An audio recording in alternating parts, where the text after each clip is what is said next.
Well, first of all, as is always appropriate, I want to thank Esalen Institute for providing a forum for this kind of interchange. There are very few places, and fewer places in the country where an absolutely unconditional discourse can take place.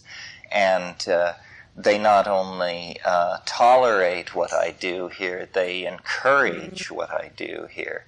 I've been here since the first of the month as the Scholar in Residence, which is a new program at Esalen where they bring in people who have been here many times before and just let them live for a month here and interact chiefly with the people who work here. So I've been warming up for you for a good 3 weeks, and I think I'm ready. I hope I'm ready. I don't know. I think tomorrow, when we let it settle out, I will get feedback from each of you because so many people are not here right now. I should introduce myself. There may be people here who have never been exposed to this stuff. Some people come to Esalen and decide after they get here what they will take based on examining the catalog. And to those poor souls, we say, welcome and hang on. Well, I've been off the talk circuit for about 6 or 7 months because I've been writing a book that was something I'd wanted to do for a long time. Now this evening really initiates the beginning of a new series of public lectures and travels. Those of you who are old-timers to this material, if you look closely, there are small new wrinkles. Those of you who aren't familiar with it, this is the state of the art to my ability to put it across. Tonight I just thought I would go over the themes or the memes or the concerns that this weekend will orbit around. Looking at the number of people who are familiar with this kind of thing, I assume that the dialogue or the event will be largely driven by questions, because all these graduate students know that if they don't ask questions, I will just repeat myself, and they've heard it already. So feel free to ask questions. Feel free to interrupt. If you're signaling that you want to interrupt and I'm not noticing you, I'm noticing you. I just have to somehow put it together in a certain way before I can stop and let you get in. So, I do see you, but sometimes I get up ahead of steam and then I can't pull out of the power dive immediately. Well, we meet, as we always have, in an atmosphere of deepening planetary crisis. Each time we meet, the planetary crisis appears to have been notched slightly tighter. What we now have in tatters behind us is any naivete that we may have built up about the potential for large masses of people to force nonviolent social change. We've had a thorough lesson in the foolishness of entertaining that idea in the last month. Even since the last time I spoke to most of you, the assessment of the state of the atmosphere, the amount of pollutants being pumped into it from tropical burning of forest and grassland has been drastically increased. They dangled the chimerical hope of cold fusion in front of us, and I didn't even have time to publicly gloat over it before it was snatched away from us again, and we were returned back to the world of real energy politics. So, planetary crisis. And I'm going to talk a lot about this, what is happening in my own evolution as I try to refine this over and over for audiences like yourselves, and try and write it now into book form for larger audiences, is a sense that what were disparate obsessions of mine were in fact a unified whole that only my unconscious mind fully grasped, and that slowly I am trying to raise it into consciousness with your help, so that we can see how such disparate things as planetary crisis, shamanism, hallucinogenic plants, higher dimensional mappings of complex phase spaces, how all of these things somehow feed into each other and create a position, a new position from which to carry out a critique of planetary life and society, which is what we need. So I'm just going to run down this list of themes, say a little bit about each of them, and then leave you to cook that overnight. And then tomorrow and the next day, we'll try to tease this out. It's, I'm either sinking into delusion or I'm figuring it out more and more. And what I need to know from you is, which is it? I'd rather hear it from you than the New York Times book reviewer, let me tell you. So this is where we do the prototype. Okay, planetary crisis heads the list. I can't remember what this thing was called in the catalog, but I write these things so many months in advance that it's just a hook anyway. What I have thought of this month's dialogues at Esalen, of which this will be the culmination and the distillation, is understanding the chaos at history's end. Now, there are different contradictions and adumbrations of meaning in that. The old understanding of chaos was that it is that which cannot be understood. That's what chaos means. It was thought of as the antithesis of cosmos, and in Greek these two things are perceived as opposites, chaos and cosmos. Cosmos means order. Chaos means disorder. However, taking a page from my friend Ralph Abraham, I sort of propose that we think of this as a meeting of the Henri Poincaré Anarchist International Brigade, and take as our motto, chaos is order. This is the great truth under which anarchy has always marched, and I think it's never truer than today. So the goal of the weekend is to understand chaos, to understand that which cannot be understood within the confines of the old paradigm, and then I called it Understanding Chaos at History's End, to shock us into examining the notion of history's end, into thinking about the possibility that this huge context in which we have been embedded for thousands of years now is in fact provisional, temporary, and about to be superseded by an entirely different order of being. And we'll talk about how can this be, what could it be, and what can we do about it. You see, primitive as our level of epistemic description of the world is, nevertheless, if we were to arrive on this planet and find it exactly as it is, except empty of human life or artifacts, then with our chemistry, with our physics, with our biology, with our systems theory, we would feel comfortable with what we found.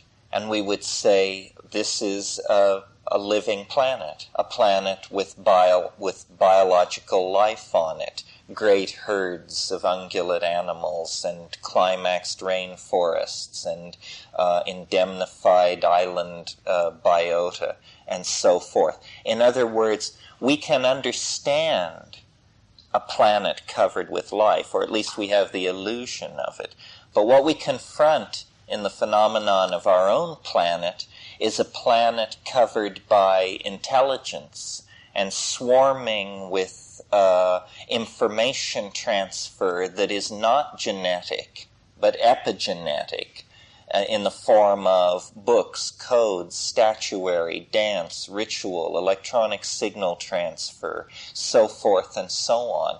And sophisticated though we may imagine ourselves to be, we have no basis for understanding the circumstances that we confront on our own planet.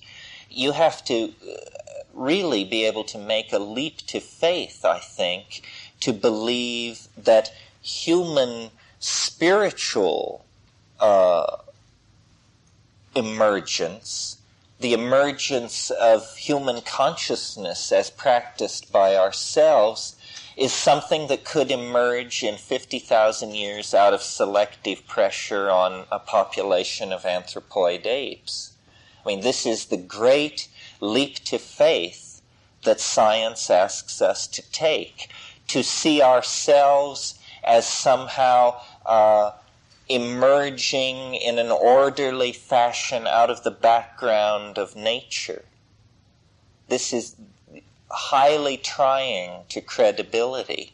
And the more we study evolution, the more unlikely this scenario appears, because evolution proceeds extremely slowly and in response to selective pressure from the outside. But something happened to us in the past 1,000,000 years that caused our previously stabilized brain size to double almost overnight.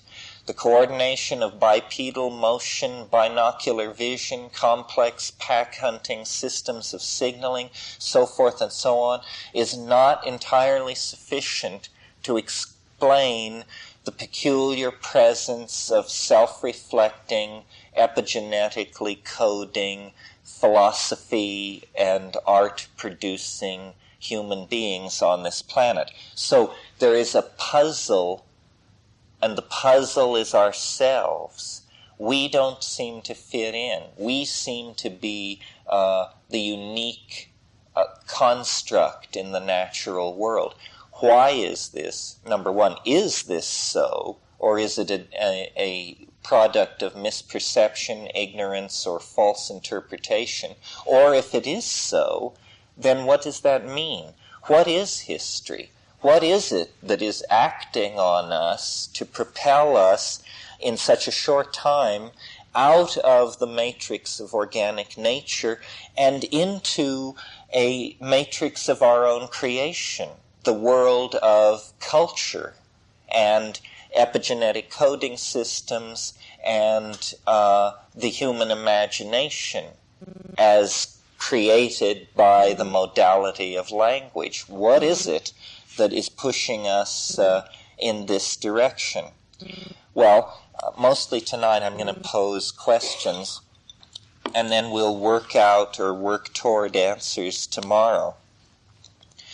One of the things that I think, I don't know how many of you are sensitive to the subtler issues of evolutionary theory, but one of the things that I've come up against in writing this book I'm working on is that something very fundamental has been left out of the theory of human origins, or the picture of the situation that surrounded human origins.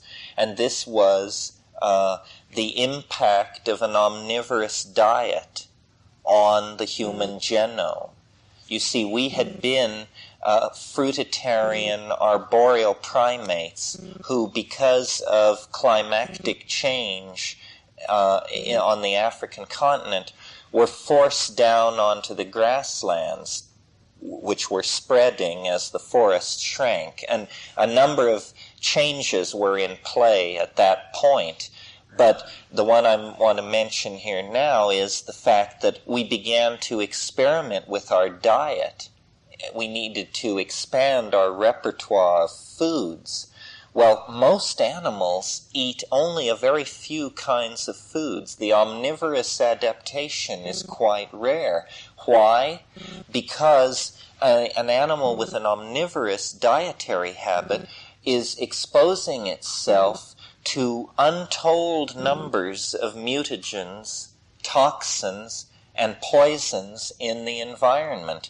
And exposing yourself to mutagenic influences is usually a bad evolutionary strategy, because what it does is it causes mutation.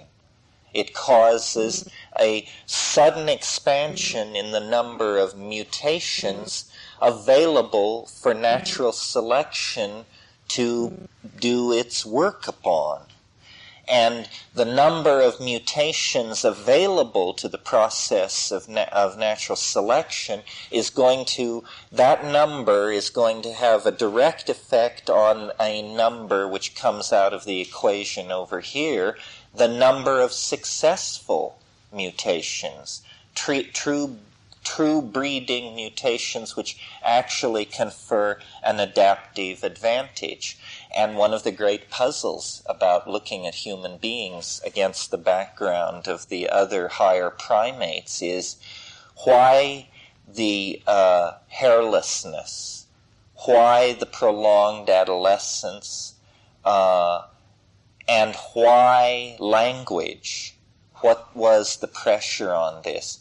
And what we will talk about is the influence of psychoactive compounds in the early human diet, the kind of society that may have put in place, which I will argue, and this is for me a step forward. I now am absolutely convinced that what is happening is that we had a relationship to psychoactive plants in prehistory that was so tight, so necessary to our own social organization and well-being, that for all practical purposes we have to think of it as a symbiosis. Not simply that we used a plant, but that this plant became scripted into our life in a way such that when climatological change and migrations and this sort of thing broke up, made that relationship impossible, we fell into history. We became neurotic. We are, in a sense, the children of a dysfunctional relationship that we have forgotten all about. And I will talk more, I think, than I've ever talked about it before this weekend, about addiction and bad drugs. Because in working on this book, I've had to come to terms with the fact that bad drugs have been a major part of the human story. What is it about human beings that sends them searching frantically through the natural world for a fix? And it's an expanded adaptation. We don't only addict to plants and chemicals. We addict to each other, to ideas, to patterns of behavior, to things. We just addict. Actually, there's nothing you can think of that humans do not form addictions to. And this peculiar tendency to have behavior patterns become locked in such a way that their disruption causes a negative feedback into the physical organism is something that we're very uncomfortable with. It's only in the last 100 years that we've overcome our discomfort about the fact that we are sexual creatures. and that we live a life of highly evolved and ever-present sexual fantasy. This was very, very hard for the Victorians to come to terms with. I mean, they, after all, put trousers on their piano stools. And you can imagine, if you're coming from that to a full examination of the contents of the human psyche on the subject of sexuality, that it's going to be quite shocking. In the same way now with talk of drug wars and, destroying the Constitution so that people won't be able to smoke pot and all this stuff, clearly we are in a state of high agitation over a part of ourselves that we can't come to terms with and integrate, which is the fact that we are such addictive creatures. Well, I will try to convince you that this has to do with this trauma in prehistory when we underwent a withdrawal from the primary symbiote that was holding us in a kind of social equilibrium with nature that we now can only dream about and call paradise or a golden age. And I'll give you the terms and the details on all of this tomorrow. The other thing, and remember I said these things may appear disparate and disconnected, but I now see them as a seamless manifold. It's written on my pad as unraveling the presence of the transcendental object. Now, what this means is I don't simply advocate the use of psychedelic plants because I think they make us feel good and break down social barriers and patterns of habit and so forth, although they do all that. But I believe that perception itself tends to take the shape of its vessel. The alchemists visualized mind as mercury, and mercury being a liquid will always flow to the lowest level and take the shape of the vessel. And I think that in the potential multiple dimensional space of being, mind has flowed to the lowest levels of the vessel, and that what happens when we perturb the mind-brain system with hallucinogenic indoles is it's as though we were to vaporize the mercury, and instead of taking the shape of the vessel at its lowest levels as a liquid, the mercury fills the vessel as a pressurized gas. And what this experience is a seeing of higher dimension, literally, not metaphorically. This is what has to be understood, that you literally are seeing a higher dimension to reality. And Ralph Abraham was here yesterday suggesting that because the world is such a complex system, it has many, many variables. Dimension, which seems like a word that people shrink from because it has some aura of mathematics about it, is not a difficult concept at all. Think of a dimension simply as a variable. So if I tell you that we have 8 variables, then we have an 8-dimensional phase space in which whatever we're talking about is going on. Well, obviously the number of variables in the natural and human world is very high. So the degree to which we can perturb the mind out of its slovenly tendency to flow to the lower dimensions of the lattice, and instead urge it to expand into the higher orders of the phase space, then we get a fuller picture of reality. Because it seems quite reasonable to me to say that what we call reality is a lower dimensional slice of a higher dimensional phase space, and we slice this higher dimension with the knife of language. Well, then we get a cross-section, like slicing through an agate or slicing through a fruit. Then we see the interior of it, but we do not see the seed from which it came, the tree which grew it, the death of that tree. In other words, the temporal dimension, to name but one, is not visible in the lower dimensional slice made by the knife of language. So we have to either create a higher dimensional language, or use more than one language at once, or create some other strategy for handling all these variables. What shamanism is a person who can go into these higher dimensions and understand enough of what they're seeing that for them it functions as a map of the lower dimensional world into which they are going to return. Many of you have heard me say a shaman is someone who has seen the end. Well, this is just a kind of cute way of saying that the shaman has experienced the temporal dimension as a totality. The shaman has seen the beginning and the end. And that's what gives the shaman his or her peculiar psychic equilibrium. Because they're not like you and me, groping along down here in four-dimensional space, trying to figure it out. For them, it's all of a piece. And this feeds back into their personality as a tremendous kind of authenticity.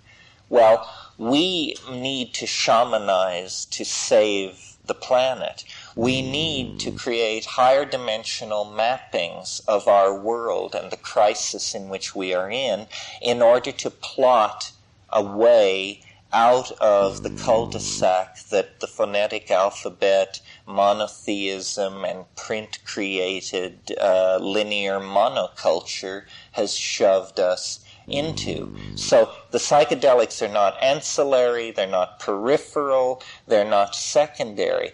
They are the way to propel ourselves into these higher dimensional phase spaces. Eventually we will drag our computers with us, but you can't push the computer first, because the computer must be programmed by people who have seen these things and know what they are shooting for. What this process will inevitably become is pressure on the evolution of language. Because you see, even though in the last few minutes I've presented it to you in a kind of imperative mode, where I'm saying, this is what we need to do, this is what we should do, this is what we will do. As a matter of fact, this is what we have been doing, and for a very long time as well. In fact, the entire progress of biology and culture, anthropology, can be seen as a kind of conquest of dimensionality that has occurred at an ever-accelerating rate, so that, the earliest organisms were just literally groped their way through life. They couldn't see light or darkness. They rubbed up against something, and that's how they knew it was there. And then, through evolutionary selection, light-sensitive, pigmented spots appeared on the surfaces of these things. And that gave them a gradient of sensation that told them the difference between light and darkness. Well, a further coordination of this ability, a further differentiation of this light-dark gradient gives eyes and the visual world. At the same time that this is happening, organs of motility are evolving. Well, now, meaning that so animals can move around more freely. They're not like algae or something stuck on rocks. Well, notice that when an animal that can move is already master of a whole set of dimensions that are completely invisible to a creature which cannot move, let's say a sea anemone. What do sea anemones know of the fear of flying? You know, they don't know anything about it, because for them the world is not put together that way. But a gazelle coordinates itself in a higher dimensional space than the sea anemone. Similarly, once you reach the place in evolution where language appears, language is a way of destroying the primacy of the moment. In other words, pushing out from this very narrow domain called now into an anticipation of the future based on an extrapolation and analysis of the past. This is a conquest of dimensionality, adding variables, you see. And then when you go into the realm of epigenetic coding, huge databases, so that nothing is ever forgotten, in a way the past ceases to fall away. The past is co-present with the present in a world where there is high-speed information and data retrieval. So, similarly, in our present circumstance, then, what we are pushing against is the envelope of the dimensionality of language. Language has hitherto been allowed to grow like Flopsy or Mopsy, or one of them. In any case, it has not been thought of as a process which could be guided by cultural engineering. But I think this has to be done if we are going to make the changes necessary to be made in the time that we have to make them. So we'll talk a lot about language and the evolution of language and what it actually is. And then finally, to bring it all together and to try and tie it up, we will try and understand how this symbiosis that was lost in prehistory can be regained from where we are without shattering the entire print-created dominator, phonetic alphabet, Judeo-Christian shtick. Because, you know, we're in this funny place. It's like a cusp.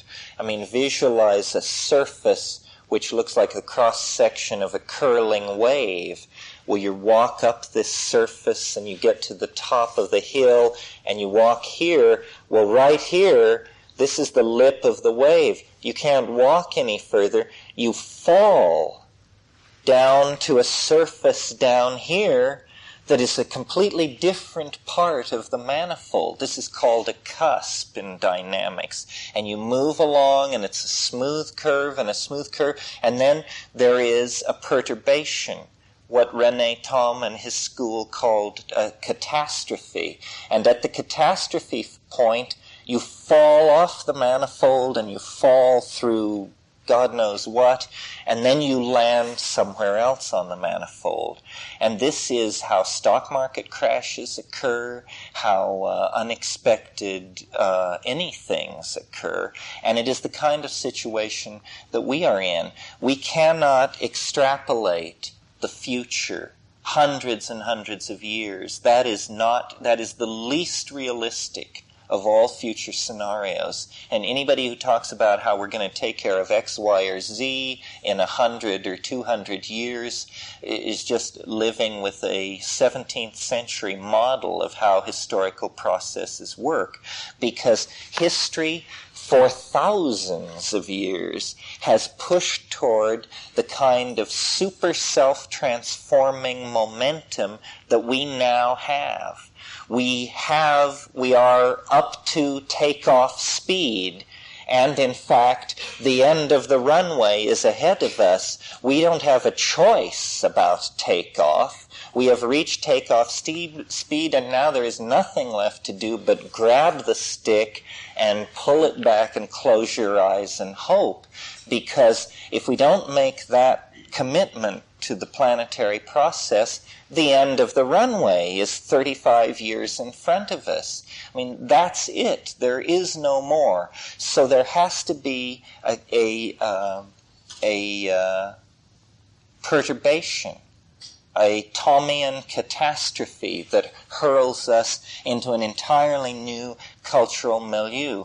Well, I maintain that the catalysts for this have been present on the earth for eons, and that culture has taken a vacation into dominator models and egocentric models and materialistic models and models which flatten and simplify and distort and suck life out of reality.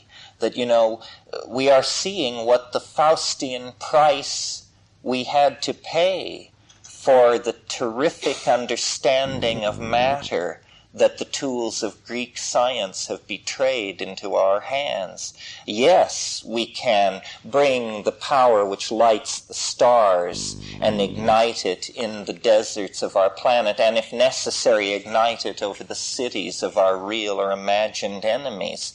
Yes, we can generate the bare-bottomed quark in machines a mile and a half across that use as much electricity as is produced in the entire United States for a few seconds. We have gained a tremendous facility over matter, and in our naivete, when we made that Faustian pact back there around the time of Thales, we didn't realize that the price would be to lose contact with our souls. And this is what we have done.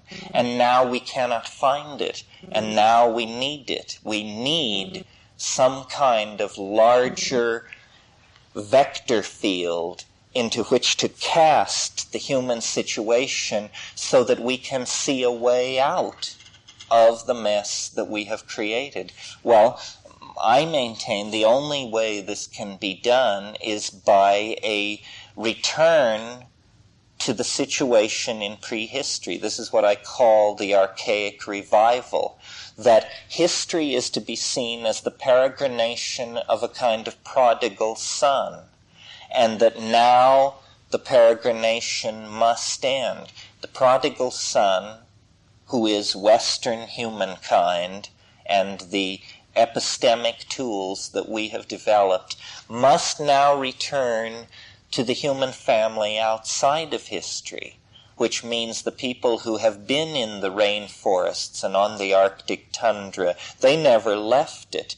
They kept the knowledge of this hyperdimensional phase space, but for them it was always a domain of magic, mystery, and uncertainty. We actually bring something new to it. I am not saying that we must simply return to the old ways, that I think we have something which can enrich the old ways, that what we have learned about languages, about mathematics particularly, this is what we perfected. Our pride is not in our science, which is destructive, toxic, and childish. Our pride is in our mathematics, which is an intimation of the transdimensional object that is outside of historical phase space and that casts an enormous flickering shadow over the human enterprise. It is through mathematics, through, first of all, the probability theory, more recently things like fractals and dynamic modeling. It is through these things that we are able to give a kind of empirical grounding to our visions. Because what we see in our visions is not hallucinations. What we see in our visions is the higher truth. And we have never faced this. In fact, this is what we repress. Hallucinations are devalued. The phenomena of the mind are called subjective. This is a knock When you call something subjective, it means it's inconsequential or it's a matter of opinion. We don't realize the primacy of mind. So our value systems are in need of reconstruction. I think what lies ahead for us as a planetary culture, once the agenda of the archaic revival is fully and in place, as it must inevitably be, is a culture reared in the imagination. That this is what the appetition for completion in the realm of epigenetic coding and art and engineering and thought and poetry, all this will coalesce into a domain of art. This is what hyperspace is, you see. Novelty becomes so concressed that there can be no more of it in historical space-time, and so it begins to pour into an orthogonal dimension nearby, in the same way that matter in the center of a black hole forces its way into another universe. At a certain level of compaction of the novelty, it can go nowhere else but into a new dimension. Anticipating this is not easy because we are constantly operating in this lower dimensional slice. But as a community of many minds that have taken many snapshots of this other world, made many journal entries, scrawled many crude maps of the terrain, I think we can put it all together and begin to get a feeling for what this thing is, for how it works, for how it can feed back into the historical crisis.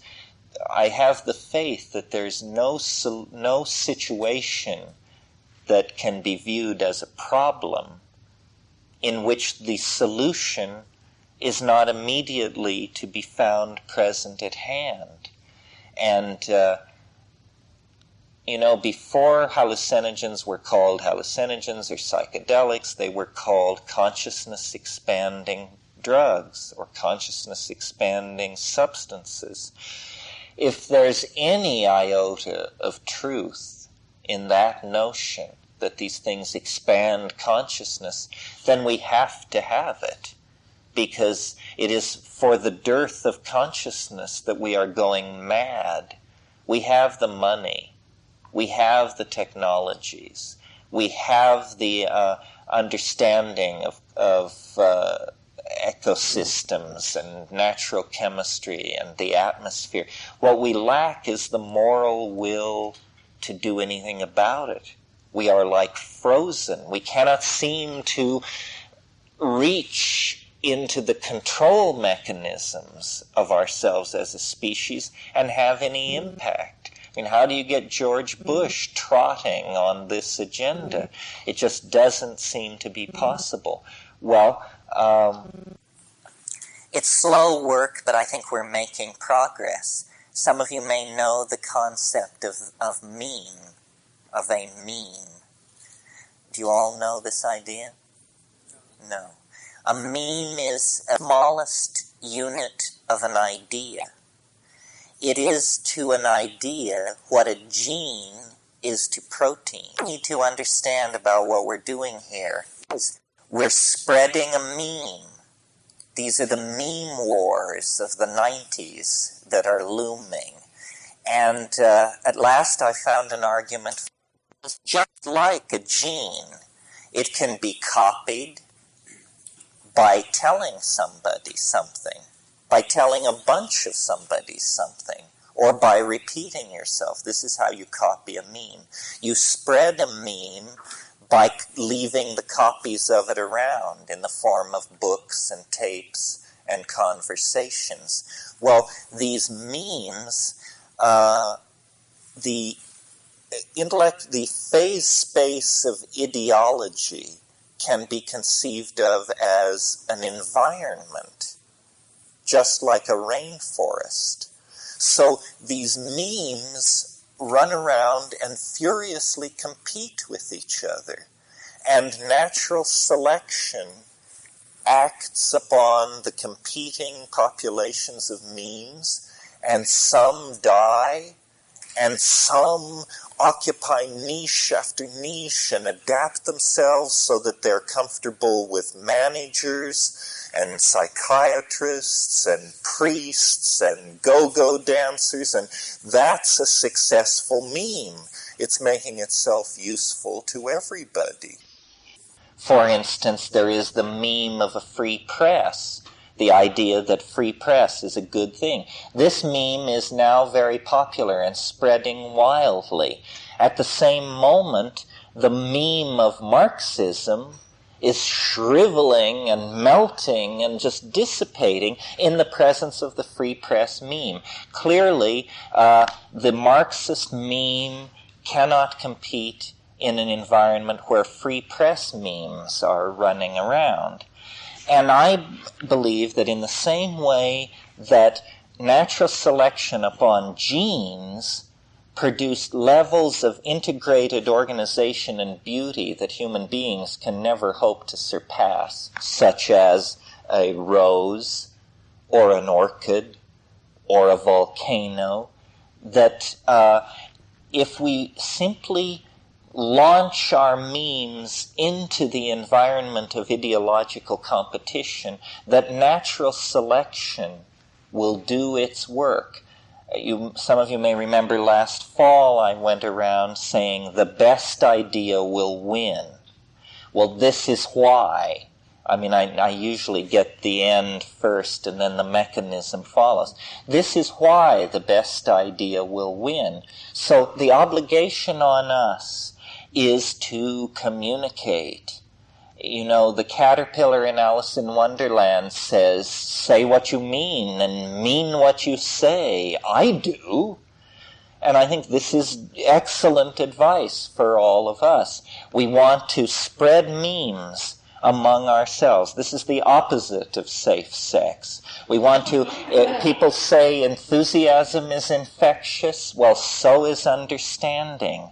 It can be taught, it can be shared, it can be replicated. And I believe, and I hope not erroneously, that the psychedelic meme is going to have another replay. It almost died in its form as an LSD rock concert that would wrest power from the establishment and beat it over the head with it. In that form, the psychedelic meme met very large fish that were completely capable of gobbling it down, and its population shrank accordingly. And it almost was in the background, but mutation has now taken place in the psychedelic meme. It has a new face and a new form. It no longer exhorts crowds of hundreds of thousands of people to march out of their offices and universities and copulate in the streets. Now it meets in small groups like this and urges psychotherapists to consider the possibility that shamanism might have a model that would be useful in delivering mental health care to people. The meme has grown smarter.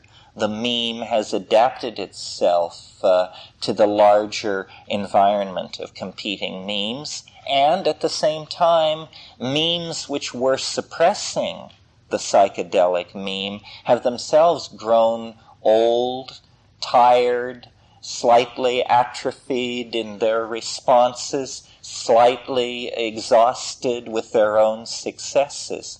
So as we go through this weekend, I want you to think of it, as I do, very consciously as a process of meme replication and infection. And the idea is that when we're done, each one of you is to be a kind of ideological typhoid Mary who will go back to Cleveland and Kokomo and wherever and talk to people and get people replicating this meme, wondering and thinking, because I'm convinced on a level playing field, in the presence of a free press, this thing has a great potential to just break away and remake the world. And the reason that it has that potential is because the situation is now very desperate. Even the establishment memes are willing to negotiate if there's a possibility that there are any new answers here. The establishment feels much less confident of its own meme than it did in the 1970s. So what I'm going to present to you over the weekend is an argument from prehistory toward post-history that tries to make sense of what fell between, which was this lightning strike of religions, inventions, works of art, outbursts of poetry, cruelty, genius, mysticism, and humanity that precedes our fusion with the transcendental cultural object, which we will create, which we will summon out of the collectivity of human imagination and the Gaian mind that rules the planet so ably and so well. For the moment, however, I urge you to have a soak in the baths and get some sleep, and we'll meet here tomorrow morning at 10 a.m. Thank you very much. I hope you enjoy it.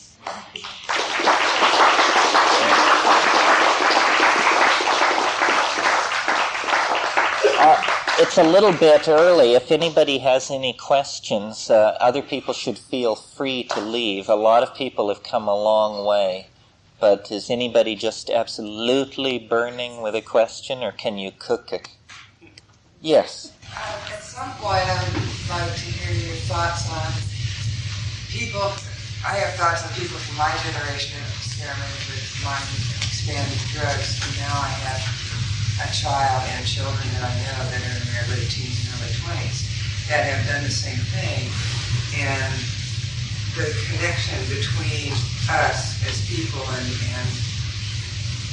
what I see happening to them and their awareness of what is going on a whole other level of consciousness that I didn't have. Yes, I will talk about this. I mean, I have 2 children of my own. They're both within range of my stentorian voice at this moment, so there are no secrets.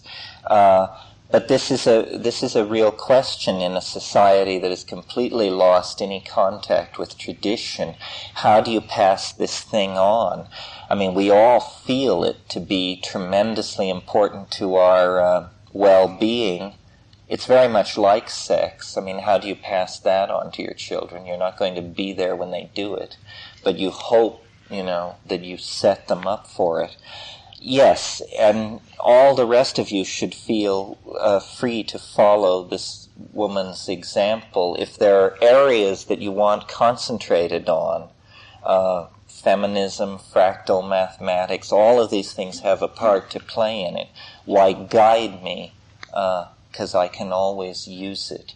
I enjoy these things most when they are driven by the questions that it all raises in the audience. It should be very interactive, and it should be very good. It's coming out of the collective, and we all are both antennas to and broadcast stations for the collective. One other thing I just might say, I suppose it's obvious, but from my point of view, the importance of these meetings, much of it rests in how you relate to each other. I mean, look around you. We cannot be told from the rest of them. We look just like the rest of them. So the only way we can never recognize each other is by self-selecting ourselves and crowding into a room to hear one of our number speak these forbidden truths. So take this opportunity to get to know the other people who cared as much as you did about this, to be here, because I'm sure you can, without any aid from me, plan all kinds of mischief among yourselves after you leave here. Got it? Okay. See you in the morning. Oh, Richard, yeah. Have you seen Dead Poets Society? No, but I'm told I should and I shall. I shall. Have you seen Baron Munchausen? Yes. You should and shall. Okay, we'll see you in the morning. Enjoy Esalen.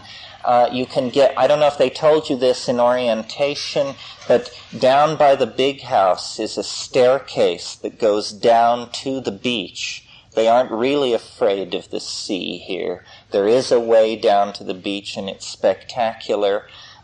There's a little round house with a dolphin made out of abalone shells on top of it as you go down toward the bridge over the river. That is a meditation chapel. You can go there and meditate anytime. It's open to everyone. I'm just mentioning these two places because they're good to know about and they're not particularly stressed. Don't miss this walk down to the beach, down this staircase. I mean, it's really spectacular over there. You go across the bridge, through the garden, down the hill, across the bridge, and then you'll see a large house. That's called the big house. Go there and then just go around to the other side of the big house as though you were exploring its gardens. And there are a series of descending levels that will channel you down to the beach. And we'll begin here at 10 a.m. tomorrow morning. Thank you all for coming. It's a pleasure to see so many old friends and new friends.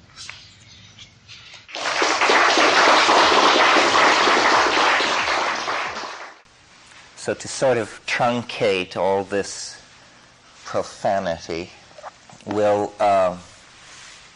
Ken will explain what these things are, and then we'll play with them just for a few minutes, and that will settle our breakfast and settle our minds and set us up for what is to come. Ken, what can you say about these? This is Ken Symington, the best psychedelic CEO on the West Coast. Ex-CEO. Ex-CEO. Well, Terence is always talking about the influence of sound on the brain, so I thought that this would be a good thing that he would want to try. These are replicas of chimu pots, and they were made in northwestern Peru from about 1000 BC to about 1000 or 1500 AD. So they're very, very old, and they have found these things all over excavations in Peru, and the net result is nobody knows what they were used for. But they're hollow pots. And it has been found that if you blow on this end and the air comes out of a little hole in this one, it creates a very peculiar sound. And I skipped describing it to you, but I'd like you to try it. And if you blow, and especially if you blow the 7, you begin to hear a lot of things, which are very peculiar sounds, and people who have been using them have found that it affects in some way their psyche. And even if it doesn't affect your psyche, the effect of the sound is very peculiar. And all you hear it right away. You begin to hear all kinds of different levels of sound. And you begin to hear it immediately. So if you'd like, if Terence will blow one and I will blow one, and if we could have 5 other people, we'll just blow on them for about 3-4 minutes. And the effect is most noticed among the people that are blowing, but not only that. I think it would help if you where to play, all close, Yeah, we'll make a circle. This is what's called acoustical driving. You're familiar with it from drums, but this is a technology of which we have nothing comparable. This is an example of a culturally state-bounded psychic technology. You have to imagine that you're stoned on San Pedro or ayahuasca and that we're going to do it for several hours, but we're not. Can you stand up and dance when we've done it long enough, okay? Or something. Well, the important thing is, you just start all at once, and obviously you'll run out of breath. So you take it easy, you just take another breath and keep on going. You just blow right after the other. Don't blow too hard because then the sound gets distorted. So you just blow naturally in it so you can get the whistle in. And then when you run out of breath, you take another breath, blow in. And that's as simple as that, and we'll see what happens. Why don't you start, and you come in, and you, and you, and you, and then we'll all sustain the tone for a while. And this piercing sound continues for another 4 minutes. However, I felt that you would probably thank me for cutting it short.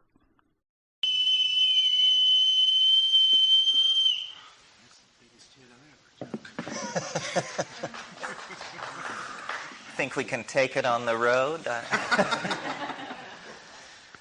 Well, that was pretty interesting. Where should we go for our hearing test? That's what it sounded like. I don't need one now. It's all good. I had never done it before. Ken told me about it last night. Well, that's pretty interesting. I don't know how many of you have heard it, but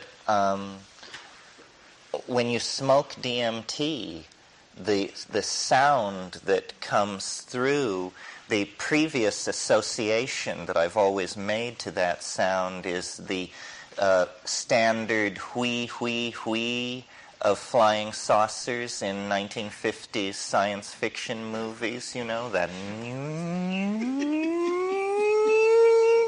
This is clearly the same kind of thing, and I don't know what this rising, I don't actually know enough of the vocabulary of talking about sound to know how you distinguish and talk about this, but it's clearly very neurologically. It's almost like tinnitus or something, ringing in the ears, but much more intense.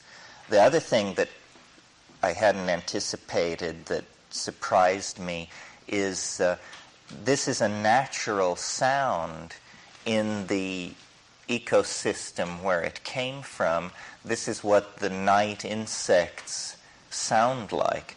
Now, it sounds like this comes from the northeastern deserts of Peru. That would be a San Pedro area where mescaline is what's being used by the people. But there's fair evidence of trade back and forth between the Amazon and this area. I think this would be dynamite if you were stoned. In fact, it might even be a bit much. This is one of these areas where I think, probably in 6 weeks, inspired hearing specialists, neurophysiologists could figure out, what is this driving and why does it affect these drug states? Very, very early this was discovered. Drumming is the classical way to do it. But now an interesting thing about the Amazon cultural area is the humidity is so high that a stretched skin drum is impossible. It can only maintain its stretched state for hours at most, sometimes minutes. So the drums of the Amazon are the huge kind of drums where you take a hardwood log and burn out the center over a period of weeks, and then you get this very low resonance because of the cavity inside the log. this may be, in a sense, a substitute for the skin drum. I think it's a much more effective one. The drumming has never particularly done it for me, except that it induces a kind of state of withdrawal from sensory input from the environment. You just kind of sink into it. So if any of you are experimentalists or headed for a career in medical research or something like that, these are the kinds of things that lie right on the surface that need to be looked into before we go deeper. Do things like this imply perhaps more advanced technologies? What can you do with a synthesizer? We don't know what values they were trying to achieve with their sound, so we don't know whether they regarded these as a perfect instrument for what they were trying to do, or an unfortunate approximation. We'll probably never know, because the people who made these things did no writing. But sound as the synergy of thought is a very general principle, and it also has the very specific concrescence into language. Language is sound that stimulates thought. So this is very interesting. Interesting, the worldwide reliance on sustained tone in spiritual exploration. I mean, whether you get, Tibetan chanting, Gregorian chant, the keening that typifies Arabic music, the multi-layered weaving of sound that characterizes the Amazon rainforest ayahuasca songs, or something like this, or a Shanai. All of these are techniques for creating a wall of sound onto which then mind is for some reason easily projected, almost as though there is a carrier wave necessary. We don't know. I mean, there are hints in the ancient literature that a technology, a sensitivity to sound and resonance was part of a kind of lost science that existed in antiquity.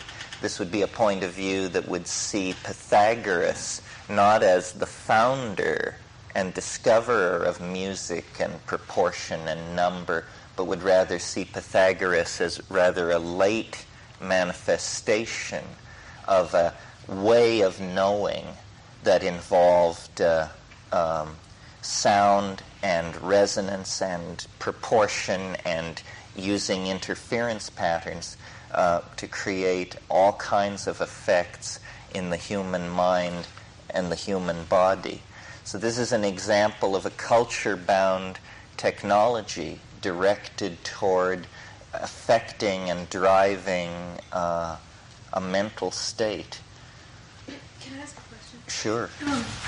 I've had an experience, something that's been happening in the last couple of years, and some of my friends have had the same thing, where there's this tone that comes in your ear. You mean during mushroom experiences? No, just walking around during the day. It will come in like a real high-frequency tone, and it almost sounds exactly like that. It feels like it goes to the middle of your head. And I don't know if it's something people talk about, but it doesn't seem to be something wrong with my ear, because some of my other friends have been having the same thing. It seems to be happening more and more often. Well, as we get older, I mean, you all know about this stuff called tinnitus, right? This is literally ringing in the ears. If you've ever gotten into a deep flu or something and abused aspirin, if you take 6 hours or 10 aspirin over a 12-hour period, your ears will ring like crazy. I mean, you can't even hear what people are saying to you. Quinine, this was the big problem with quinine until chloroquine and these more fancy things like Fansidar were invented for malaria.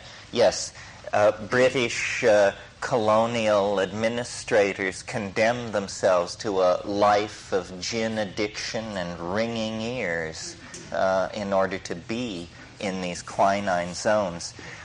There is a whole medical literature on tinnitus. I don't quite understand what it is. Another phenomenon that I don't think has been described in the literature that puzzles me, and it's hard to talk about or confirm with people because it's extremely brief and ephemeral, but since this is a sophisticated room full of travelers, maybe there can be feedback on this. I've noticed this thing in mushrooms above 5 grams where there is what I call the zinger. And the zinger, it feels like a cosmic ray that your body is detecting. It lasts only about that long. It lasts a fraction of a second. And it's like an electrical reset of your whole body. And it's a zing. And it goes through, and it's very intense, and it lasts a fraction of a second. And about the only thing you can say about it is it would probably be quite alarming if it lasted even slightly longer, but it never does. It feels like a high-speed particle just passed through your frontal lobes or something. Do any of you know what I'm talking about? So this is not me advancing into senility. This is, and I don't know what that is. Again, if you had somebody fully wired up to an EEG and everything else, this would have to show up. This is clearly a gross neurological phenomenon. This is not a hallucination in the ordinary sense. Well, again, because no legal research can be done on human beings and mice cannot report these kinds of phenomena, we're just at sea.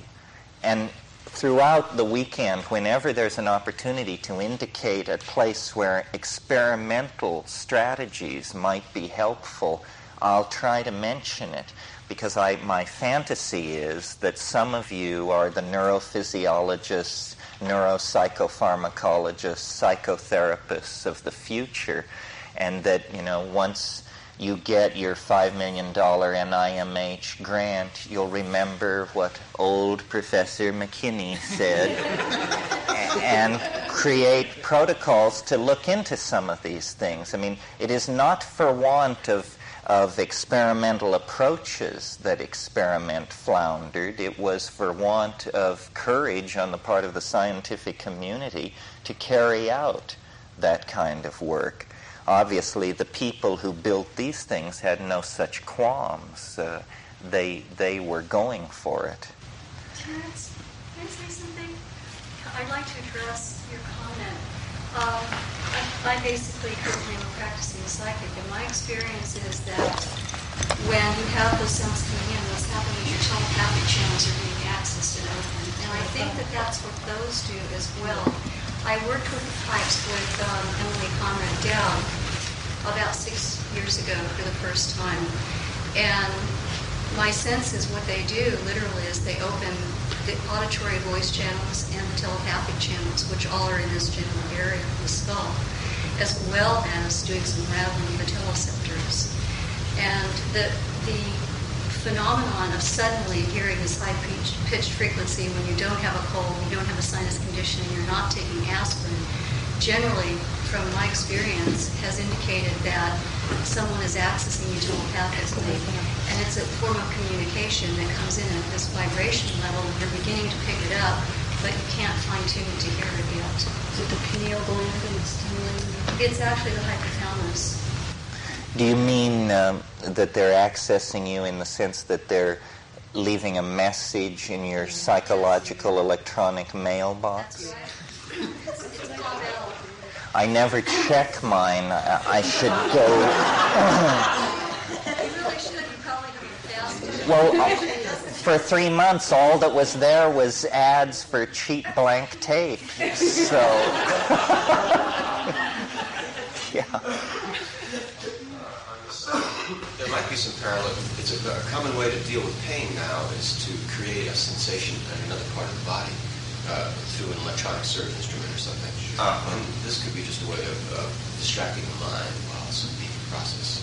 Well, or not so much distracting it, but focusing it upon itself. Because I noticed, Ken didn't give a lot of instructions, but I immediately closed my eyes, leaned into it, and there seemed to be a set of reflexes, not specifically associated with just blowing on it. Yes, anything which can lead us into these places. And tone is very important. I mean, I wish I had a vocabulary for music, because I've had experiences with music that were just so freaky that I could barely put up with it. But I'm not a musician, so I couldn't come down and discuss what had happened in terms of the quality of the shift. But I remember a couple of years ago in Hawaii, a friend of mine had made recordings of Afghani tribal people. And it's drums and high-pitched flutes. It's overkill on the shamanic instrument thing. It's this hard-driving drum and then these wandering high-pitched flutes. And I could not stand to listen to it. It was so freakish in some way that I couldn't talk about because I don't have the vocabulary. But even to this day, when I listen to that music, a sense, I hear behind it. I hear into something, and I felt, that these guys were not human beings, that nobody could do what they were doing, that was all a mask, and that there was something coming out of, the Caucasus, Central Asia, 20, 50, 60,000 years old, that was really bizarre. Yeah. Well, keep in mind, too, any kind of clear tonal matrix, such as white noise or rushing water, which is a form of white noise, is like a perfect background on which to hear voices. To project. Yeah. Yes, although this is not white noise. Right. This is almost the antithesis of white noise. Yet could serve the same purpose. Yeah. For those of you who don't know, white noise is wide spectrum sound. It sounds like this.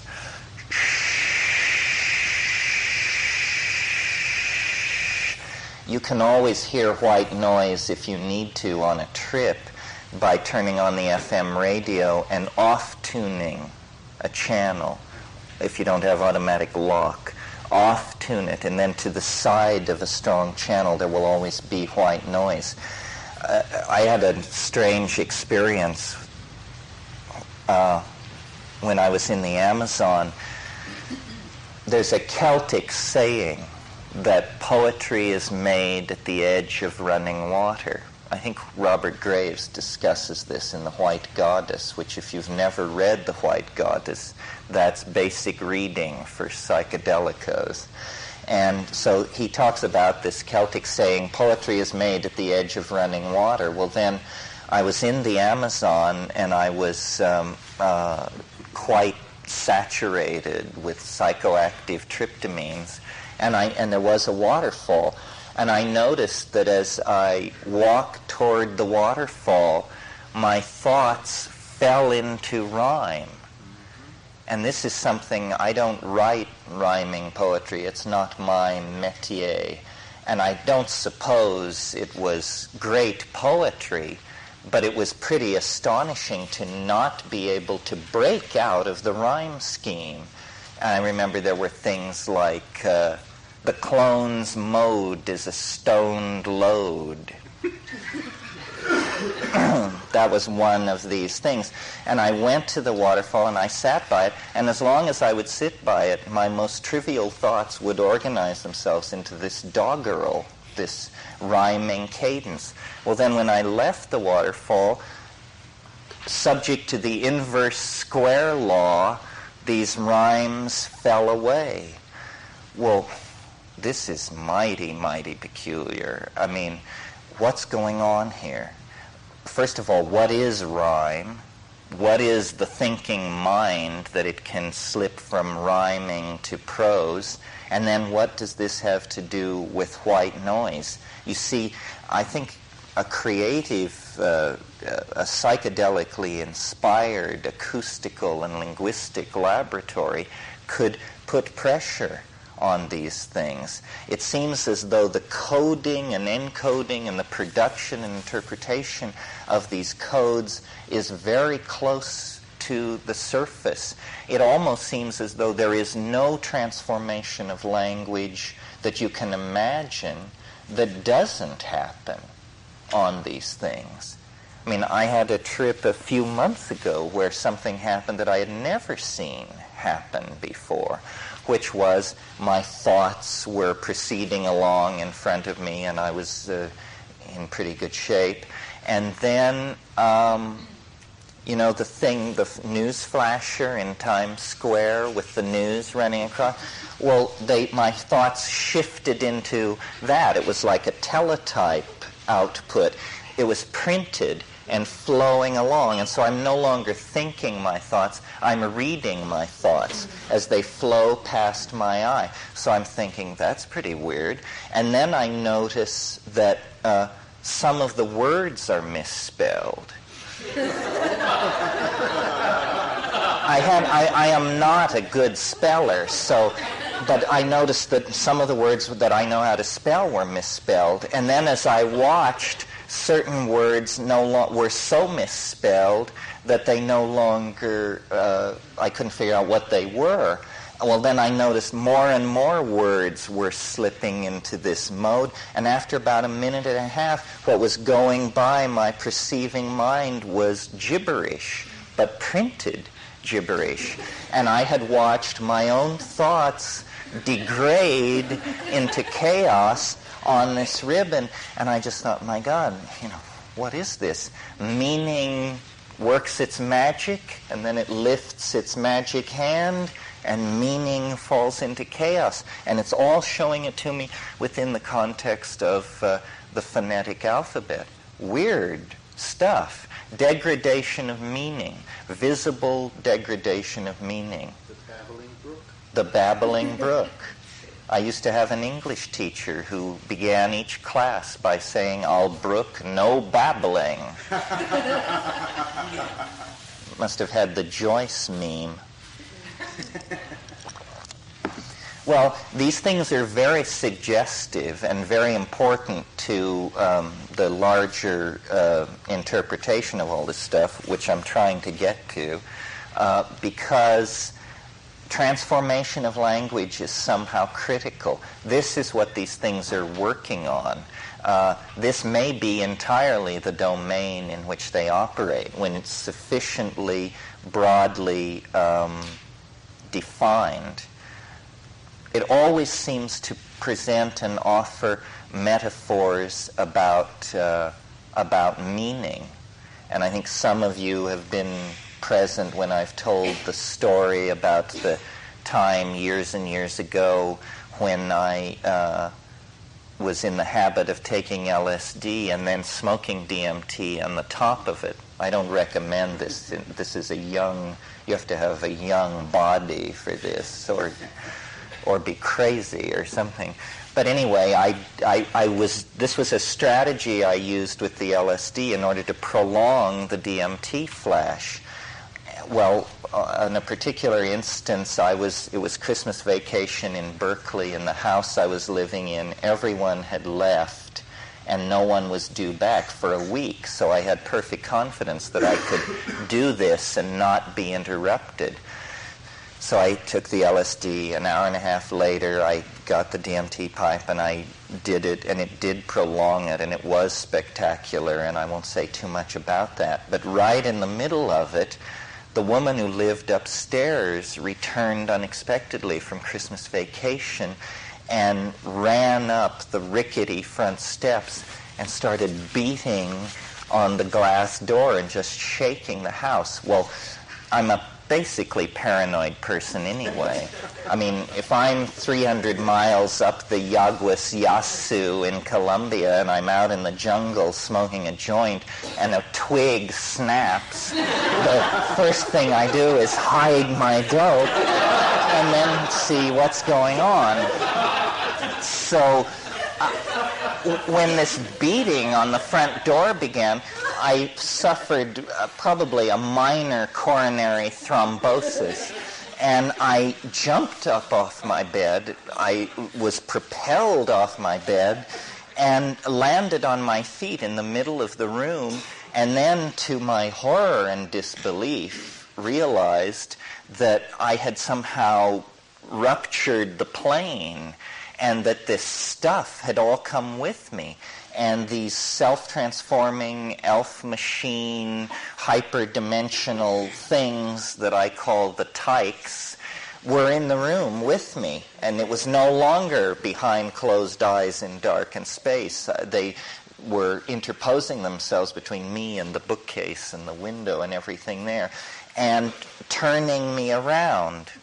And there was a machine hovering in the air, one of these DMT Fabergé carved ivory eggs with the interlocking and all colors and jewels and metal and liquid crystal thing in the air, and it had a projecting facet coming off of it. And this thing was ratcheting with this clicking sound. And every time it would ratchet, and it was doing this very quickly, a small plastic chit, triangular chit, would be hurled off of this thing. And each chit had a character on it, a letter in an alien language.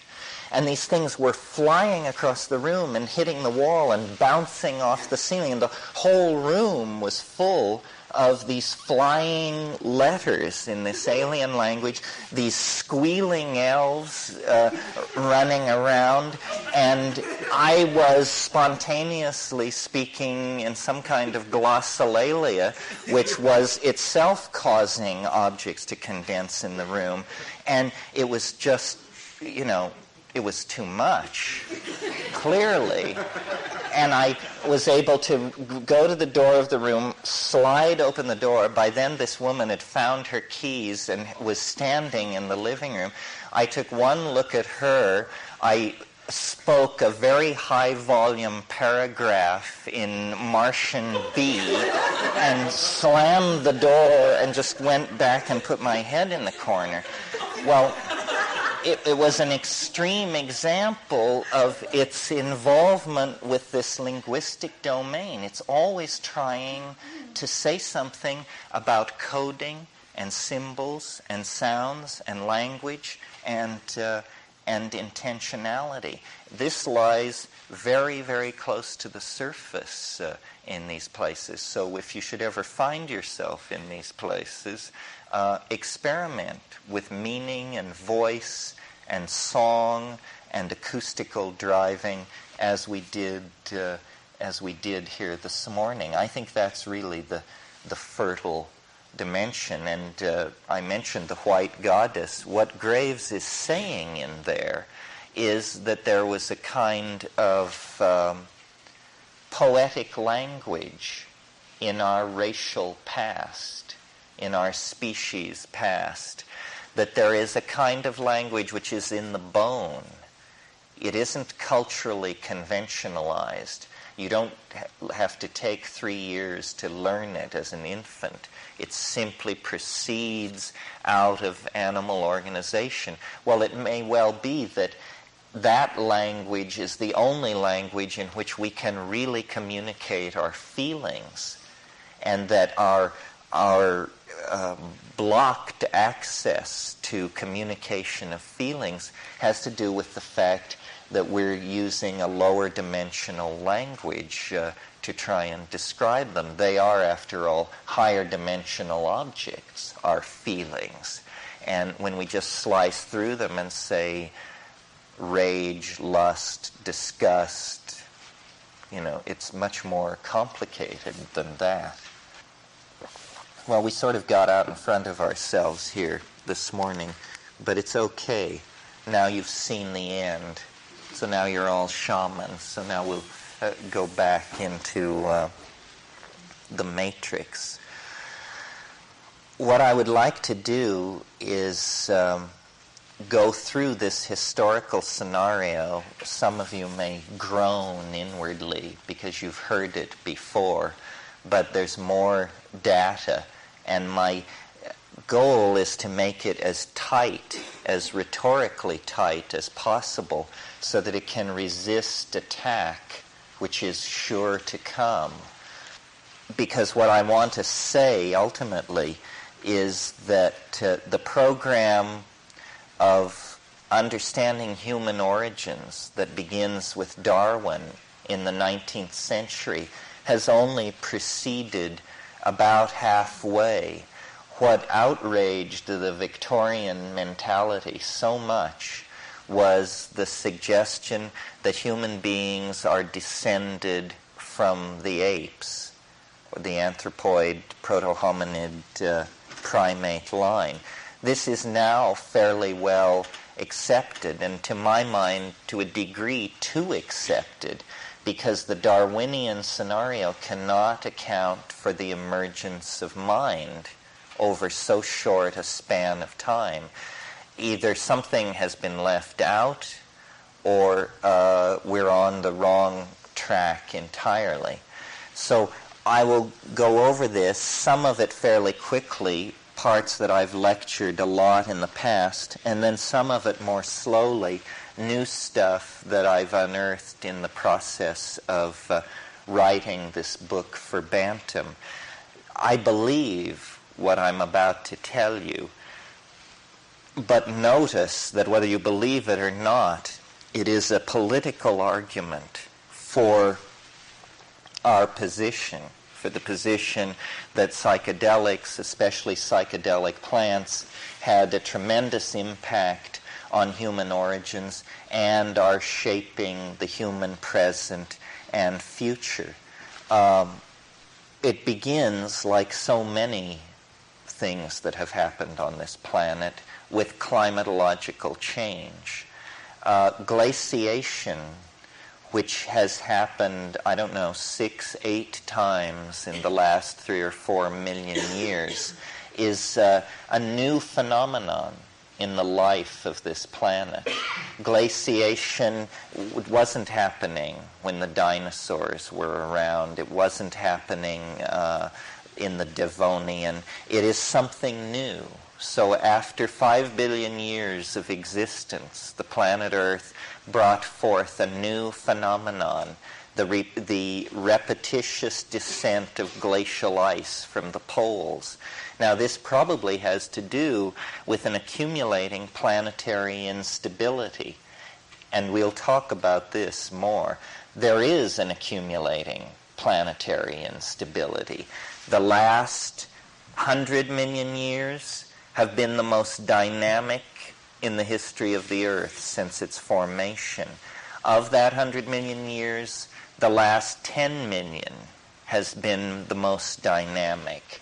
Of that 10 million, the last million. Of that million, the last 10,000. So the planet is fluctuating. Now we're on the scene. We are causing planetary fluctuations of a sort never before seen. I don't know how many of you saw the article in the New York Times, but 1987 was the warmest year in 44 million years, they estimate. And 1988 was slightly warmer. Now, the scientists are waiting for a trend to establish, because they can't believe that on such a with such a short amount, such a small data sample, you can make these extrapolations. Nevertheless, it's anecdotally understood in the scientific community that we are now in a process of human-generated planetary changes. Well, we emerged in a context of planetary change.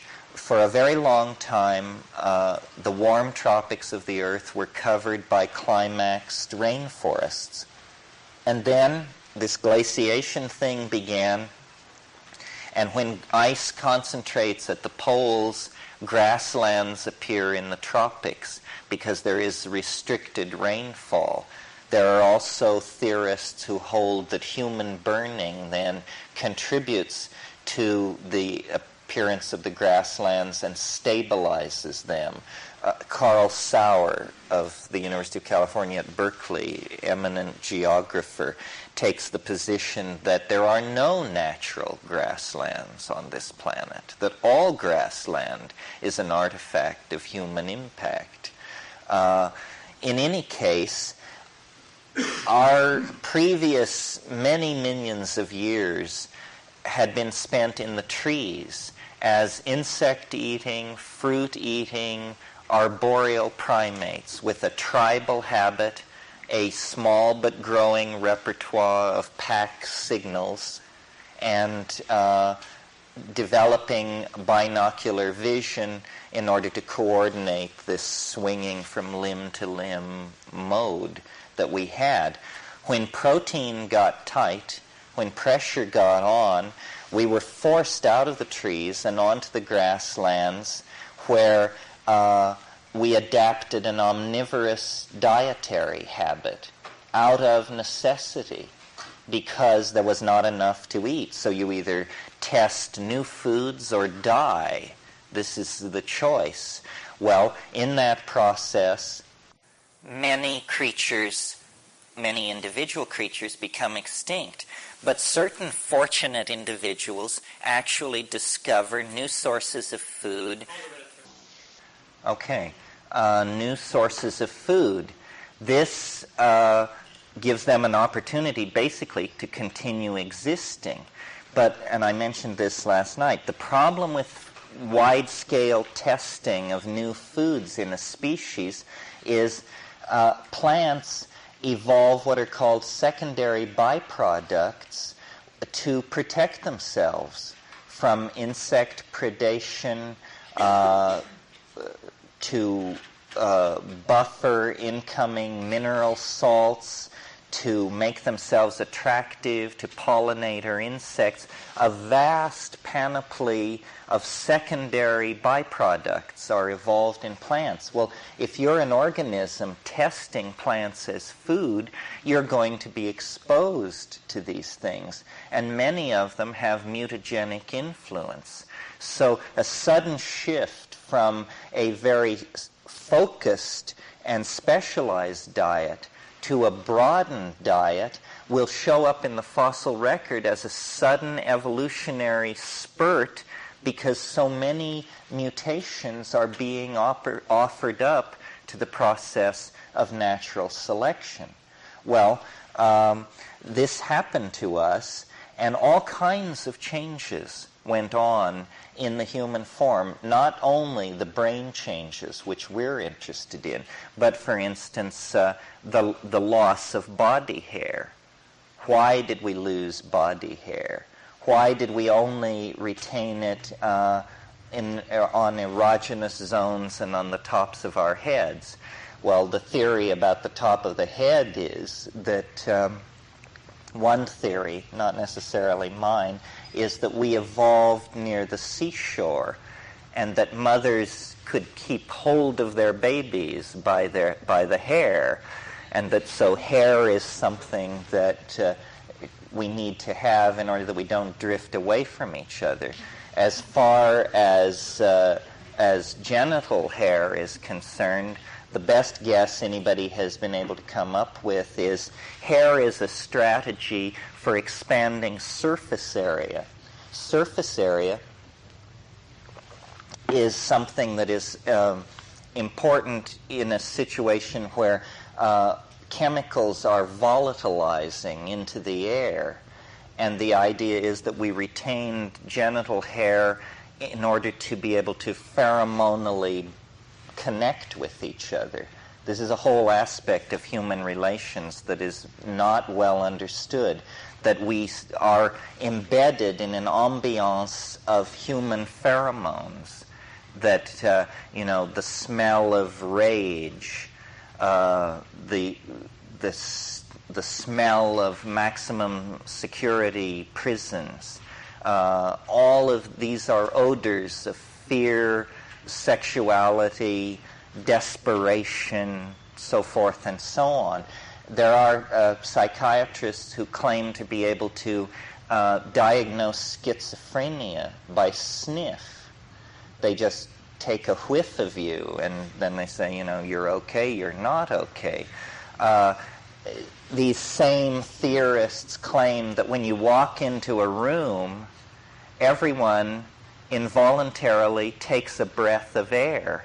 This breath of air is communicating to them on an unconscious level where it's at in that room. And when you walk into a room and there are two people in that room and one of them has just told the other to take a flying leap into hell, there is what we call an aura of tension.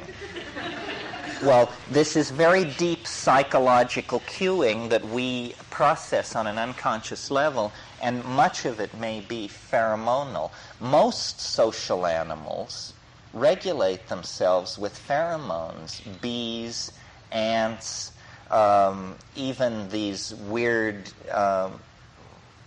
hairless mammals in Morocco that form these huge hives under the ground.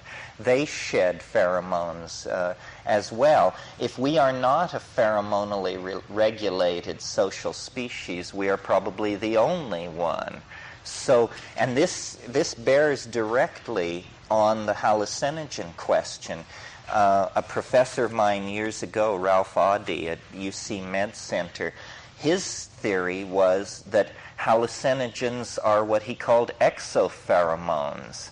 A pheromone is a chemical message that is passed around within a species. He thought of hallucinogens as exopheromones, meaning they were message-bearing chemicals that moved between species. And I will more or less advocate that view in a slightly circuitous form. Anyway, here are these monkeys on the ground testing foods, and these foods usher into mutagenically induced changes in the human's body-mind system. Our loss of body hair, I mentioned that. The prolongation of adolescence, this is thought to be, which is called neoteny. This is something that is peculiar to the human species, not well understood. It's thought that because we have culture, we have to keep our children with us in order to teach them culture. We don't just turn them loose when they're 18 months old, and they can't even take care of themselves. A calf or a fawn stands up and walks 4 hours after birth. A human infant can take a very long time. So the prolongation of adolescence, the loss of body hair, all of these things may have been the effect of random mutations induced by diet. Remember that mutations are always random, but they are given cogency and order by then undergoing the process named by Darwin natural selection. That means the mutations which confer adaptive advantage are retained.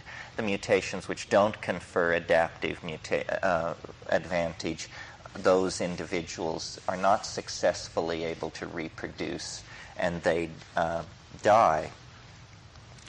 Well, how this relates to psychedelics is that one of the foods tested in that environment, because there were large herds of ungulate animals developing at the same time, and they clearly represented the major concentration of protein in the grassland environment. I mean, all that was there were a few poor cereals, a few root crops, and a lot of meat on the hoof. So there was tremendous pressure to be able to utilize that meat. And that meant not only an omnivorous diet, but a slow shift toward a carnivorous diet. Well, that meant trailing after these ungulate herds, probably driving lions and large predators away from fresh kills. This is probably how early human populations got meat, before they had sufficient hunting strategies, weaponry, and language to coordinate their own live kills. Well, trailing along behind these ungulate animals on the African veldt is a perfect situation for encountering the coprophytic psilocybin mushrooms, which grow in the manure of these animals. And the mushroom is a very noticeable object in the grassland environment. I mean, I've seen them in the Amazon the size of dinner plates. Well, if you're looking out over 20 acres of pasture, you can see every mushroom of that size in the pasture. I mean, they just call you to them. I mean, they are totally anomalous. And I've seen in East Africa baboons. They love to flip over animal cow pies, dung, because they find carrion beetles there, insect protein. Well, when in the period I'm talking about, insect protein was not so far behind us. And even to this day in the Amazon, certain groups of people, up to 30% of their diet is insect protein. I mean, it's very disconcerting to be chatting with a Witoto and have one of these big buprestids, these metallic wood-boring beetles about 4.5 inches long. One of these guys with a tremendous metallic sound will slap against a tree, and without missing a beat, a Witoto person will just reach out, grab it, rip the wing cases off, and gnaw on it like a popsicle while they're talking to you, and may even offer you a chew. They love to insert grass stems down into anthills and then pull up the ants clinging to the grass stem, and then put all the grass stems and the ants in a little calabash of water and grind it up with a stone.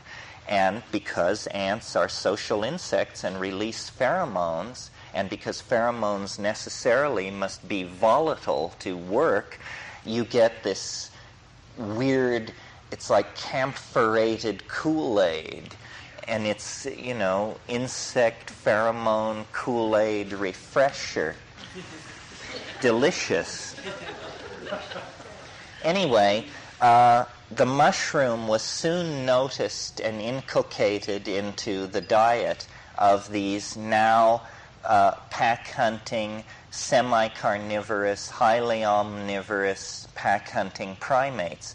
Well, quickly, the first advantage that psilocybin confers on an animal or a human being is increased visual acuity. This is just something which it does, and Roland Fisher did experiments and showed this quite elegantly in the late 60s, although that research too should be duplicated. Does it confer increased visual acuity? Do other things confer increased visual acuity? How rare or common is this? Well, in any case, you don't have to be an evolutionary biologist to know that if there's a plant that gives you better vision, you're going to be a successful hunter. Therefore, eating a plant which impacts on visual acuity is going to favor those animals using it. They are going to be better hunters. They are going to kill more meat. Their children are going to have more food. Women are going to find those hunters more desirable. Therefore, they will have many women. Many women means, in a world where fairness operates, increased opportunities to copulate. That means increased opportunities for conception. That means more children. That means successful reproductive strategy. So that single aspect of psilocybin would feed back into the human experience as a good adaptation. It's a good idea to eat mushrooms, especially if you're a hunter. But they quickly discovered that if you eat more mushrooms, a general state of physiological arousal follows upon the increase in visual acuity. All CNS stimulants will cause a general kind of arousal. On one level, what that means is a kind of restlessness that is usually channeled by the organism into sexual release. So psilocybin at slightly higher doses promotes sexual activity. Again, this is a tremendous enhancer of the reproductive success of those individuals participating in this increased sexual activity. And there is very little doubt, just looking at the earliest stratum of religion that we possess, that prehistoric religion was orgiastic and communal and so forth and so on. I mean, there may have been pair bonding and all that, but clearly boundary dissolution through orgy and boundary dissolution through hallucinogenic plant use were, I think, in the minds of these early people so commingled that they couldn't even be teased apart. Is that the phrase? At higher levels than that, at higher levels than the level in which psilocybin induces sexual arousal and restlessness and that sort of thing, it breaks out into the trip. Hallucinogenic, affects the higher cortical functions. And this then is this thing about which we, sophisticated as we are, and with 10,000 years of history behind us, we are in awe of this, of what happens above 20 milligrams of pure psilocybin. For all our sophistication, we are no more able to come to terms with that than these pack-hunting proto-hominid ancestors of ours. So you see, it was a very gentle three-step seduction. Increased visual acuity pays back in more food, more women, more children. Slightly higher doses pay back as increased sexual activity. That also means more access to women, more children, more reproductive success. And then at a third and higher level, it feeds back as a transcendental experience with a peculiar bias toward language, toward spontaneous vocalization, toward neurological perturbation that expresses itself through small mouth noises, through the modulation of sound. You see, we are uniquely set up to modulate sound. We can do it for hours without exhausting ourselves. I prove this in front of you every time we do one of these things.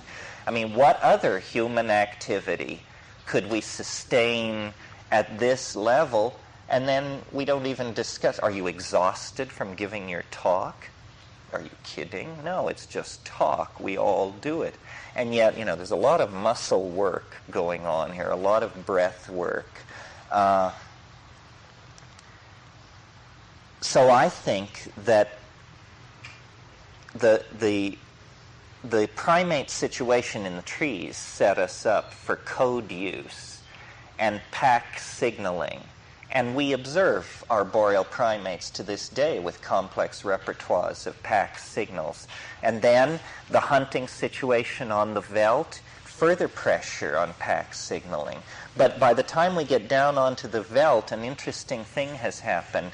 There is division of labor now, because women who are recognized to be of smaller stature and smaller bladder than men are therefore maladapted to hunting, because hunting requires a certain degree of physical strength, bladder control, so forth and so on.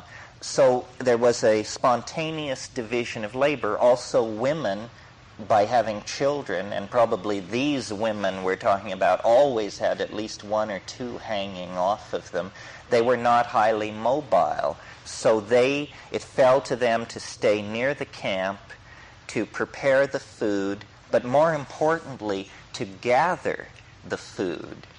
And this is an area that we haven't talked that much about. To hunt, you must find, kill, gut, and return to camp with the game. It is. I don't want to denigrate it as much as I have in the past, because it gets people's hackles up. I mean, there is an art to hunting, to knowing the lay of the land, to positioning your people downwind, and to moving game toward them, and so forth. But I submit to you that the linguistic pressure on early proto-hominids in our line, the linguistic pressure would really have been on the women. Well, now why is this? It's because the task that naturally evolved for the women was to gather the food. And what this means is extremely careful differentiation of minute physical differences. We've lost touch with this in the last couple of hundred years, because first metal engraving and then photography made it unnecessary to create absolute languages for describing plants. But if, for instance, you look at an 18th century botany book, or even a modern botany book, every plant has what is called a taxonomic description. And the taxonomic description will appear to you, if you've never seen one, as though it is written in another language. I mean, it reads like this: leaves crenulate, glaubescent, apical bracts, rotated laterally, trichomes present. What this is an extremely technical language for describing minute differences in structure. And this is what you have to be able to do if you're going to gather plants for food. You have to be able to say to someone, it's the little plant with the red berries and the white peeling bark with the gray underside to the leaves and the roots shallow. This is a complex linguistic exercise. You are distinguishing this plant from all others in the environment. Not only are there physical distinctions to be made, there are edaphic factors. This means soils. You know, is it in laterite? Is it in sand? Is it in loam? Is it in limestone? There are seasonal factors. And there may even be factors that we as moderns have lost touch with. Factors involving the feng shui, the geomantic energy of the land. So women were under tremendous pressure to develop advanced vocabularies, which they did. And, you know, to this day, among native peoples, what anthropologists always mention, without trying to seem sexist, is the chattering of women. Women chatter. Women are more socialized than men. Women are more comfortable with women than men are comfortable with men or women. I mean, women talk about internal states, they talk about feelings, they talk about all kinds of things. I think that language was probably early on a prerogative of those who gathered food in order to make all these distinctions. Okay. So then what came to be out of this confluence of forces was what I call, following Rian Eisler, the earliest partnership society. It was a society of pastoralists, because once it was understood that cattle could be domesticated, it was much more efficient to domesticate cattle than to hunt, because cattle then could provide meat as needed rather than the feast-famine cycle of the hunters. Milk then comes into the picture, which is not something you get a lot of if you hunt and kill wild cattle. And the mushroom, by domesticating the cattle, the mushroom supply was also ensured. And human beings, cattle, and mushrooms poured themselves together into a unique confluence of mutually reinforced need and intentionality that we call symbiosis. This is where there is mutual benefit to all parties. What human beings gained, I've spent some time telling you. What cattle gained from this deal was increased reproductive success, protection from predation, greater likelihood of continuous food supply, so forth and so on. What the mushroom gained from this is not entirely clear. It does become semi-domesticated then. And an interesting thing that we'll see again and again in talking about these hallucinogenic plants is how many of them are related to domesticated plants. I mean, the ergot of rye, even you could stretch it to include the intoxicating mead made from honey. Bees are a domesticated creature very early in the Middle East. So there's something a little eerie about the way these hallucinogens cluster right where we will find them. This isn't true in all cases. Peyote, Banisteriopsis caapi, Tabernantha iboga. But in the major cases that have impacted human beings, it has been because they were associated with foods. Okay, this partnership society that had this long association with these plants and this orgiastic religious thrust was producing a completely different ratio of psychic dominance in the individual members within the society than we have in our society. Specifically, what was being held down was the ego. The ego is a neurotic response to separateness. And you cannot maintain your ego in the presence of strong hallucinogenic plant patterns of usage. We saw this in the 1960s. It isn't writ in adamantine that if 1 million people take LSD, a third of them will want to join communes, you know? And yet this is what we saw. Somehow it had an impact on images of community. It mitigates against separateness. Well, it does this in a way which is very easy to understand.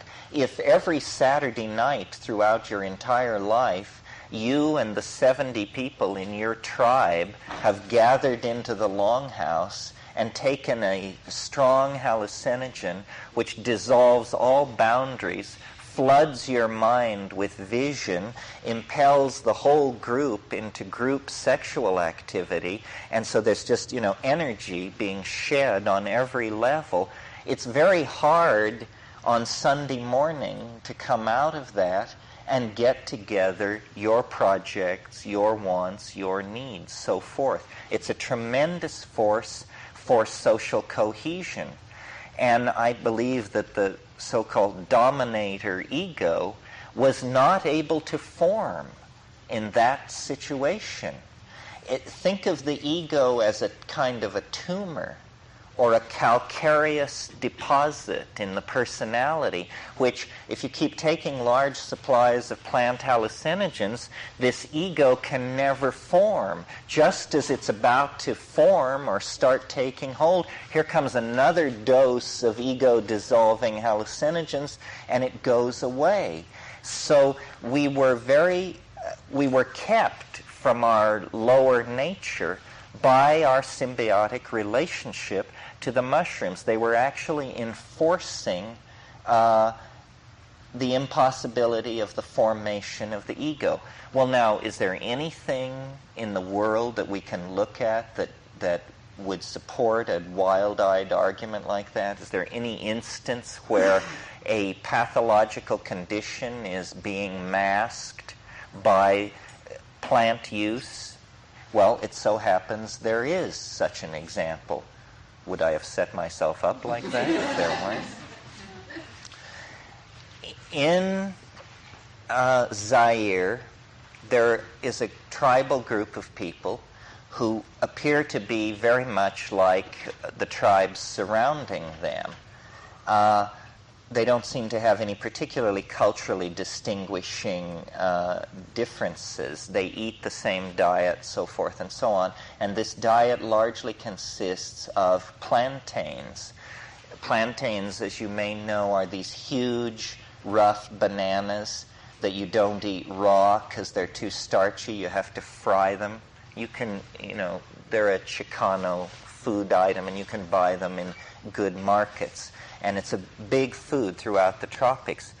Well, this tribe in Zaire, which was eating this food just like all the other tribes, a peculiar factor was noted that when people from this tribe left it and went to the city, they inevitably and very quickly, like in the space of 2 or 3 months, became mentally ill, seriously mentally ill. Not most of these people or some of these people, but every single one of these people that left the tribal group became ill. Well, they were studied, and people said, it was a strong example of cohesive group values, and these people were just made sick. But they were made so sick that it didn't look like a neurosis. It looked like a problem of some sort. Well, eventually it was understood that what was happening was these people have a defective gene for serotonin production. And in the presence of the diet that they were used to, this defective gene was completely masked. As long as they were eating lots of plantains, they were getting lots of serotonin, and they never developed any mental illness. But when they left the group and went to the city, they became crazy. And this is our story. This is our story. We are a tribe of pastoral mushroom users. And when we abandon the use of mushrooms, we become neurotic as a historical phenomenon. We become neurotic in a particular way. The ego, which is the ordinary use for the ego, is that when I'm having lunch with you, I need to have an ego, so I put food in this mouth, not that mouth. In other words, ego tells you who you are in the space-time locus, but it isn't designed to tell you how great you are, or how important you are, or how central you are. It's just that part of your neurophysiological processing that locates you to a space-time locus, a certain 140-pound deposit of meat. That's yours. You can walk around in it. But the ego is some kind of, it has a tendency to grow uncontrollably. It is a cancerous, tumorous kind of psychic tissue that requires a lot of hallucinogens to hold it down. Well, when climatological change got going in Africa, this partnership paradise was disrupted. And I think we're all familiar with the story of Genesis.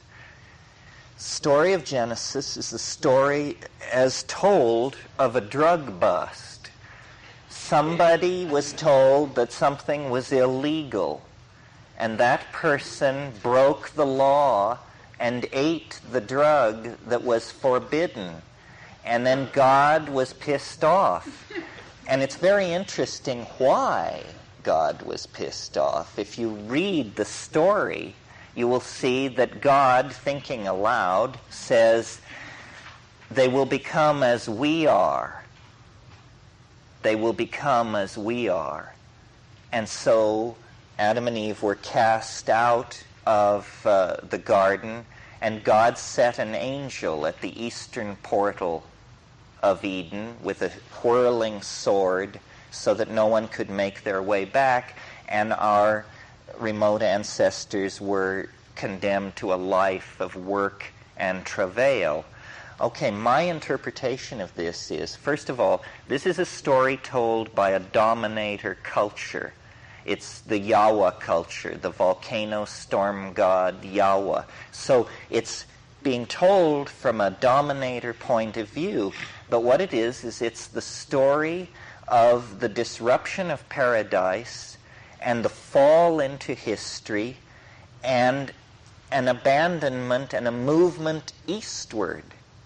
So what I think is being talked about here is this original partnership paradise in the then much wetter Central Sahara, and the mushroom religion finally being disturbed by increasing aridity in this area, so that the story of the fall from Eden and the fall into history is the story of the breakup of the original partnership, symbiosis between human beings, cattle, and mushrooms. Okay. In the Middle East, what you see in the Nile Valley and in Palestine is that before 9,500 BC, roughly, there is about 2,000 years where there is no habitation, either in Palestine or in the Nile Valley. We're talking thousands of years before Egypt. There's a complete lacuna there. And then around 9,500, a new kind of people come into the Middle East. And no one knows from where, and the reason no one knows from where is because they assume they came from what Maria Gimbutas and her group call Old Europe. This is Greece, Mesopotamia, southern Turkey, where a very advanced civilization is in the process of getting going. And if any of you are interested in this, Gimbutas' book, The Goddesses and Gods of Old Europe, will just open your eyes to the world of 15,000 years ago. But there are problems. These people coming into the Middle East and the Nile Valley do not culturally match, either skeletally or in the physical, the flint, what we would expect from a migrating group coming out of Old Europe. Instead, they have striking similarities with the people who were existing in the Central Saharan situation a couple of thousand years before. These people are called Natufians, and they are a mysterious people. No one knows where they came from, and they are much more advanced than anyone who preceded them. Well, in the Central Sahara, there is this place called the Tassili Plateau, where there are extensive rock paintings, some of them showing shamans with mushrooms sprouting out of their bodies, holding mushrooms. There's more than one such depiction of mushroom use. So what I would like to say is that these Natufian people coming into the Middle East are the scattered remnants of the disrupted partnership Eden. And in fact, they build first under the in-cut escarpments of cliffs is where we find the Natufian sites at El Wad in Israel, at Ain Shalan in the Negev. Big overhangs and they built their camps in front of them. Well, this is exactly the situation in which the late Esalen people were building, and the painting styles and the colors and the techniques are very clearly the same. Read Mary Setgast, Plato Prehistorian, or James Mellart's book Çatalhöyük, a Neolithic town in Anatolia, and you see, that even a kind of burnished ware called Sudanese 3B that comes from above the first cataract in Egypt is found in the Natufian graves in Palestine. Okay, that's the early Natufian wave. 1,000 years later, by 8,500, Jericho is being razed. And Jericho is the glory of the civilized world. There is nothing like it at 8,500 BP. It is an advanced culture apparently springing out of nothing, with a tower that was, nothing like this has been seen previously. It's very clear that the Natufian people who were building under the rock shelves transformed themselves into the people at Jericho. 1,000 years after Jericho, these same people have established a number of urban centers, the most important of which is Çatalhöyük on the Anatolian plain of southern Turkey. At 8,500 BC, Çatal is what Mary Setgast calls a premature burst of complexity and brilliance. I mean, it is something. You should take a look at this book by Mellart. I mean, this is a town 9,000 years old. The pyramids lie 4,000 years in the future from when this thing was built. And yet, there is glass beadwork, there is sculpture, there are elaborate burials. It was a Taos-like structure of adobe apartment buildings, many, many levels of habitation indicating sedentary lifestyle. In the adobe bricks, we find large-grained cereals that are now extinct, which indicate that these people had a whole cereal technology. We find animal pens. We know they had goats, they had sheep, they had cattle, they had gold work, and it was all a religion of women, a religion of the great goddess. It was, I believe, the last outpost that had any connection to this earlier partnership thing in Africa. And, had we the time and the wherewithal, we could look at the pottery and the flint chipping and the charcoal data. I mean, there's plenty there to chew on to make the case.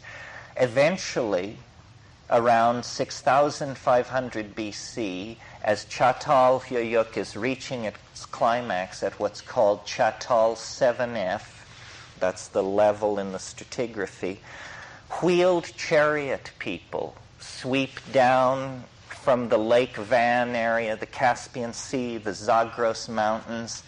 They have wheeled chariots, and they have domesticated the horse. And an argument about when this happened is rampant, but the date it continues to be set back. Well, the horse is the very antithesis of the cow. The cow connects you into that which feminizes, which nurtures. Pastoralists tend to confine themselves to a range. They are semi-nomadic, but they have a range. What happens when you get on the back of a horse is you see that you can run away from the consequences of your actions. And you say, why should we plant emmer wheat?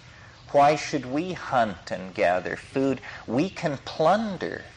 We can take it away from the people who don't have what we have. We can take their women, we can take their food, we can take their land.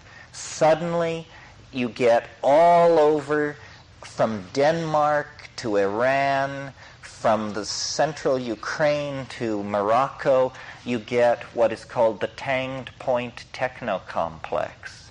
The Tanged Point Technocomplex simply means that suddenly there are vast amounts of chipped flint and arrowhead, greater than at any other point in the entire Stone Age, even though the Stone Age is now over and people have a bone antler and a primitive technology working in other materials. This proliferation of these tanged points means war has come to the human world. And suddenly, sites where no walls were built for 2,000 years, walls begin to rise all over the world. And it's clear that there are now haves and have-nots. And the pastoral civilizations that are devoted to the great goddess retreat behind high walls. In 6500 BC, these chariot people sweep down and they destroy Çatalhöyük. That ends it. That ends the goddess, the great goddess, as the unchallenged icon of the human image of the sacred in the Middle East. Now, there are a series of goddesses then, but progressively through time, their consort becomes more and more important. And then, by the time you get to what I was taught in school were the great early civilizations, Sumer, Chaldea, Babylon, and Egypt. By the time you get to those civilizations, it's a total ego trip, a god king. Everybody has hierarchically oriented themselves toward the ruler, who is the visible manifestation of God. He owns everything, and it's always a he. So what has happened here is that in the absence of the mushroom, agriculture rather than pastoralism, city building rather than nomadism, and the aggrandizement of the ego have put themselves in place. And then the last remnants of Çatal go to Minoan Crete, where they carry on for a few millennia a unique islanded partnership society. But what's going on throughout the rest of the world is this ego male dominator style of which we are the inheritors and the perfecters, because there are other wrinkles which come along through time. This clash between these wheeled chariot vehicle people and these pastoralists creates then the Indo-European amalgam, which is the inspiration for the Avestan literature, the inspiration for the Rig Vedas. And what I want to say is that at this point begins a frantic search for substitutes for the original connection to the goddess. And what also begins is the sense of abandonment, the sense of existential embeddedness in history, the sense of loss of control. And plants like Amanita muscaria, Wasson's candidate for Soma, Pagamon harmala, David Flattery's candidate for Soma. This book that I asked Cameron to look at, some of the rest of you may be interested. This is the most recent important book about drugs to be published. It's called Hauma and Harmaline, and it's by David Flattery. It's Near Eastern Studies publication number 21. You can order it from UC Press on your credit card if you need a copy. And it will argue that Soma was not Amanita muscaria, that it was Pergamon harmala. And it makes a strong case. I mean, I regard now the whole question as totally reopened.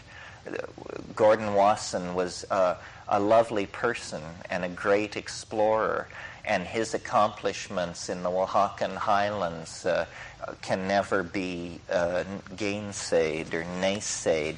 but he was slightly overeager on this Amanita muscaria business. Throughout the world, this dominator model triumphed. The only place where it didn't triumph in our cultural, in the threads that lead into our cultural heritage, was in Minoan Crete. And in Minoan Crete, the mysteries continue to be practiced, but over thousands of years, it retreated into ritual and then mere symbol.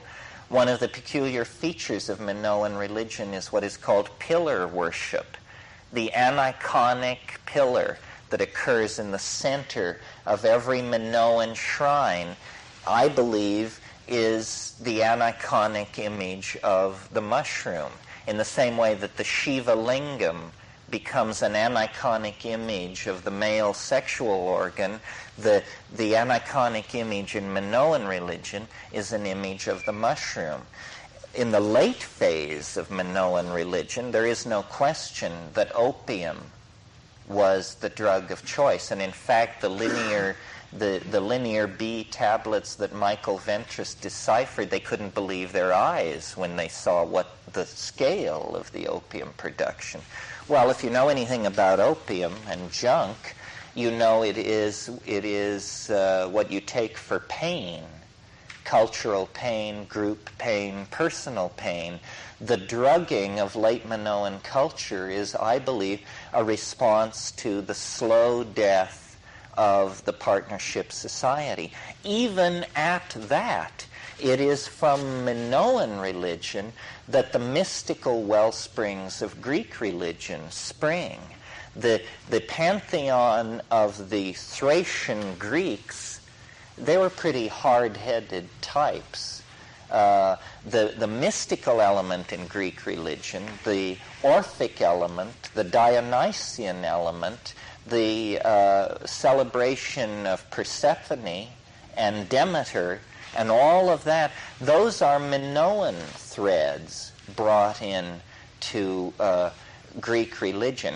And that's the last time that in our cultural line of development that there was access to the mystical tremendum. Wasson made an interesting case that what was used at Eleusis was ergotized beer.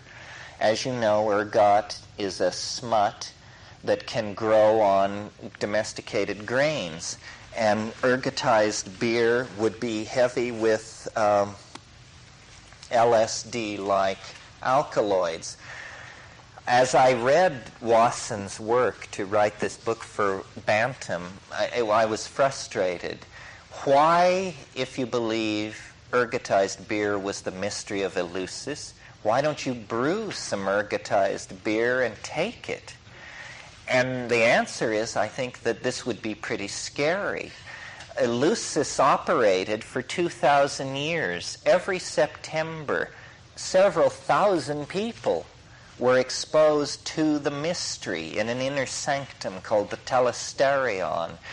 I find it hard to believe that you could give ergot beer to a couple of thousand people once a year and not have the mystery get a certain reputation for being dangerous, because ergot is dangerous. If you in the Middle Ages, there were outbreaks of ergot-infected rye. In fact, there was one outbreak in France in the 1100s where several thousand people died. Well, now, there are arguments to this, and people can say, well, there must have been a strain of ergot that produced psychedelic alkaloids in great quantity and didn't produce toxins very much.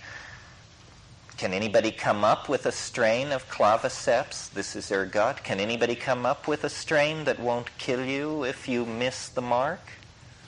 He talks about it, but they never got down to the acid test. They never brewed it up and did it. Now, Robert Graves, who was the guy who turned the Wassons on to the idea of going to Mexico to look for mushrooms, he had an entirely different idea, which Wasson mysteriously fails to even mention in his book on Eleusis. I think he should have at least denounced the guy's position and showed what was wrong with it. What Graves argued was, he said, at these mystery sites, they're always drinking something. And they always publish the recipe of what they're drinking, and the ingredients are always the same: water, rye, sugar, a couple of other things. And he said that this recipe was an ogham. Do you know what an ogham is?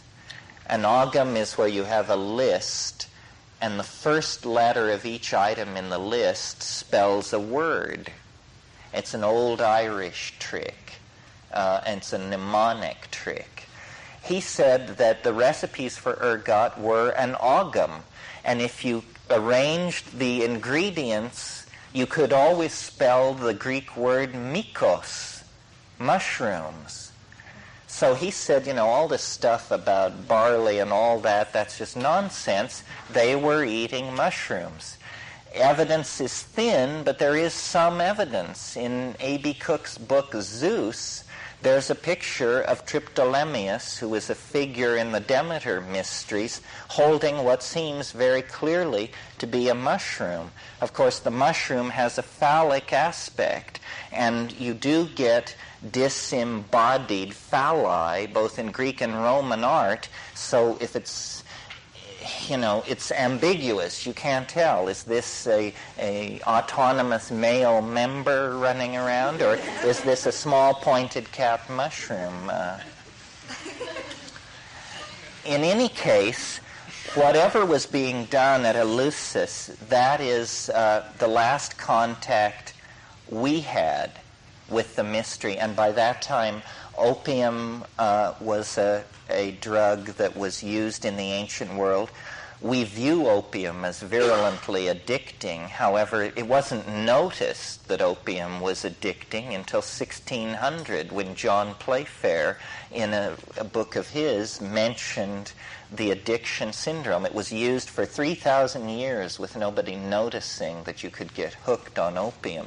So the virulence of the addiction is somewhat overstated. I myself have smoked opium many days and weeks in succession, and then gotten on an airplane and flown to some benighted country where they didn't have opium, and it was no problem. You just forget it. Addiction to natural substances, with the exception of tobacco, is something you really have to work at. But the abandonment of this partnership society in Africa set us up with a longing, an itch that we have to scratch. And this is why we are the addictive creatures that we are. Why I said last night we are the children of a dysfunctional relationship to the past. We were literally torn from the bosom of a relationship that held down pathology in our species, because the ego is a pathological state, extreme ego inflation. Once the medication was withdrawn, once the plant was no longer accessible, we developed all kinds of substitutes and all kinds of neurotic expressions of this situation of incompleteness that we feel in ourselves. And this has gone on until the present day. I can talk some about that this afternoon, the way in which, for instance, the fermentation of fruit juices and of honey to make mead created the alternate path of alcoholic intoxication. But you see, beers and wines can never be more than 17% alcohol by volume, because when a fermentation process reaches 17% alcohol, the alcohol kills the organism that is doing the fermentation. So unless you have a technique for distilling alcohol, you cannot make it stronger than 17%. Well, we don't know exactly. There seem to be notable exceptions to this where we don't quite understand what's happening. For instance, the Roman historian Pliny describes Roman wines so strong that when they were thrown onto fires, they burned. This seems to indicate some kind of distillation process, and it has been speculated that with a simple bell-shaped apparatus, you could put wool in the top of it and very laboriously wring distilled alcohol out of wool. But the standard method of putting it into a condenser to get it out was not developed until an alchemist, Raymond Lull, figured this out in the 15th century or in the 14th century. Once he had figured it out, Lull believed that he had discovered the alchemical elixir of life. He, on the basis of his invention of distilled alcohol and his drinking of a large amount of it, he proclaimed the imminent end of the world. He felt that, when you have dope this good, can Christ be far behind? And he urged other people, friends of his, alchemical colleagues, to also experiment with this, which they did very successfully. And this is the basis for the cordials and the brandies and all of this stuff that we're familiar with. There is something really insidious about synthetic drugs, about concentrating what is a vegetable essence and very diffuse. Opium was no problem until morphine came along. Morphine appears hardly a problem in the context of heroin. Heroin was invented to cure morphine addiction. That was the idea with it. Coca, as you know, has been used for thousands and thousands of years without a problem. Cocaine very quickly develops into a problem. The enthusiasts of cocaine in the 19th century, Freud and his school, were riding on the great wave of optimism about cocaine that clustered around it when it was found to be a local anesthetic. The other thing is, peculiar routes of administration have been created. The enema is a natural route of administration that was created by Amazonian Indians thousands of years ago because they had rubber. And they figured out that, they could avoid vomiting and toxicity by using enemas. The hypodermic syringe was invented in 1856. Just a few years after the invention of morphine, and just in time for the American Civil War and the Franco-Prussian War, just in time to inject a lot of morphine into wounded soldiers and then release them into the American and European population as morphine addicts. That was the beginning of that. It came out of the simultaneous wars on two continents. Coming into the 20th century, amphetamines were invented in the late 19th century. All of these synthetics, and they seem to push our buttons in a way that these natural compounds don't do, and you get serious addiction syndromes, especially when you use these new routes of administration. Well, simultaneously with all this development in pharmacology coming out of German successes in molecular chemistry in the 19th century, a vast amount of ethnographic data is being collected. The modern science of mythology and anthropology is born. So in the 20th century, we suddenly get a huge amount of anthropological data about strange plants being used by strange people in far-off corners of the world. Mescaline becomes very interesting to Kraepelin and Havelock Ellis and Cluver, all of these people. In the 30s, 40s, and 50s, the mushroom story slowly breaks. Albert Hofmann invents LSD. It doesn't really make itself known in the scientific literature until the late 40s. A very interesting thing about our particular area of interest that astonished me, all the talking I've been doing about it, is the brevity of the window of research. What I'm particularly interested in are the indole hallucinogens. Ibogaine is an indole hallucinogen. It wasn't known before 1850. It wasn't characterized by the turn of the century. It has never had any vogue as a social drug in the United States. It has never been used significantly in psychotherapy. No human studies have ever been done on it. That's ibogaine. LSD, the one member of the family that got a lot of attention, it was not announced in the scientific literature until 1947. By 1967, it was illegal to do human studies on it in the United States. That's a 20-year window, and that was the longest window any of these things ever got. Psilocybin was characterized by Hoffman in 55, I believe. By 67, it was illegal. DMT was discovered by the Czech chemist Sara in 56. By 66, it was illegal.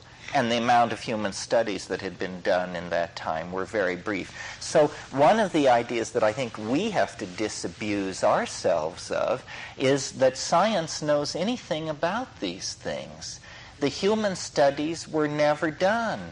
I was talking to somebody who was involved in all this stuff the other day, and they were telling me they got a protocol to study LSD. They were going to have 100 subjects. It was a big project. Set and setting was under control. It was being run by sensitive psychedelic people. It wasn't the white coat and clipboard set. It was all set to begin on Monday morning. Saturday afternoon, Art Linkletter's daughter takes LSD and drowns herself in a swimming pool. By Monday morning, the LSD project was dead in the water. So this thing, you may have the notion that we are a minority that feels this is important, and there is a majority that feels that it's unimportant. That isn't the case. We are a minority who feels this is important, and there is a majority that knows nothing about it whatsoever, has no data, and no realization of what it is. An interesting case, an interesting example of how science misses the boat. I'll tell this story and then I'll let you go. DMT is a very powerful short-acting hallucinogen, the most powerful. We'll talk more about it in terms of its content, but what I want to refer to here is you smoke DMT. This is how you do it. This is how everybody does it. Now, it can be shot, but, I think that's really a barrier. That's something. I don't think you should shoot anything. Because I just think, it's a way of transmitting diseases. It sets a funny psychology toward the integrity of your own body, and it's just a kind of bad habit to get into. Nevertheless, scientists love to inject things into people. They love the injection. Why do they love it? well, aside from the fact that you get to stick somebody, the reason they love it is because you can absolutely control the dose. You see the barrel of the syringe, you see that there's 30 milligrams of X there, you watch it go into the muscle, and you write in your clipboard 30 milligrams IM. What they object to about smoking is you can't be sure that the person got the whole dose, you can't be sure that the whole dose crossed the blood-brain barrier, you can't be sure. Nevertheless, this is how people do DMT. Funny thing is, when you shoot DMT, it's not as impressive. It's slower to come on. It's slower to come away from. It lasts about 45 minutes, and it's a low hill, not this mind-shattering spike of activity that drops you down. So if you look up dimethyltryptamine in Goodman and Gilman, or the Merck Index, or the physician, whatever, it will say short-acting hallucinogen, 45 minutes to 1 hour in duration. This is not what DMT is at all. DMT lasts 7 to 12 minutes and is spectacular. Well, finally now, a project is getting started to study DMT where the people will actually do it the way human beings do it. For the first time, science will lower itself to administering a drug in the manner in which it is actually used by the user in society. But it's taken 30 years to get them to understand something that simple. So what this means is that people such as ourselves, we are the cutting edge of neuropsychopharmacology, because the content is the frontier, and these scientist types know very little about it. I mean, occasionally the most daring of them will take a trip, but the great names that you associate with the psychedelic movement, with certain notable exceptions, are fairly cautious users. I mean, people who have their names written all over this stuff, when you actually pin them down, they say, well, I took psilocybin 4 times, and I took X and Y a few times. This doesn't, it's not to take it and prove that you can survive it, it's to take it and embrace it and be part of it. So science must stand aside unless it's willing to get its feet wet. This still belongs to courageous individuals who are willing to put their body-mind system on the line and then draw conclusions from it. So in trying to inspire you to do research, to think about ways in which whatever your specialty, if you're a medical researcher, a neurophysiologist, a therapist, a chemist, an anthropologist, a linguist, whatever you are, don't be in awe of science. Science has nothing to say here. Science is a puppy dog lagging behind the train. This is an issue where the people are forcing the focus. Well, I think that's enough. The time slipped by. You weren't violent enough in insisting on interrupting and asking questions. We'll go through more of this. This is the basic notion that I want to put across, that a disturbed symbiosis in prehistory is what makes the hallucinogen so important in the present, because now, knowing what we know, we can restore that symbiosis. We can take up where we left off at Eleusis, at Çatalhöyük, and at Jericho. We can reclaim what has been lost since Eden. We'll meet here at 4. Thank you.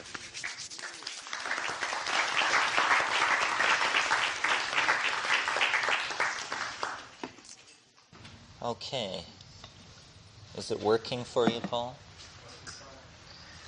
Well, this morning I made sort of a three-dimensional, rational argument from anthropological and archaeological and pharmacological data toward trying to convince the listener that hallucinogens were involved in the origins of human consciousness, that behind the abandonment of that lies our neurotic relationship to nature, and so forth. So it was like an analysis of the phenomenon of millennia of hallucinogenic drug taking and then millennia of being away from it.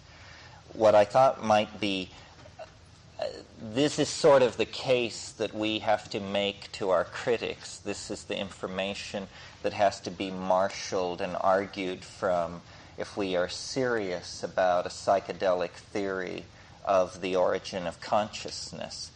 But what I thought it might be interesting to talk about this afternoon is something which is, I think, dearer probably to each of us as an individual, which is just maybe to talk a little about the actual phenomenology of these states and what seems to be going on there. In writing this book that I've been working on, I've seen how the image of the unconscious perceived through drugs has been, it's like an archetype that has been evolving over at least 300 or 400 years.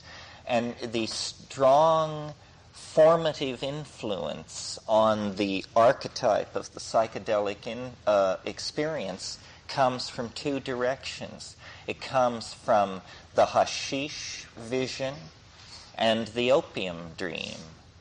These are the two sources of pre-20th century psychedelic insight that the Western mind had access to.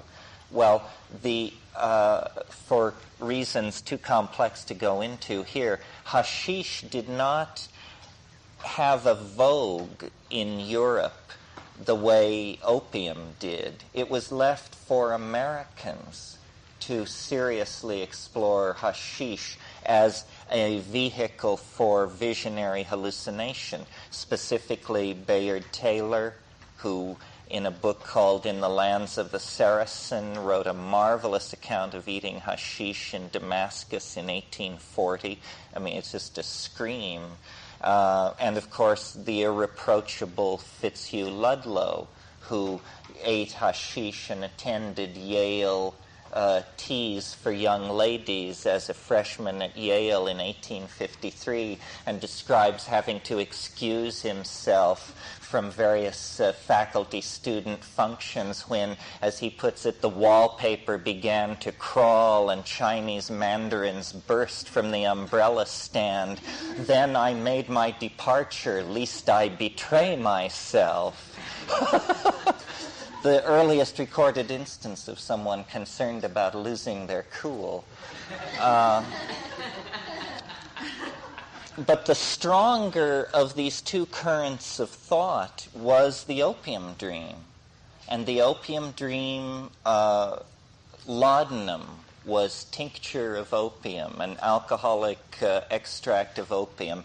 And everybody was into this stuff from about 1795 through much of the 18th century. Not only the great names associated with it, Coleridge and De Quincey, but Byron and Shelley, all of these people dabbled in opium. Well, what comes out of the English Romantic imagination's contact with the reveries of opium is a world of desolated ruins and pale women wailing beneath a demon moon and black oceans sucking at crumbling rock where mordant vegetation tumbles down to storm-whipped shores. Right? This is the Romantic imagination. It has this morbid stillness the stillness of Morphia, the stillness of the god of dreams. And this influences the Gothic conception in literature, so forth and so on. When this thing about the history of how people image drugs and drug states reminds me, I will digress briefly, of a thing that happened to me that always amused me. I was on an ocean liner headed for the Seychelles from India in 1969, and we were furiously smoking hash, smuggling hash, eating hash, and there was a South African mercenary on this boat, and he didn't know anything about cannabis, but he was very interested. And so he was questioning me about hashish. And he asked this wonderful question. He said, "Is it like a seance?"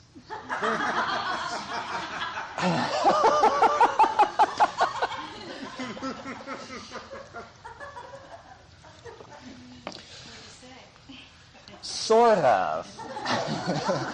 This question told me a great deal about him and didn't give me a lot of hope that he would turn into a hardened hash head.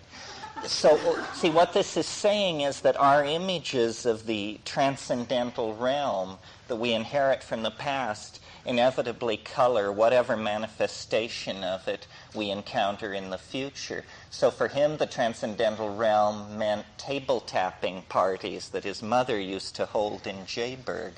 So this prompted the question, is it like a seance? Except you levitate instead of the table. That's right. So coming into the 20th century, that was it, the hashish and the opium thing. Well, then Freud, and behind him Jung, began to look at the products of pathological fantasy and the products of folklore and alchemy and the aroused imagination in its many manifestations in religion and shamanism, and they proposed, then there was a widening of the notion of this other realm. And as LSD was developed, this was what was in the minds of most of the people who were dealing with LSD. They saw it as a searchlight that could be turned on to illuminate the dark regions of the unconscious. And I suppose if you were Freudian and you used LSD, you searched for Oedipal traces and all this stuff. And if you were a Jungian, you were seeing alchemical motifs and transformative motifs drawn from folklore and that sort of thing. Well, this worked for LSD for reasons that we maybe don't have to talk about. My take on it would be that it has LSD is like a mirror. It's like a perfect mirror. It magnifies whatever is held up before it. But it, unlike some of these other indole hallucinogens, which are, demagogic in their wish to convey information. I mean, LSD is like perfect mind, perfect mirror, and the mushroom is like a street corner preacher who's just haranguing you with some visionary epic. So LSD was a fortuitous or a synchronistically important choice then, because it confirmed that Freudian and Jungian expectation, and they reported remarkable success with the treatment of neurosis and so on. What then came on after all of these things were made illegal in the 70s was a much larger population began to be exposed to psilocybin, not to psilocybin the compound, but to mushrooms. And it's a very interesting point that the people who took psilocybin around the Harvard psilocybin project in the 60s were completely unprepared for the difference between that and fresh mushrooms. The difference is considerable, and there is no rational reason from a scientific point of view why this should be. So it's confounding. Psilocybin and the mushroom should be the same thing. Otherwise, you must be a mystic of some sort, because you're hypothesizing that, there's something better about the mushroom. Nevertheless, this seems to be experientially confirmable, so that the establishment picture of psilocybin was flawed in the literature. In fact, the literature of hallucinogenic drugs up to 1970, let's see, all revolves around the notion that hallucinogenic drugs are more or less like LSD, last half as long as LSD or twice as long as LSD. It's all measured against this. They were completely infatuated for some reason with LSD, as was the entire culture, probably from the pharmacological point of view, because it was active in the nanogram range, in the range of millionths of a gram. This is still, to this day, astonishing, that any drug should be active in the nanogram range, and that a hallucinogen should be active, for me confirms the quantum mechanical connection of consciousness, because, so little matter is in play in that situation where you take 500 gamma, 1/5000th of a gram. It's pretty amazing. So the official version of what can happen with these hallucinogens is very limited. And there was never stress on content. The individual content of the psychedelic trip was treated like the ravings of a psychotic. In other words, it was never examined from the point of view that this person might actually be a reliable witness. If you read the literature of what psychedelic drugs do, like if you read a book like Hoffer and Osman's book, Hallucinogens, classic in the field, you will get the idea that what these drugs do is they cause pictures before the eyes, colored shapes, moving grids, lattices, spontaneous laughter, confusion, anxiety, and hysteria. This is the range.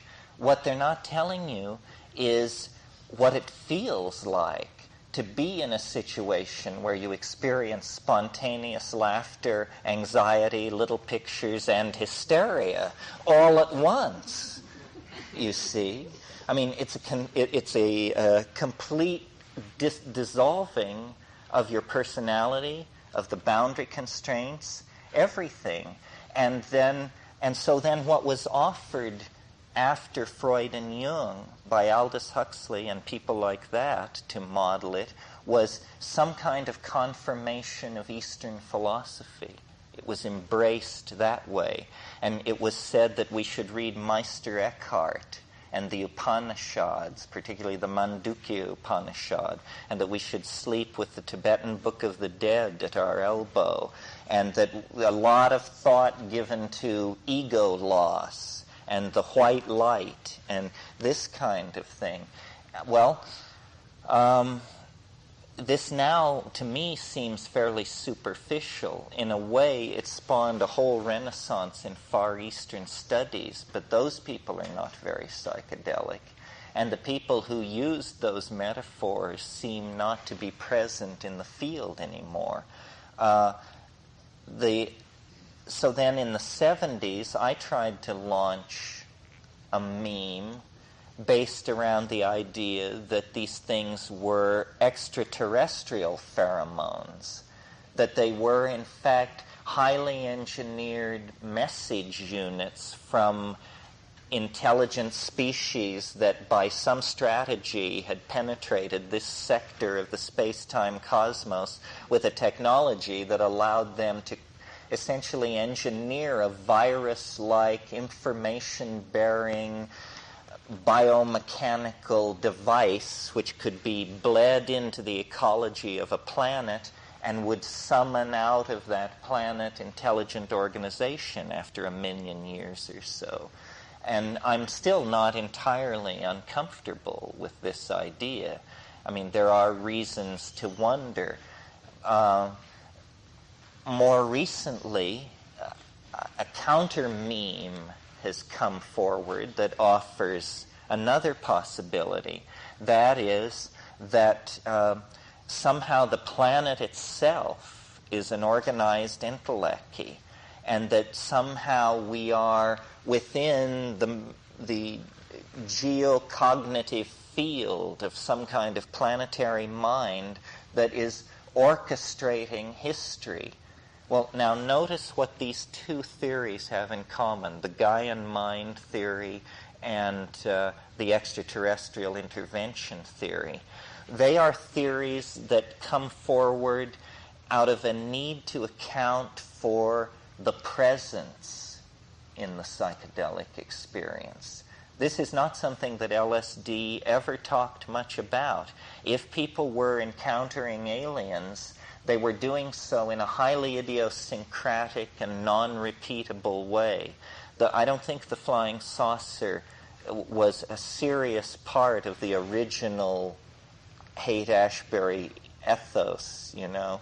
I think the unicorn and the rainbow, but the flying saucer was a later understanding. It arose in the mid-70s with the mushrooms. I mean, it would be interesting to trace the evolution of these motifs. You know, the butterfly was in there too as a kind of unconscious understanding of metamorphosis. But what the extraterrestrial theory and the Gaian mind theory are both trying to come to grips with, that neither the Freudian nor the Jungian nor the Romantic theory needed to take much account of, is the presence of the alien mind. What is this? Well, I'm not sure. I think this is really the question for high-dose Trekkies to put to themselves. You know, why is the human mind haunted? This is a way to put it. Why, when we go in there, are there these information-bearing, unbelievably peculiar, familiar yet alien, hyperdimensional creatures? What are they? You know, several possibilities have been kicked around over the years. Are they a state of human development in the far-flung future that is working with some kind of psychotronic technology to communicate with the ultra-primitives of the 20th century through some kind of, you know, I mean, this is possible, but somewhat labored, I think. Are they extraterrestrials able, via, again, some unimaginable psychotronic technology to tear open a mental dimension in which they can communicate with us? Well, I don't know. Are they another possibility that, you know, has a certain kind of eerie charm, is that they are the Grateful Dead, if you will. They are the dead. It's interesting how much shamanism worldwide focuses on the notion that shamans come and go from the land of the dead. Is there an ecology of souls in hyperspace that you can perceive for 4.5 minutes on DMT, and then the barrier between that dimension and this dimension closes over? I confess this idea, maybe because it's recent, has a certain attraction to me. I know I'm warm when I have the, oh no, it couldn't possibly be that response, which I have very strongly to this idea. It's like it boggles my mind to think that because it's heart heart, heart, heart, heart, heart. It doesn't take heart to face the extraterrestrials, You become Captain James Kirk of the Enterprise, and you move toward this diplomatic rendezvous. But the idea that it might be your dead family, and that in fact what you are seeing is what you will become, and that in fact this is an intimation of your personal immortality, is just, hair-raising. And as someone pointed out, hair-raising is the quality that Robert Graves associates with the near approach of Leucothea.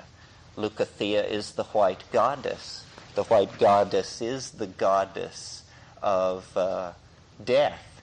Many, many people come out of the DMT place and say, it feels like death. There's something about it.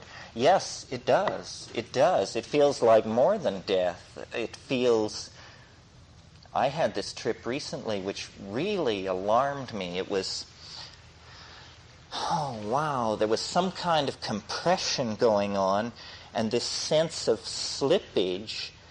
And I came out in the parlor of my grandfather's house in a certain sunlit afternoon in 1948, and I was in my child's body, and I was facing my circus, my little circus of figures that I had, and I had little tigers in cages where when you move the bars this way, it's a tiger. When you move it this way, it's a lion. And I had all this stuff. And I was there, and then I was there, and I knew it was just freakish beyond belief. And other people have said about DMT that you only have one trip on it, and you go to it again and again. And it's a stitch in time. It sews it all together, and you flow back through these places. But the feeling of, not death exactly, but just the skewedness of it all, what was happening to time and space and mentality and association and my psychic relationship to all these intervening events. I mean, it felt like time travel. It felt like the real thing. I would hate to have it be more real than that. In contrast to the ordinary DMT flash, where what happens is you break into this space where these things are that I've sort of facetiously called the tykes. The tykes are these childlike, self-transforming, jeweled basketballs that run around you and jump through you and are like autonomous portions of the surface of your own psyche or something. I mean, you can't tell what is going on except that they are offering these things which are like toys or machines. They're like these Chinese ivory balls that are carved with many levels. And you look at these things, and the immediate emotion is astonishment bordering on heart attack, and then they just take it away, and then they show you another one. And they're showing you this stuff and trying to convey something. Well, after having this experience a number of times, I came to the conclusion, which again was shocking to me, that this is somebody's idea of an environment that is reassuring to human beings. This is the equivalent of a playpen, where you hang brightly colored plastic things above the crib so that the baby will hit at them and learn hand and eye coordination. So that when you come through into this place and there's the elf hooray, which is the thing which greets you as you come through, there's this yay, and then they have you, and they say, okay, now we have you. Okay, don't freak out, don't be amazed, pay attention, look at this, look at this, look at this. And you're just saying, what happened? A minute ago, I was somewhere, we were talking about a drug, we were thinking of doing it, somebody had a match. Now, what is happening? And they're saying, forget about that, look at this, look at this. And they're singing in this rhyming language, which you see. You do not hear it, you see it. The entire geometry of the space in which you're in is conformational syntax that is contorting itself through these fractal regressions. There's no time, there's no space. These things keep moving in and out of your body. They keep telling you they love you. They keep telling you to pay attention, to remember, to remember, to remember. And at that point, you're just falling out of it, falling backward. Everything melts, everything collapses, everything turns to slush, it falls away. There's eidetic revisionism, and then you can't remember. And you say, what happened? What happened? It's not like it's like being struck by lightning. It's like what this room would be like if a fighter plane came through the roof. It's that all hell breaks out for like 3.5 minutes, and you cannot make any sense whatsoever of it. You cannot correlate it to a drug. A drug? Are you kidding? The other thing is, it hasn't affected you. You are yourself.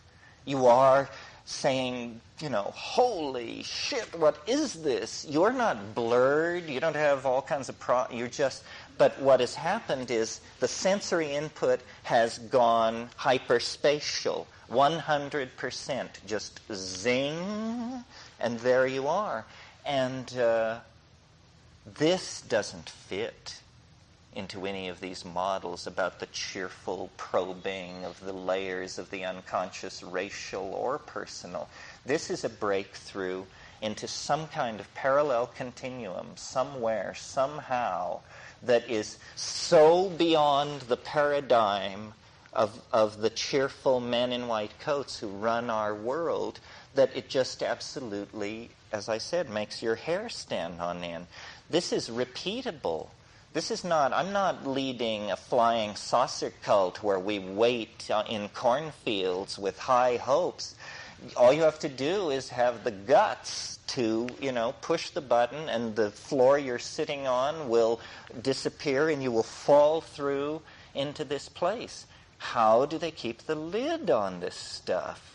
This is what lies behind this cheerful historical recitation of argument this morning, that the human world is tangential to some kind of appalling mystery, unexpected, not even clear that this has anything to do with spirit and love and being good or any of that.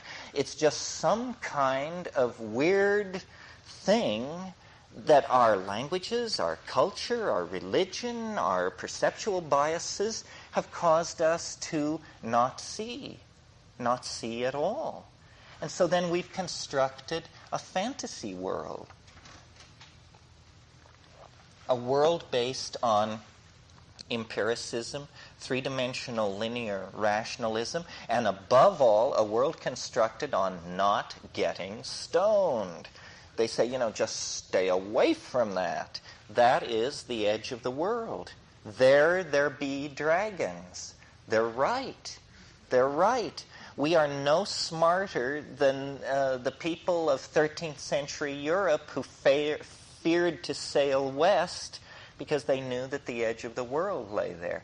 I mean, the edge of our world, the defeat of the scientific paradigm, the absolute confounding of 1,000 years of rational philosophy and science is experientially available to every one of us, but for flimsy laws. Flimsy laws, again, made by men who wear dresses. Wherever there's bad stuff being done, these guys wearing dresses are to be found highly active. Why is this? Why is this? The church and the judiciary are, in this weird lock on the evolution of the human mind. It has to do with new ideas. New ideas are bad news if you're a control freak. They spell trouble, some kind of trouble. And it doesn't even matter what kind of new ideas. I mean, to the Roman Catholic Church, Protestants loomed like, a psychedelic revolution. The notion that people should seek in their own hearts for guidance from God. What kind of heresy is this? This is what we have the church fathers for. This is what we have ecclesiastical councils, great universities. God's ways are obscure. The unaided human individual, uneducated, cannot be expected to know God's ways. We will explain it to you. Well, Protestantism then was, the cutting edge of something happening. Now, a somewhat different situation prevails. Each thing, becomes its own antithesis. Each thing kills the thing it loves. So, what needs to be central in thinking about this, I think, is how unassimilatable it is. How very, very different it is to be stoned on DMT than it is to be sitting here in a room full of people talking about it. That it's different, lots different. There's nothing else in our spectrum of potential experiences that can come close to it.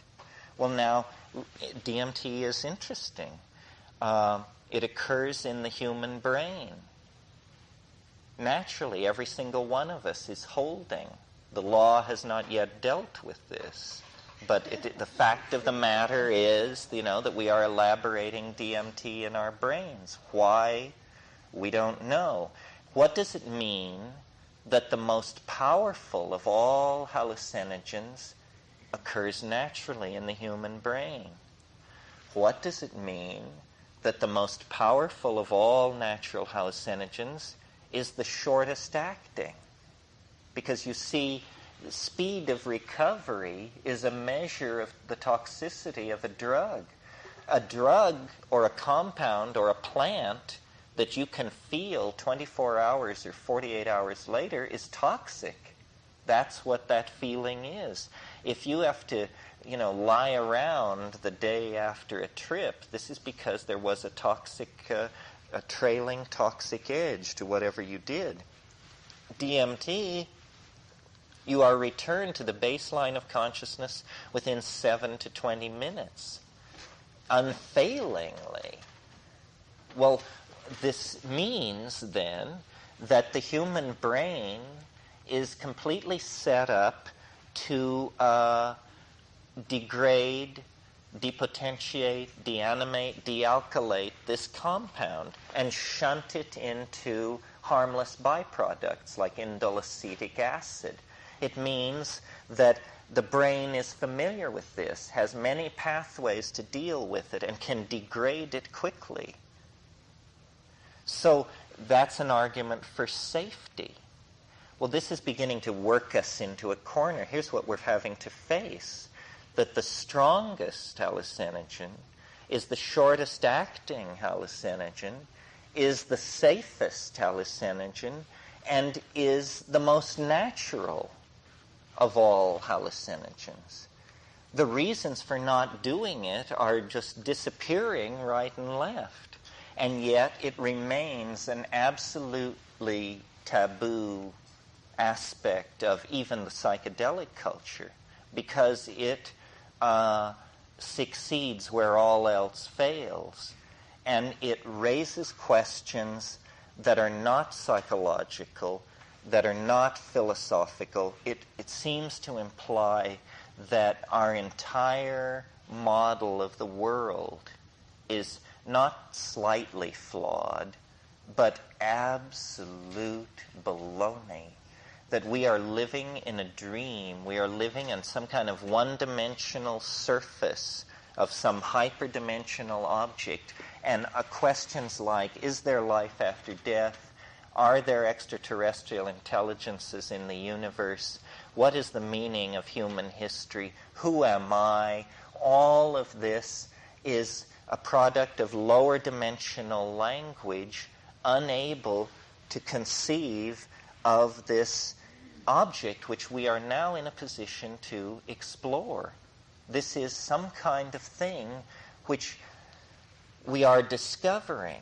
It's so large a discovery that it takes a century or so to even figure out what this is. I mean, while we're dredging the Bermuda Triangle for flying saucers, while we're training our radio telescopes on Zeta Reticuli, while we're doing all this stuff, looking for the message is exactly where you would expect to find it, present in the human mind as the transmission of some kind of entity for which the laws of physics and the confines of matter mean nothing. And life and death seem to be nothing. 2 or 3 centuries ago, this would have just simply been called God Almighty. I don't know. I don't think that it is the God that hung the stars like lamps in heaven. That is a very large God. The stars are vast. But something is going on this planet around the issue of biology. Something has broken through here. Some kind of higher order organizational process is in play that is larger than the human species, larger than the historical damage we have done to the planet. Something is going on. And I think that we are reaching the cultural stage where if we can sufficiently decondition, we can understand what it is. It's something about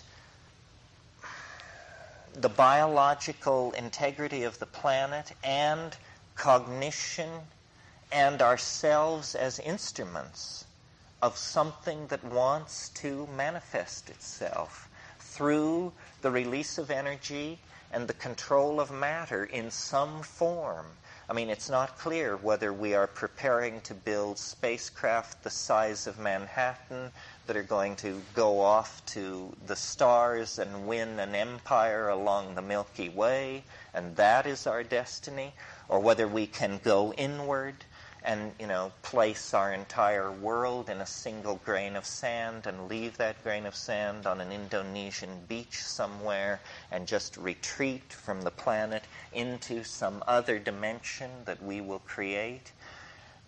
Perhaps we can build a module and bury it on the moon and then radio transmit ourselves into its interstices and live in a simulacrum of a real world forever as a penance for what we did to the planet. I mean, the scenarios are endless because the cultural dimension that opens ahead of us is the imagination.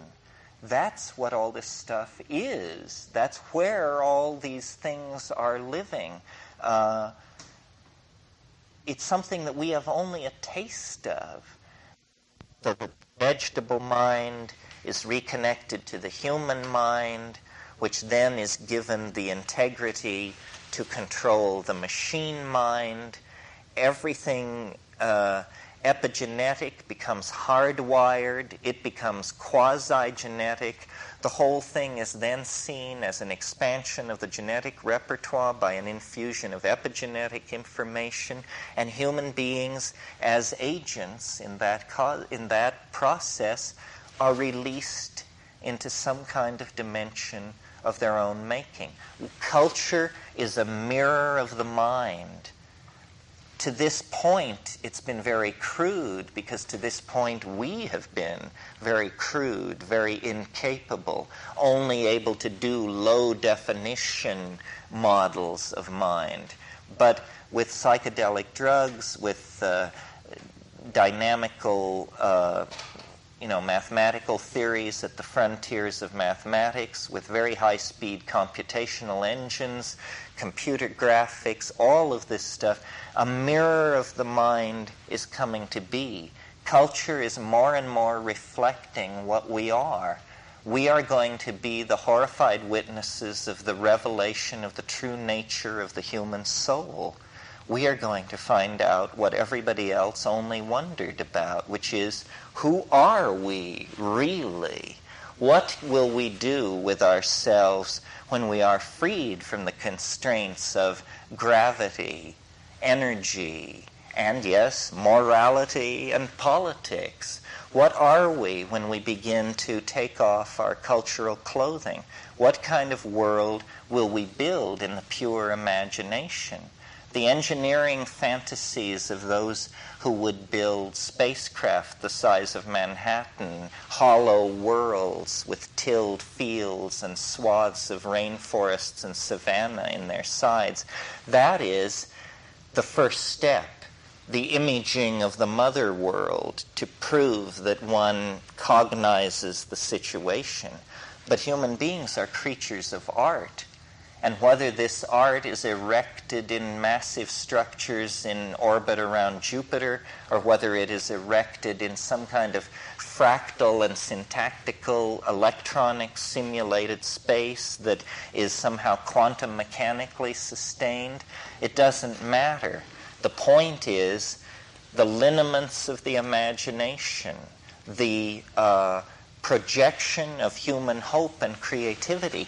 And the psychedelics are the way in which this has always been done up to now, unaided. What we know of culture, what we have of culture, has come to us in this way.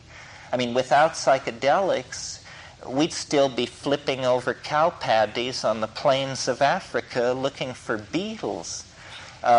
What we have been given through this symbiotic relationship is slow but widening access to hyperspace. We call it culture, but we are having difficulty maintaining the illusion that it's something we create as it moves faster and faster, clearly of its own accord.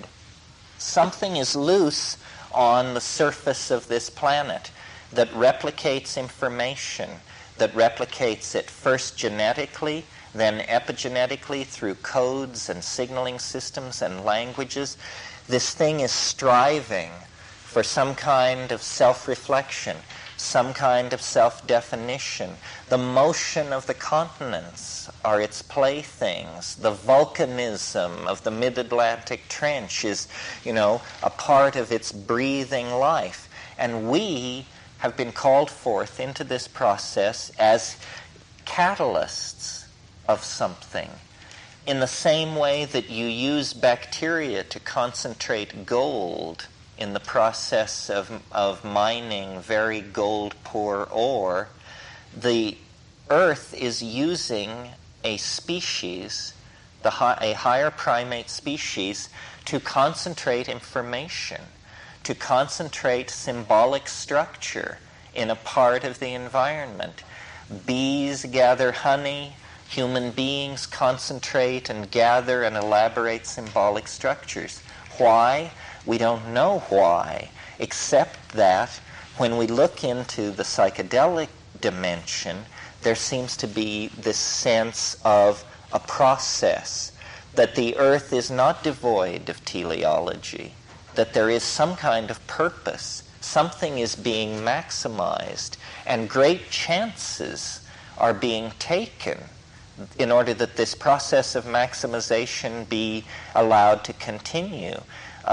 History is, after all, it's like an epileptic fit on the geological scale. I mean, you just fall down and kick around and then you die. Or you don't. You get up and you feel better. And this is the dilemma that we confront. We are in a fit, a 10,000-year fit of informational excrescence, code transfer, syntactical elaboration. Everything is feeding back into everything else. Some kind of super autocatalytic hypercycle is taking place in the realm of information, leading toward what I call the transcendental object at the end of history. That in this higher dimensional space is the completion of this process as a kind of Platonic fait accompli, and it is casting a lower dimensional shadow into process. In other words, history is the shock wave of some kind of eschatology. The presence of history is this very transient phenomena that occurs immediately surrounding the ingression of the transcendental object into ordinary space-time. And we sense this thing. It drives our religions. It fills our psychedelic visions. It inspires our messiahs, all of them. Because what people do is they section the cone. They section the hyperdimensional object with the language skills of their historical time and place. And then they come back with a story about what it is. Buddha says this, Muhammad says this, Christ says this. These are lower dimensional slices of this transcendental object at the end of history. What it is cannot be known. It exceeds description. It is translinguistic. It is the confounding of language, and yet language, in an effort to describe it, seeks greater and greater differentiation, greater and greater approximation to this object, so that then technological innovation, religious ontology, outbursts of poetry, painting, dynamic personalities, all of these processes are lower dimensional slices, lower dimensional processes driven by the presence of this transcendental object. So then what shamanism is leaving the plane and grokking this higher dimensional mapping of what we call the here and now. And then you see into it to as great a degree as you can assimilate, to as great a degree as you can create the language for it. And that's why it's pressure on language, why the memes have to be artificially constructed, why I push with concepts like self-transforming machine elves. You know, that's a chunk of the place.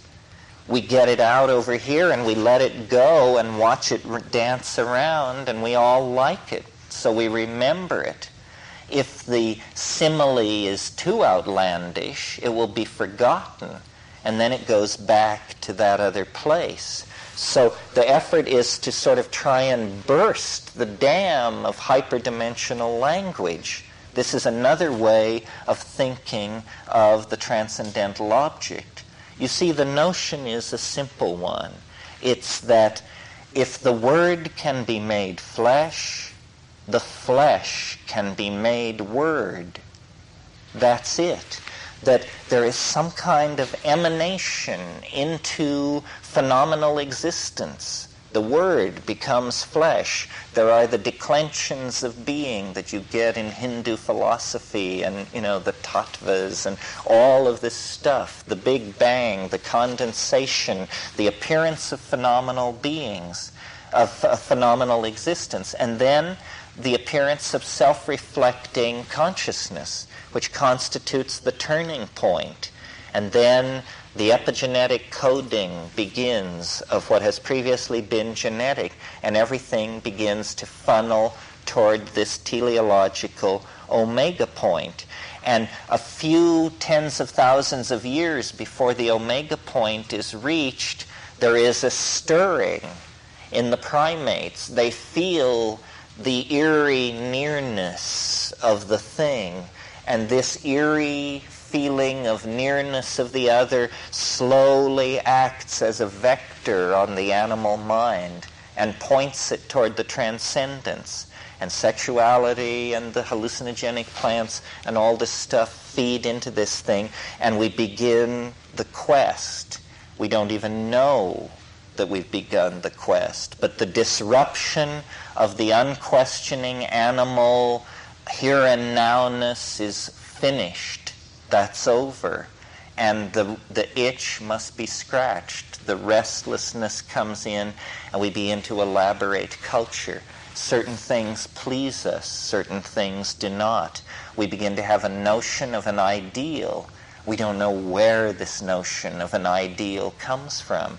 Well, it's coming from this intuited higher dimensional mapping of this object, which is acting like an enormous attractor, throwing out a field of attraction that reaches out 1,000,000 years and begins to pull us toward it. And now we're very near this thing. The whole last 1,000 years has been just a flirtation with this wild dance with the coming and going of the mystery. I mean, people throw up Gothic cathedrals, then they tear them down, then we have alchemy, then science trashes that. All of this stuff, this frantic elaboration of ideas, indicates that we are now in the ineluctable and unbreakable grip of this huge attractor. And as it pulls us toward it, it compresses information, it compresses the phenomenon of culture, it speeds things up. You see, history is a kind of psychedelic trip. That's what it is. It's the big trip. And what we're approaching, is the place where the previous structures that have been able to maintain a metaphor as the pressure of this thing built in the collective psyche are going to suffer meltdown. And we're just going to have to admit, yes, the earth has been invaded by archangels. Pentagon sources now confirm, it's the end of the world, basically. But the world that ends is this lower dimensional slice. Somehow there is a subsuming into this higher dimensional object. All time on this planet flows toward this one point. This is, I grant you, a peculiar idea, but to show you how language, culture, and media work on ideas to make something seem odd or ordinary, let's look at the ordinary version of reality that straight people profess. Straight people believe, white, Anglo-Saxon, well-educated science types, believe that the universe began with what is called the Big Bang. What this is you are asked to believe that the entire universe sprang from nothing in a single instant. This is the scientific explanation of where the universe came from. It sprang from nothing in a single instant and was originally an object so dense that it was smaller than the inner orbit of the electron around an atomic nucleus. And out of that eensy, beensy, very highly energetic, extremely heavy. In other words, this has got to be a fairy tale. If you can't prove it, it certainly is a fairy tale. It just piles one preposterous notion on another in an effort to solve all intellectual problems in one stroke of suspension of disbelief. Well, what I'm proposing is also a singularity where everything is pulled into a kind of ultimately complexified, super dense state of connectedness. But the singularity that I propose emerges out of a very complex situation, i.e. the evolving cosmos as we know it, which, as we see, has many states of chemistry, energy levels ranging from that of quasar to flashlight battery, so forth and so on. It seems more likely to me that a singularity would emerge out of a background of complex event systems than that a singularity would emerge out of absolute primal nothingness. And so when you look at these two theories, you can pick whichever one suits your aesthetic. But the notion that one is preposterous and the other the stuff of reason and empiricism is just nonsense. At every end of the scale, we are surrounded by myth. And so I think that this kind of a singularity solves a lot of problems for us. It explains the evolutionary thrust of development on this planet. It locates human history in nature as a force that has been called out of nature by natural processes on the planet. It reassigns human beings a role in the unfolding of the planet other than its simple, flat-out rape and destruction. And it places ahead of us an object of hope, because the transcendental object that is doing this is pleasant to experience. I mean, I don't want to make a moral judgment on it, but it is, God's love or something like that. It is real, and I think this is what history moves toward. This is the intuition of religion that is so severely flawed and compromised by the limitations of religion and the deals that it cuts. Well, maybe we should stop for a couple of minutes and stretch and then have questions. It doesn't make sense to you, it doesn't make sense, period, probably. So are there questions, comments, clarification? Yes. I wanted to ask you on your the DMT experience that you described.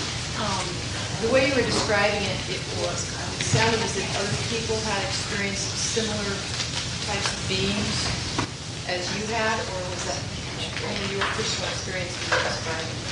No, I would say I get pretty good results. Of the people I have been able to turn on, I would say half get elves and entities. I don't take responsibility. You can't know what's going on. I mean, people botch it. They don't do enough. They do it on grass. It wasn't made right. All these parameters. But people that I've been able to satisfy myself that it was done right, about half get it. And not everyone gets it as strongly. It seems to be a kind of archetype through which you cut deeper and deeper, and the deeper you go, the stranger it gets, but it keeps its character. For instance, I saw one woman take DMT, and it looked to me like a subthreshold dose. It looked to me like an insufficient dose. One way you can tell that people are in fact getting a sufficient dose is that there will be rapid eye movement under the eyelids. It's because they're watching all this crazy stuff. If you don't see their rapid eye movement happening, then you have reason to wonder if they actually did enough. Well, so I didn't think this woman got quite enough. So she came down and she said it was the saddest carnival in the world. It was a sad carnival. And this is it's the circus. It has something to do with the circus. The circus is the archetype of DMT. What do we have in the circus? Well, we have lions and tigers and beautiful women and slapstick comedy, but an aura of darkness. I mean, the circus, if any of you have seen Les Enfants du Paradis, In fact, I've had LSD trips which were entirely about that movie and replaying it in my head and trying to understand it. The archetype of the circus, this is why Fellini uses this. God, there are scenes in Giulietta di Spiri where she opens the triangular door and the burning bed is there. I mean, these scenes are drenched with this tryptamine kind of consciousness. Other people say of DMT, there are clowns. It's about clowns. Well, these are progressive approaches to the self-transforming machine elves. Maybe I've done it more, or maybe I just have some power of observation, but I saw behind the mask of the clown, and behind the mask of the meme, and behind the mask of the marionette, and behind the robot mask, to more of what I feel must be the essence of the thing, because it was more replete with strangeness. It was more like, we're letting you see, we're lifting the veil. So, the circus, does that do it for you? What about the relationship between mushrooms and DMT? High-dose mushrooms, psilocybin is 5-hydroxy-NN-dimethyltryptamine. DMT is NN-dimethyltryptamine. I'm not saying that psilocybin becomes DMT as it crosses the blood-brain barrier. There seems to be a problem there, which Shulgin explained to me, but I didn't quite understand it. But it's something very, very close to DMT, and at the peak of a high-dose mushroom trip, you can come into a place where you say, I cannot tell the difference. This looks like DMT to me, for sure. But instead of it appearing with crackling immediacy 15 seconds after you lay down the pipe, you work your way there over an hour and a half with breath control in absolute silent darkness. Ayahuasca, same thing.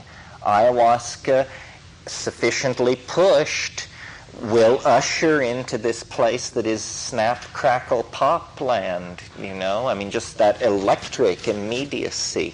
But these are high doses. When you say high doses of mushroom? 5 grams and up. 5 dried grams and up. How far up?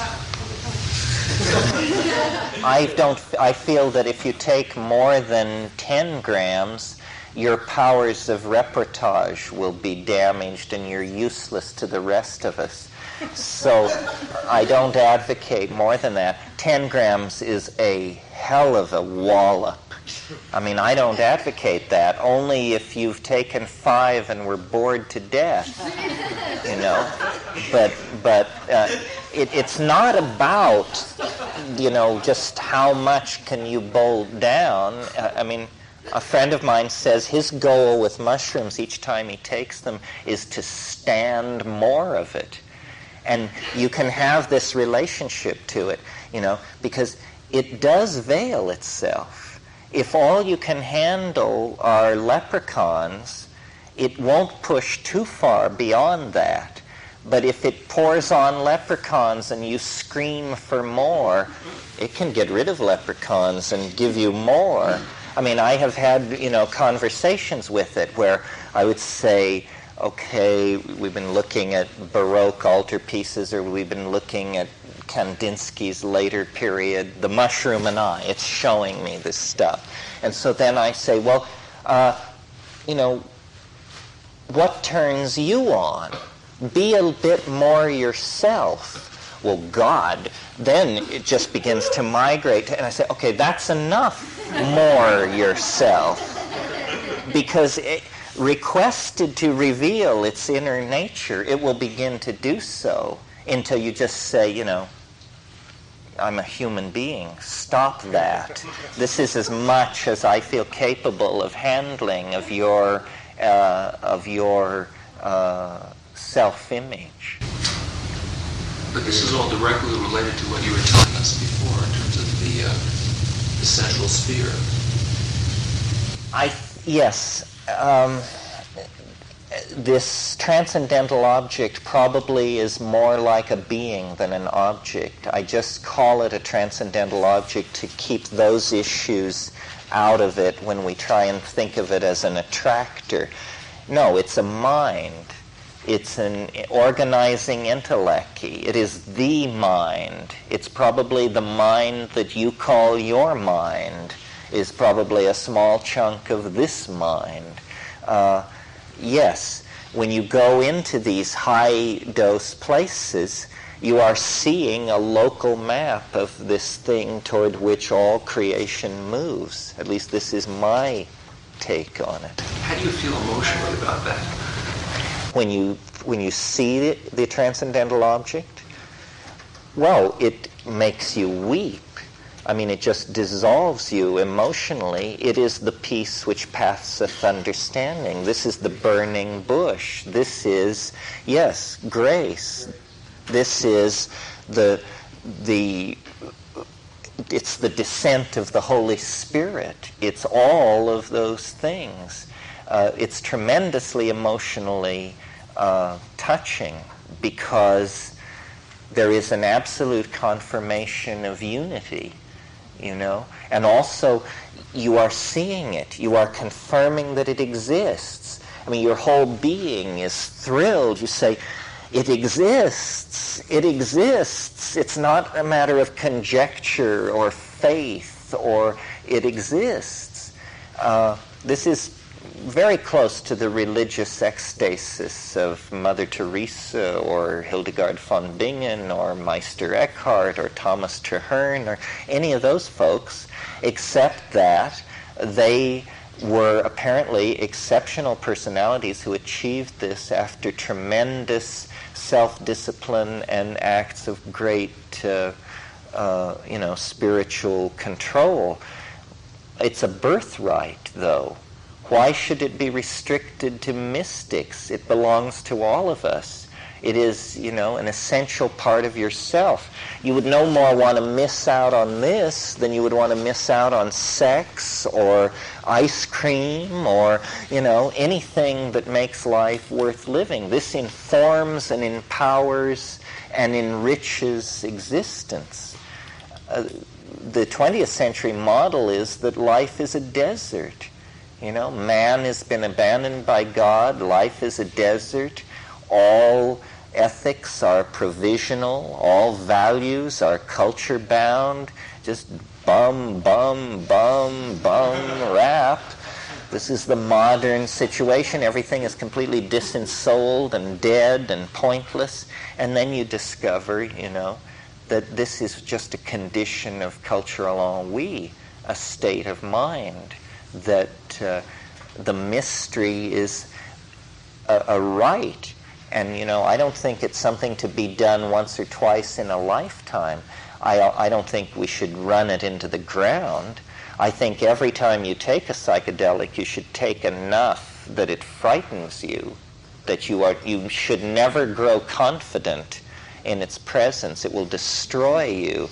That is the one thing it will not tolerate, is cockiness. I mean, it just takes that. Funny word, huh? It just takes that and will not put up with it because it's a sin against the goddess, obviously. It's the sin of hubris. It's the sin of pride. Other comments? You were going to talk about the dangerous drugs. The danger. Well, the drugs I advocate I regard as not dangerous unless recklessly used. Psychedelics are not dangerous. We'd love to convince ourselves they were dangerous. Then there would be no reason to take them.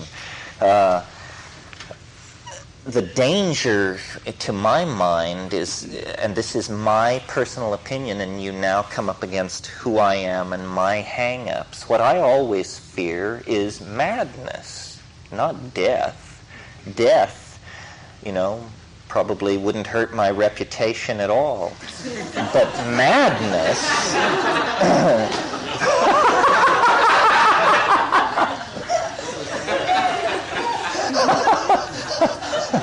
madness would be a disgrace at this point.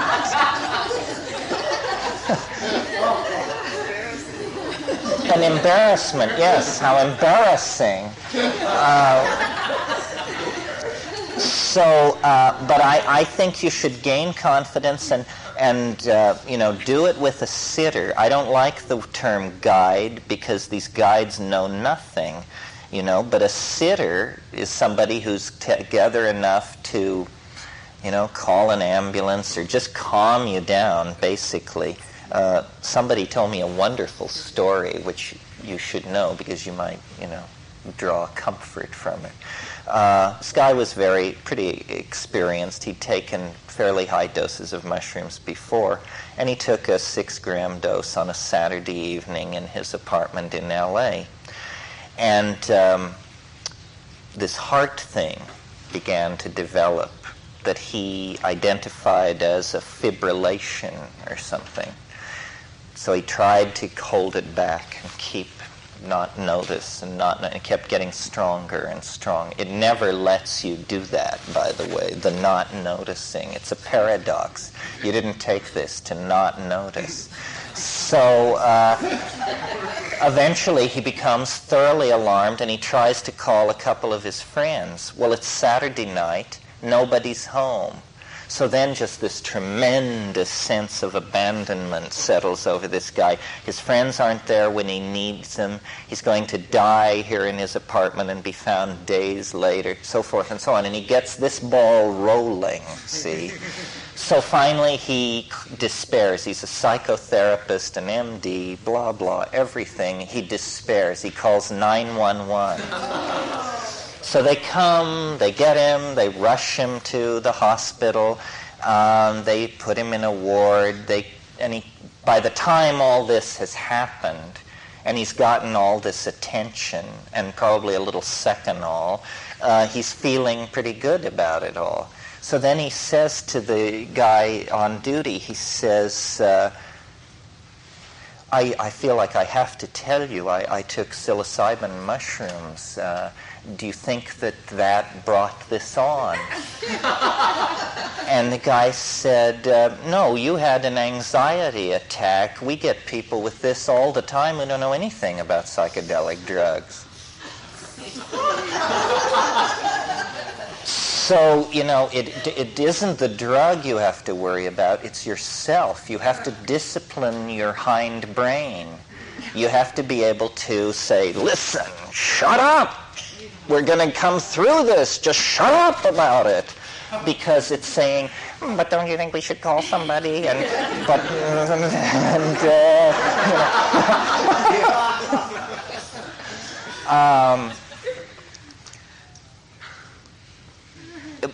We shouldn't treat it with such levity because it is a serious issue. I mean, I've been in many circumstances where vital signs seem to have fallen so low in my own perception that I just was saying to myself, keep breathing, keep looking, keep breathing, keep looking. And I felt, that I was in a submarine 5.5 miles down. Easy does it through here. Breath, attention, breath, attention. Because you have the feeling that if you don't keep your attention on your breath, you will simply stop breathing. Well, now, it's interesting. People who don't worry much about psychedelics, you tell them a story like that, and they say, well, isn't that the bit that you take these drugs and you think you're dying and then you get straight and then you don't die and then you're really happy? Isn't that what it's supposed to do? I thought that was what it was about. Well, in fact, if you go back into the literature, in the 1960s, the Tibetan Book of the Dead crowd was saying, you will be flung from hell to paradise and back again on about a 40-minute schedule for several hours. And they prepared themselves for these bad trip situations by anticipating it. And I don't really think there's that much to it. I think your mind is very fragile in that state. And, a bad thought quickly becomes a cascade. And you have to know how to how to stop these cascades. A very practical technique that I use is I take a hit of cannabis, because that seems to shake up the deck again. So, if I'm having these visions and it's orchids and ruins and machines and I'm grooving this, and then suddenly it becomes about meat and surgery and excrement and this and that, and then I just say, it's time for a J. Now, Stan Groff would say you should go through these things and that this is important for your process. But, I'm squeamish and enjoy steering it. Also, it's good to be informed, to know when you get in there, how dangerous is this drug and how much did I take? And if you know that you took 15 milligrams of psilocybin, and you know that the LD50 of psilocybin is some astronomical figure, well, then you can tell yourself this cheerful little story about how you can't possibly die because you took so little. But the main thing is it teaches you discipline, and, thinking you're going to die, at least for me, is not all that rare. I mean, if somebody invites me to go sailing with them on the bay on a Sunday afternoon, at least twice in the afternoon, I will sign off completely and just assume that's it, Maybe I'm a little paranoid, or maybe I have crazy friends, but... Terence, we were talking at lunch about extending the feeling, the connection that you have during the trip in straight life. I'm not verbalizing this very well, but do you feel that after years of experiencing psilocybin that you can touch that feeling at straight times? You can hear the logos, you can get the information. Well, I can't hear the logos in the sense, well, not always, but I can invoke it. I mean, I have a sense of it. It's where I talk from. But my public career gives me so much permission to spend time with this stuff. I mean, and I think about it all the time. I mean, I image everything. It's just cognitive activity is all that the psychedelic experience is. It's accelerated cognitive activity. So if you run around, I urge people to think.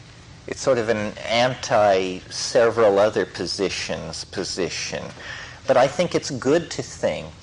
I don't preach stilling the mind or any of that stuff. I think that the glory of human beings is cognition, and that if you paint, if you sculpt, if you write, if you sing, if you dance, if you weave, if you act, if you cook, whatever we do, cognition can follow through it. And that, what psychedelics lead to is appropriate activity. Appropriate activity is the way to be straight with the psychedelic vision. Do what is appropriate, and it will resonate with the vision, because the vision is a vision of what is appropriate. And then if you have to do terribly inappropriate things, if you contact the Logos on Saturday night and go back to designing the stealth bomber on Monday morning, it's going to be difficult to act psychedelically, because that is not appropriate behavior. Appropriate behavior is a self-explanatory concept. Everybody knows what that is. Yes, you had a question. Yeah. Ram Dass talks about his gurus, like in India, like taking 10 times the dose of LSD that normally would turn them on and nothing happened, as if the thought being that they're always in that state. What do you feel about that? No, the thought is that they will never attain this state. What? How do they keep from it? Well, by being beastly little priesties, basically. No, I mean, I regard all organized religion as a plot against free thought. It just, because you see, everything in the world seeks to disempower direct experience. And that is obscene. We mustn't let that happen. So these people who have techniques and lineages and ashrams and all of this stuff, the first million years of religion was psychedelic. And then when these dominator societies got going, they said, well, we need religion, but we need religion at 15% power. These orgies bust up the community rhythm. Nobody wants to get up in the morning to go hoe the fields. Suddenly, not psychedelic plants, but agriculture, corn, tammuz, all of this comes into play. Food plants gain importance in agriculture. It's really the nomadic pastoralists and the hunter-gatherers who seem to be able to sustain the psychedelic lifestyle. Your question touches on this issue that always comes up in these things. Is there another way to get there? And is this the same thing that the geishis and roshis and rishis and gurus and babajis are talking about? I've spent a lot of time on this question, and I can't yet convince myself that it's the same thing. They betray themselves. They're too blasé. This is the problem with all of these other paths. They don't raise their voice to tell you how weird it is. I mean, I've never heard someone say about yoga, this is really weird. Do this and you will feel weird and you'll see weird things and bizarre thoughts. No, they say, do this and energy will rise. And the thing which pervades the psychedelic experience is this sense of weird, sense of closeness to a bizarre secret of some sort. I don't even claim that the psychedelic experience should be put on the spectrum of spiritual experience, somewhere between moral rectitude and Buddha. You may be able to pass from moral rectitude to Buddha and never get near the psychedelic experience. That's one of the reasons Flattery's book about Haoma is so fascinating, because he makes the point about Iranian religion that it's thoroughly matter-of-fact about this other dimension. It doesn't call it higher or lower. It doesn't say you're a better person if you can go there. It just says that it's there. And that, to me, is more characteristic of the psychedelic approach. I'm puzzled by the relationship to moral goodness and to spiritual advancement that the psychedelic experience has. It does seem to bring to the people who immerse themselves in it, like the shamans of the Amazon, a certain kind of moral suasion. They're impressive personalities. The good ones won't screw you. The bad ones will. But once you find a good one and follow him around for a few months or so, you become quite convinced that this guy is a morally superior human being in all of his dealings with people. This guy doesn't lose the thread. He acts from a very real place.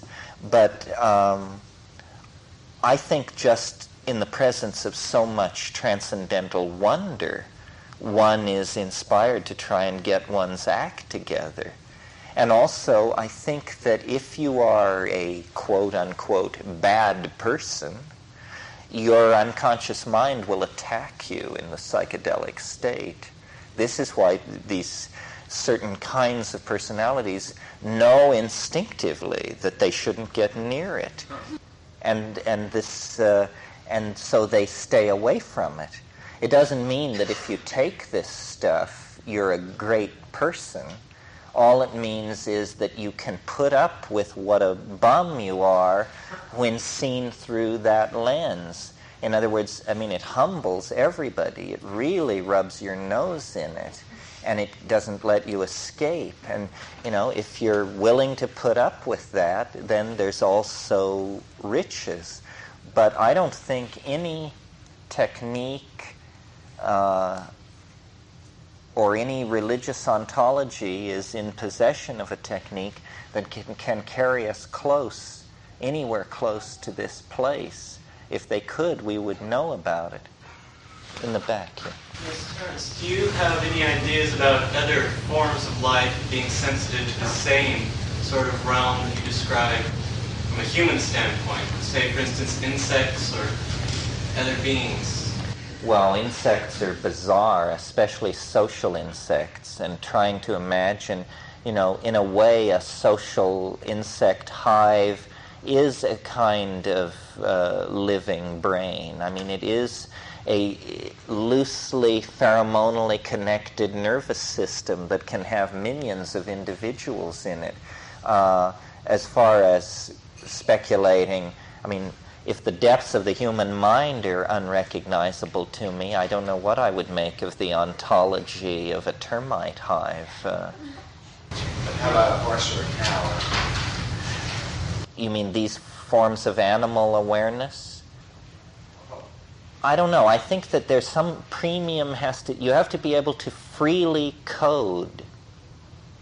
Now, certain animals can freely code to a degree. Then we begin to have to define freedom. Monkeys have a degree of freedom in their coding. The octopi have a greater freedom in coding than almost any other species. And you've probably heard me talk about octopi as an example in nature of a visibly beheld linguistic modality, because octopi communicate their internal states by changing the colors and the surfaces and the display of their skin, so that in a sense the surface of an octopus is what it's thinking.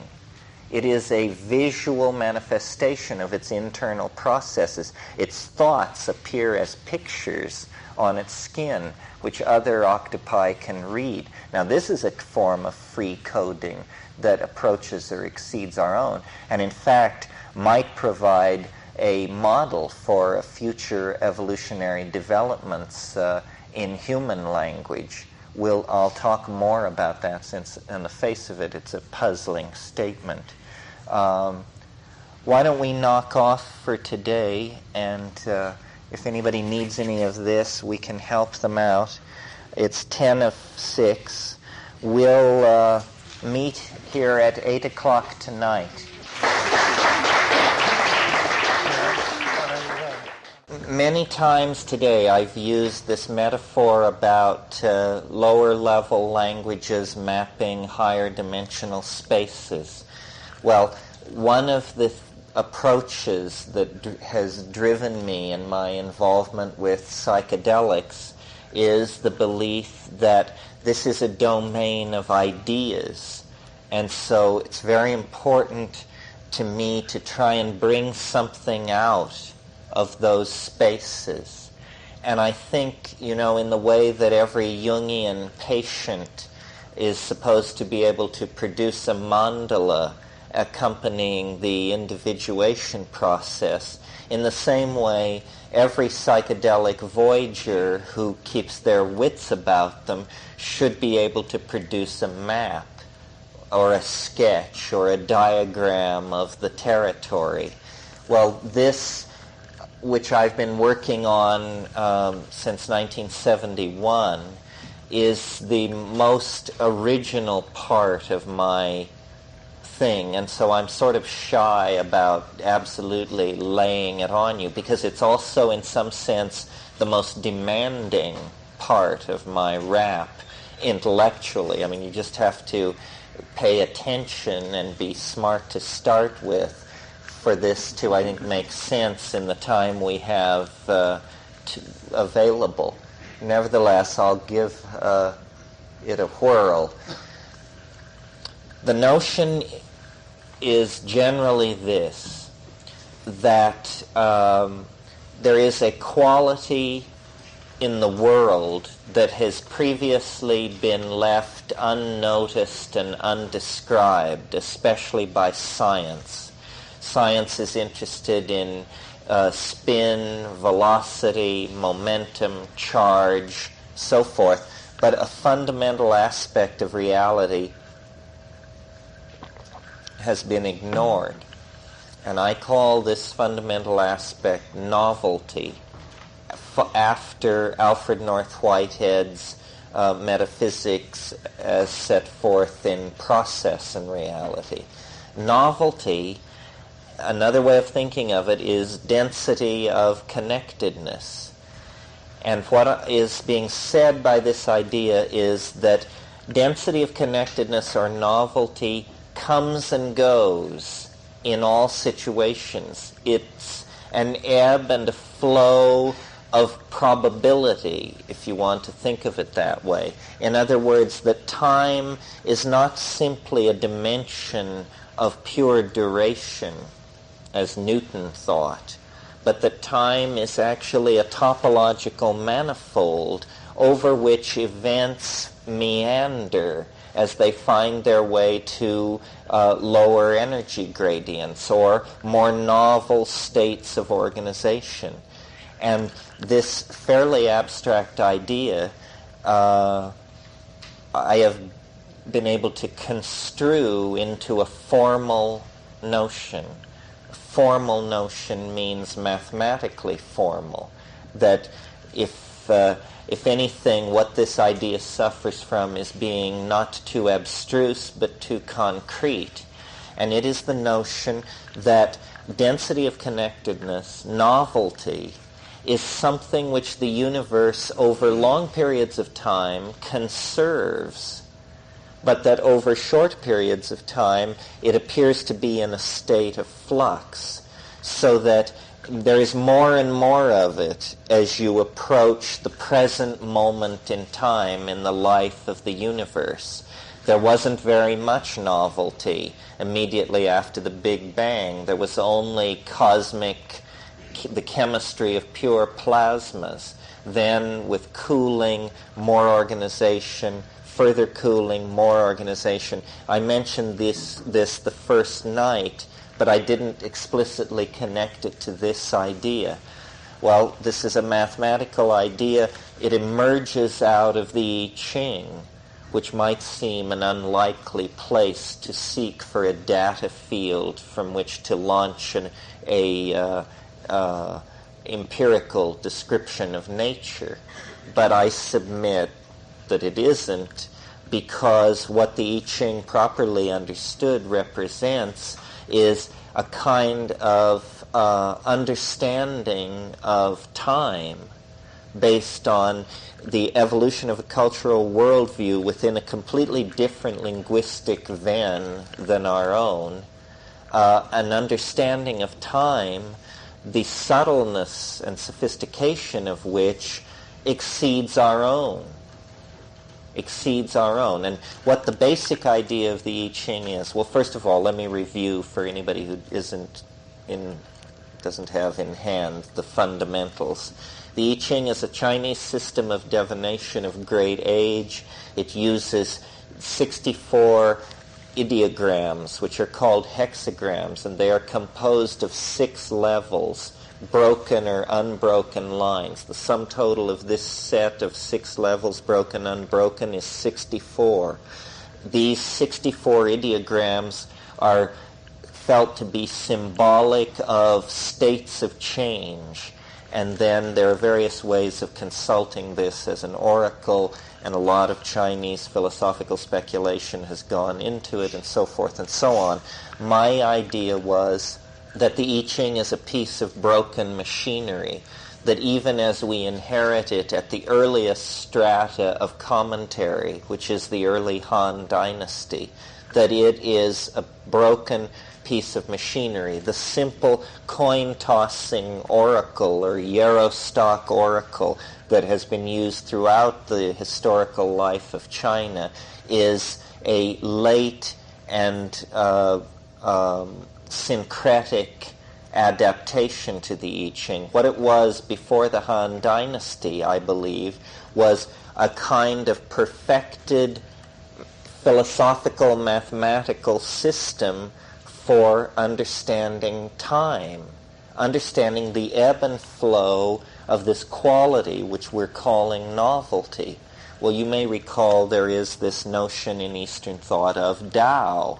Tao is the ebb and flow of some kind of informing spirit which makes things happen or holds them back according to the mysterious inner workings of its laws. So in a way what this is this is an effort to mathematically model Tao, to take the statements about Tao contained in, for example, the Tao Te Ching, and to take them as mathematical axioms and then see what kind of a system you get if you carry through with this program of research. For instance, the Tao Te Ching opens with the words, "The way that can be told of is not an unvarying way," in the Whaley translation. Okay, if the way that can be told of is not an unvarying way, then the way that can be told of is a varying way. Means it's a wave of some sort. It's describing a stream of variables, so forth and so on. Well, by conserving the intent of these statements about Tao, and by studying the internal mathematics that operate inside the King Wen sequence, and inside that sentence is an hour of excruciating explanation which you will be spared. By doing this, I was able to construe what I at first took to be a calendar. I thought that I was in the process of discovering some kind of Neolithic lunar calendar. But then further reflection led me to realize that what was happening for me was the answer to my prayers, and that an idea over months, over years, encountered in dreams and vision and so forth, was slowly surfacing, like being born in my awareness, and that it was, well, as a proud parent, I almost said perfect. No. It was elegant. It was this peculiar, elegant idea that though its outlines were completely unexpected to me, it had the curious quality of answering a lot of my questions. And so what it is, and I'll show it to you in a minute, is it's the idea that a way to model Tao, a way to model the flux of novelty in the world, is to treat it as a fractal waveform, to write an equation for a recursive fractal curve with certain qualities, which when placed against the historical record will confirm its accuracy by giving a map of the vicissitudes of historical development in time. See what I mean? And this wave will have the present positioned in it at some point. And that means that at all points to the left of that point will be data points in the future. So this is not only a theory of history, time which has undergone what Whitehead calls the formality of actually occurring, but it is also a theory of the future, time which has not yet undergone the formality of occurring. Well, there are different ways to try and convince somebody that this notion is true or has a chance of a snowball in hell of being true. And the I'm not going to argue from the I Ching or from the elegance of construction this evening. Instead, I'm going to try and demonstrate its application to modeling history. You see, if we take seriously the notion of mathematical modeling of processes, and this is what chaos theory, dynamics, catastrophe theory, all these things which are, I recognize as psychedelic domains, this is what they're interested in. Well, if you really believe you have a model of process, then you have to model human history. Now, there's a problem here that we should deal with right off the bat, which is if you have a wave mechanical theory of time, then a wave is a phenomenon in time of ebb and flow of amplitude that comes to an end. In other words, all waves have what is called a wavelength. And on the largest level, this wave is what's called a soliton, meaning it has only one energy crest in it. So you have to assign an end to the wave. And the way in which you choose the end date for the wave is by fitting historical data against the wave in an effort to see if the historical data where the clots of novelty occur in the low spots of the wave. If you get it so it fits perfectly, then you just simply look at the end of the wave and see what the end date is, and you know then what the end date is. When we did that, the end date emerges as startlingly close. And this is the part of the theory that defies the momentum of reason. It's that it seems for it to work, it seems to imply that the emergence of the transcendental object out of hyperspace and into three-dimensional history has to happen somewhere around 2012, specifically December 22nd, 2012. So, having told you, the hardest thing you have to swallow about this, let's now take a look at it. Now, the way the game is played, this is software called Time Wave Zero, and it's like a microscope or a telescope. It allows us to look at the wave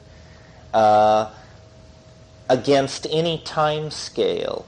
So if, for instance, we find that we have among ourselves a prominent historian of the late Roman period, we can throw the late Roman period up on the screen with the waveform equation for novelty solved, and then interview our expert about whether it fits his intuition of when the important turning points, high points, and low points of the late Roman period were. Now, what we have to specify certain parameters. One is, how much time are we going to see on the screen? We can see as much as 135,000 years on one screen, or we can see as little as 3 days. I've chosen 50,000 years, and I've chosen a zero date, as I told you, of December 22nd, 2012, and there's a little pointer that points at what is called the date of interest. And just for whimsy's sake, I have chosen as the date of interest today. So then, when the program is activated, an excruciating set of arithmetical computations swings into action. And it used to take me a day to make one of these screens, and it involves thousands of calculations, any one of which, if you botch, then you skew the whole thing. So in spite of the fact that this takes quite a while, it ain't nothing like the old days, let me tell you. What it's telling us up in the upper corner there is that 51.67 millennia are on the screen. The zero date is 12/22/2012. and this is the wave. Ignore the bicoloration. That's something having to do with the transfer to the monitor. Okay, now, how do we interpret this wave? What are we looking at here? Okay, what we're looking at is a picture of the ebb and flow of novelty over time. When the wave moves downwards, novelty is increasing. When the wave moves upward toward the top of the screen, the counterflow to novelty, which Rupert Sheldrake suggested to me I call habit. Habit is increasing, or entropy, or disconnectedness, or recidivist or conservative tendencies. So this is a push-pull theory of an underlying wave of Tao that distorts ordinary probabilities either toward the novel or away from the novel, depending on temporal variables. See, temporal variables, something which was always excluded from science. Okay, so how do I interpret this thing in terms of depicting the career of novelty? The purple line points at today. And clear over here, it's 45,000, nearly 50,000 years ago. Now, this first steep decline into novelty has, first of all, these dates are very broadly determined for things so far back.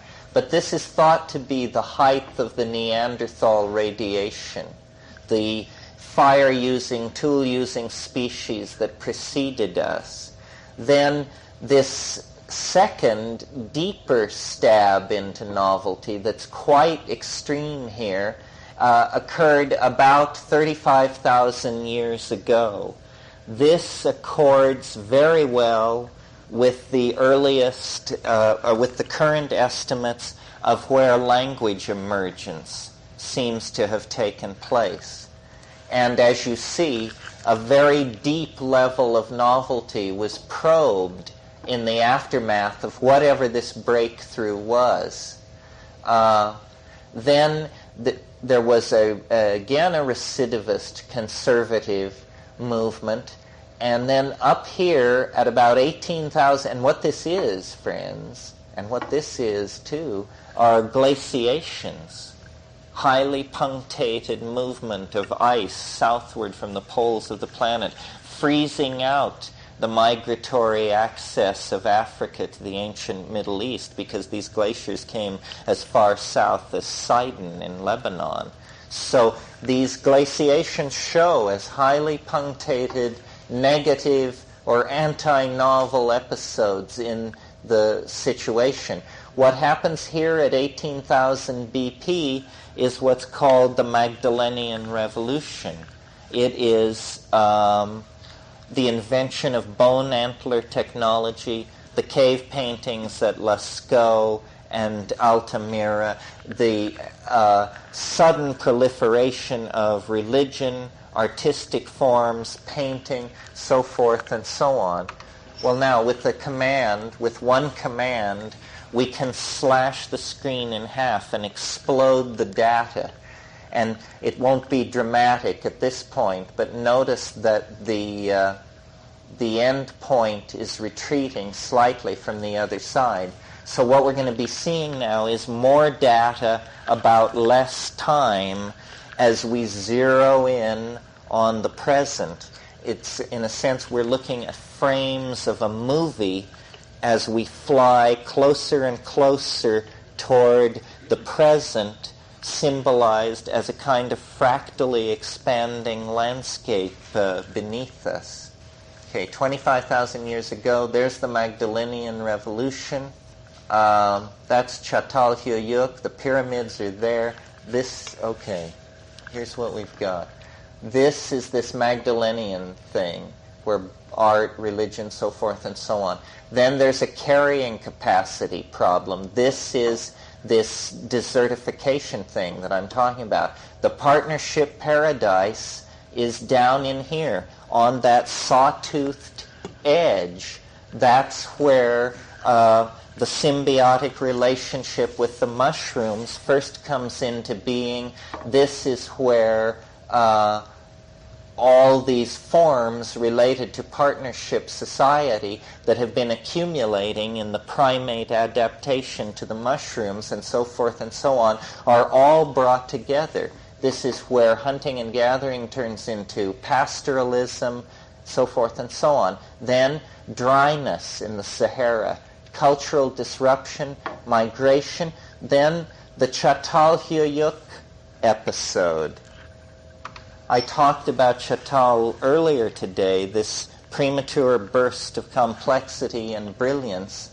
Now with 13,000 years on the scale, you can see how sharply the theory picks it up. Now, do you understand that what's happening is that this wave is, in my opinion, and you are to judge each yourself, this wave appears to be giving an accurate description of the ebb and flow of novelty into the human world on a scale of millennia. But yet this wave is a mathematical object elaborated by myself out of the I Ching. In other words, there is no logical reason why there should be this correspondence, and yet there is. I am suggesting that it's because this is that there is a correspondence between our intellectual organization and the organization of the syntax of our languages, a correspondence with what we call the outer world of space and time, and that this is scripted in at a fairly profound level. Okay, here is the breakup of Eden, the dryness, then the Çatalhöyük deep penetration here, its destruction by the dominator culture that came south is indicated by this upward swing of this thing, and then on this descending slope here you get the great civilizations of early human history. In descending order, from the top of that little spike down to the bottom, you get Sumer, Chaldea, Babylon, and Egypt. Egypt is right in the bottom of this trough. Okay? So what this screen is showing is that all time since the pyramids were built, and I, by the way, don't use diddled dating, I use real dates. The pyramids were built in 2790 BC. Sorry, Atlantis fans. So you see that all time since the building of the Great Pyramid is represented by this little sweep up and this little sweep down and then a little choppiness at the end. And remember, the purple line is pointing at today. This is 13,000 years. Here's half that. Now, see, we're getting closer and closer to epochs of historical time about which we have considerable amounts of data. I mean, it's one thing to talk about when language appeared, but we're pulling even here with periods of time where we have dense amounts of historical data, and we're going to go right up into the 20th century with this process. To my mind, this is what an extraterrestrial or hyperdimensional being would communicate. This is a hyperdimensional map of the world. It's somebody's way of saying hi. A very complex somebody, but nevertheless, it's somebody's way of saying hi. Okay, I love this screen. I call this particular place in the wave History's Fractal Mountain. And I may call this book I want to write about this History's Fractal Mountain. You're looking at it. beyond Mount Analog, this is a mountain to set your sights on climbing. The Great Pyramid is right down here. We are here. Okay, what's here? Homer. Homer is at the top of history's fractal mountain. In other words, 1100 BC. Okay, what was the primary turning point there? What happened there that changed this upswing that is characterized by Assyria, the Hittites, the Mitanni, all these wheeled chariot, more and more warlike, more and more kingship, even at that, looking back enviously at the grandeur that had been Egypt. What changed up here?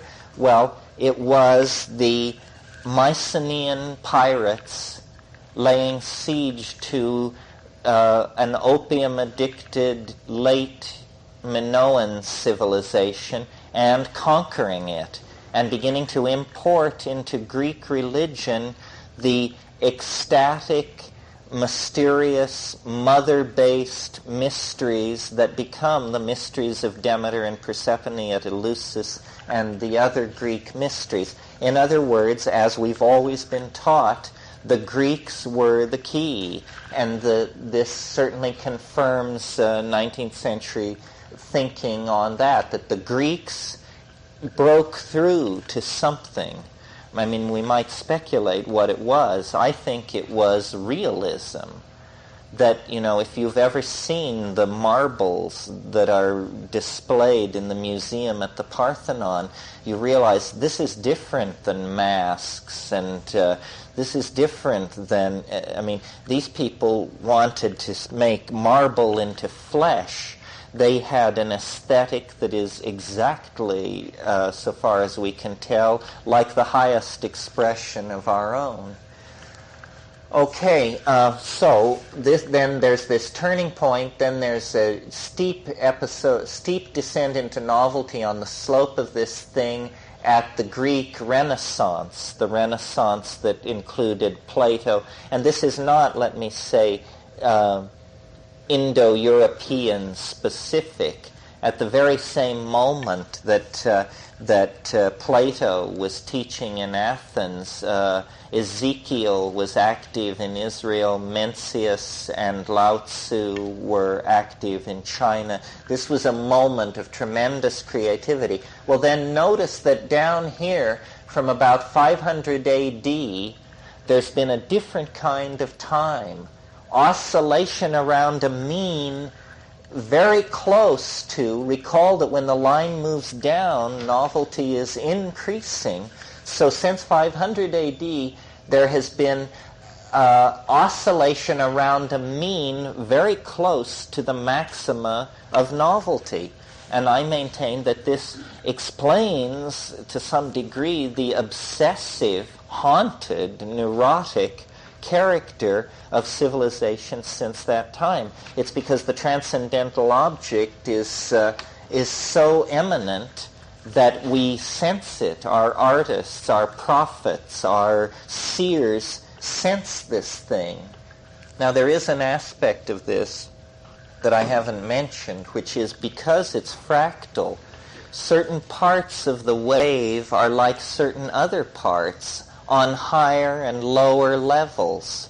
So that, for instance, the wave reveals that Nazi Germany, a racial cult, a leader cult, a bunch of order freaks, has in this theory, a geometrical relationship to pharaonic Egypt.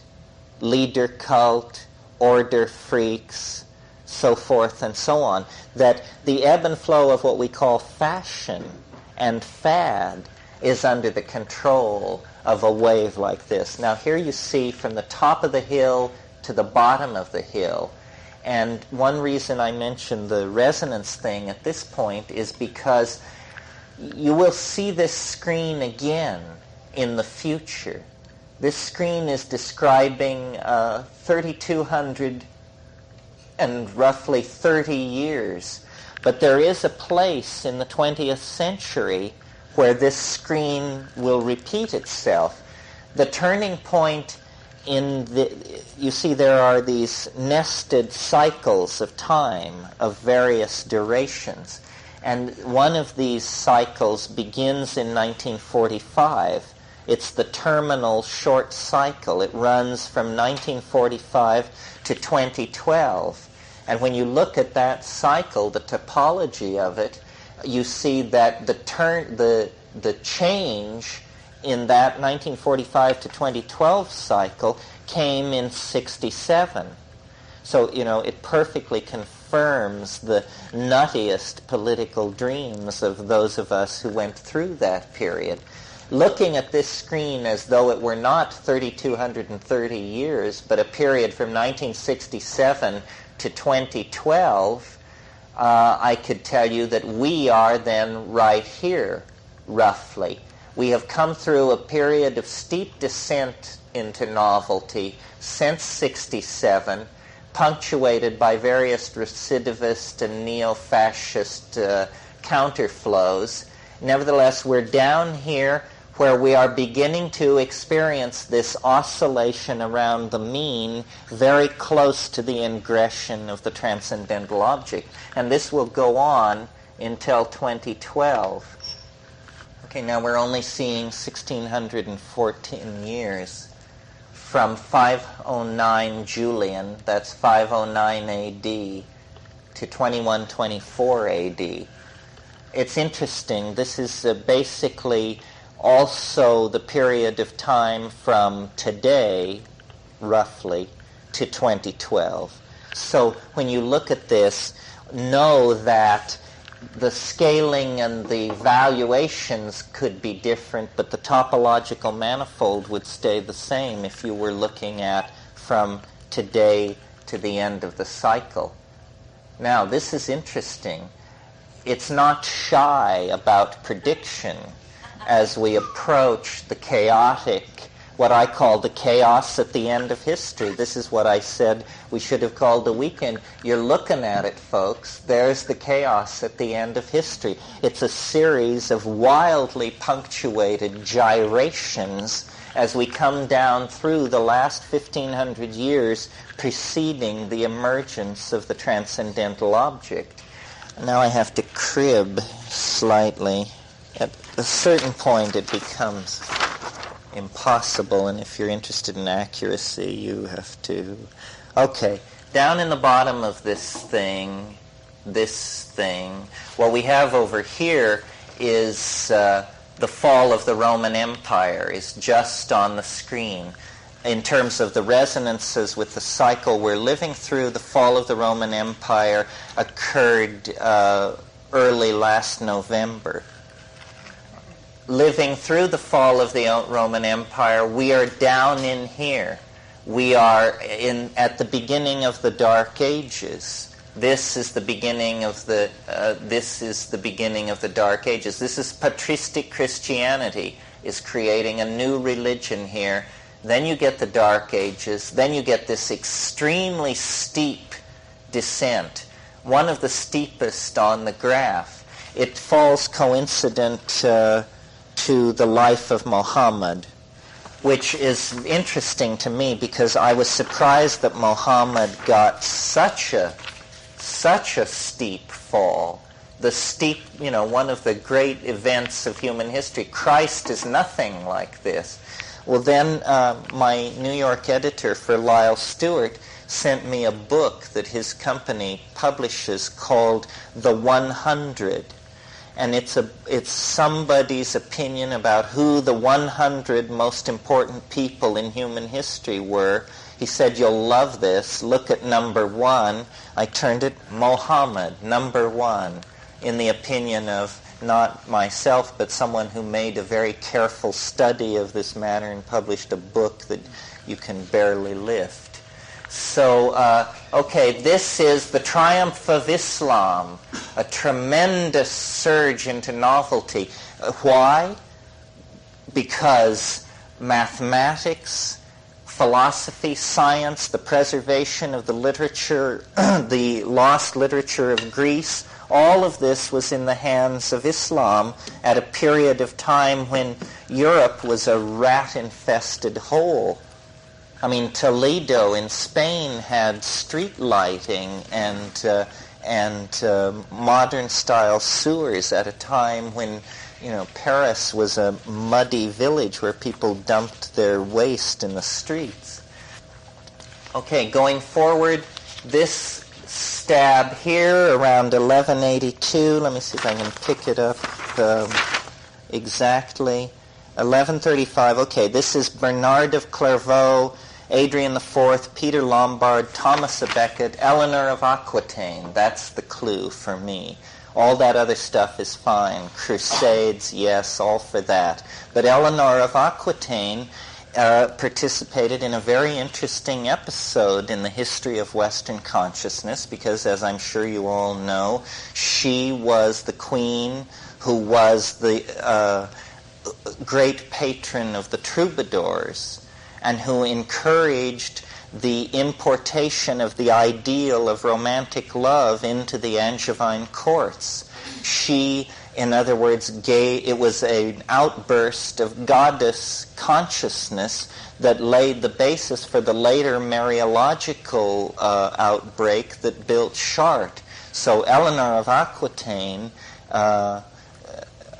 is a very important figure in the evolution of human consciousness. And the troubadours, I don't have time to go into this in a general lecture like this, but this is a very rich subject, the relationship of the Sufis to the troubadours, the way in which at this time Sufi ideas, the legacy of the earlier Islamic breakthrough, are penetrating both southern Bengal and southern France at the same time, creating both the heresy of Chaitanya in Bengal and the whole phenomenon of courtly love at the Angevine court of Eleanor of Aquitaine. Okay, so that's there. This next, and then, Gothic Christianity and all that is represented in a fashion pleasing to me, which is as a consolidating recidivist and conservative movement. Then there is a steep plunge right there in 1355. Let me see how close exactly it is. 1359, 1357. Okay, here's what's going on. First of all, it's a direct hit on one of the most appalling incidents in Western history, which is in 1355, 1/3 of the population of Europe died, consumed by the Black Death. Truly, a civilization-shattering blow. And aside from that, what was going on? 1355. The actual bottom of the trough occurred in 1359. What has happened is, besides the Black Death, the first phase of the 100-Year War ended then. Giotto is painting, Meister Eckhart is writing, William of Ockham is formulating his philosophy, Tamerlane, Chaucer, Wycliffe, so forth and so on, right there. So this is the full flowering of the Middle Ages. What's happening here in this steeper descent into novelty that begins around 1445. Up at the top of this thing is 1445. The printing press is invented. Only 40 years later, we're down at the bottom of this trough, 1492. What has happened? The Italian Renaissance has occurred. Printing has begun to work its tremendous impact on the Western mind. New techniques of navigation have created the possibility of Columbus discovering America, and this has happened in perfect consort with the fall of this line. I mean, to me, this is eerie. There comes I know the argument about how you see pattern everywhere, and, I know all this. But it doesn't, it only works if the thing is keyed to 12/22/2012.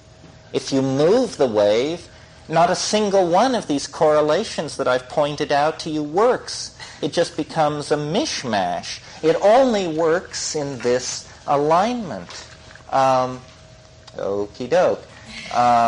The Italian Renaissance, the discovery of America, the consolidation in the New World, and then the negative consequences of that colonial thing, the detriment to consciousness, the rise of slavery, so forth and so on. Okay, what's happening at the top of this pinnacle right here is, let's slice it and I'll look at it. 1740. So the next change that it picks up is what is called the European Enlightenment, the next great wave of novelty after the Renaissance. The great period of change was 1445 to 1500, then let's call it 1740 to 1800. And it picks these up perfectly. Here, now you'll see, okay, that's the top, that's 1741 up here. Now, what you get down here on this sawtoothed thing is the American Revolution, the French Revolution, and the Napoleonic Restoration. All right here as a consequence of this outbreak of ideas, scientific techniques, philosophical breakthroughs, and so forth and so on that happened as a consequence of the European Enlightenment.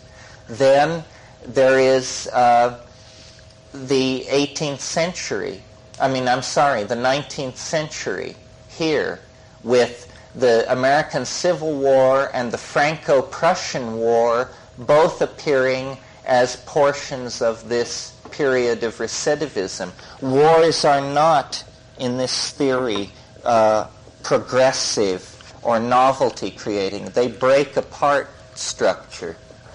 And we're beginning to see the little fractal mountain of history appear again at the end of the wave because we're closing in on the next level of the fractal.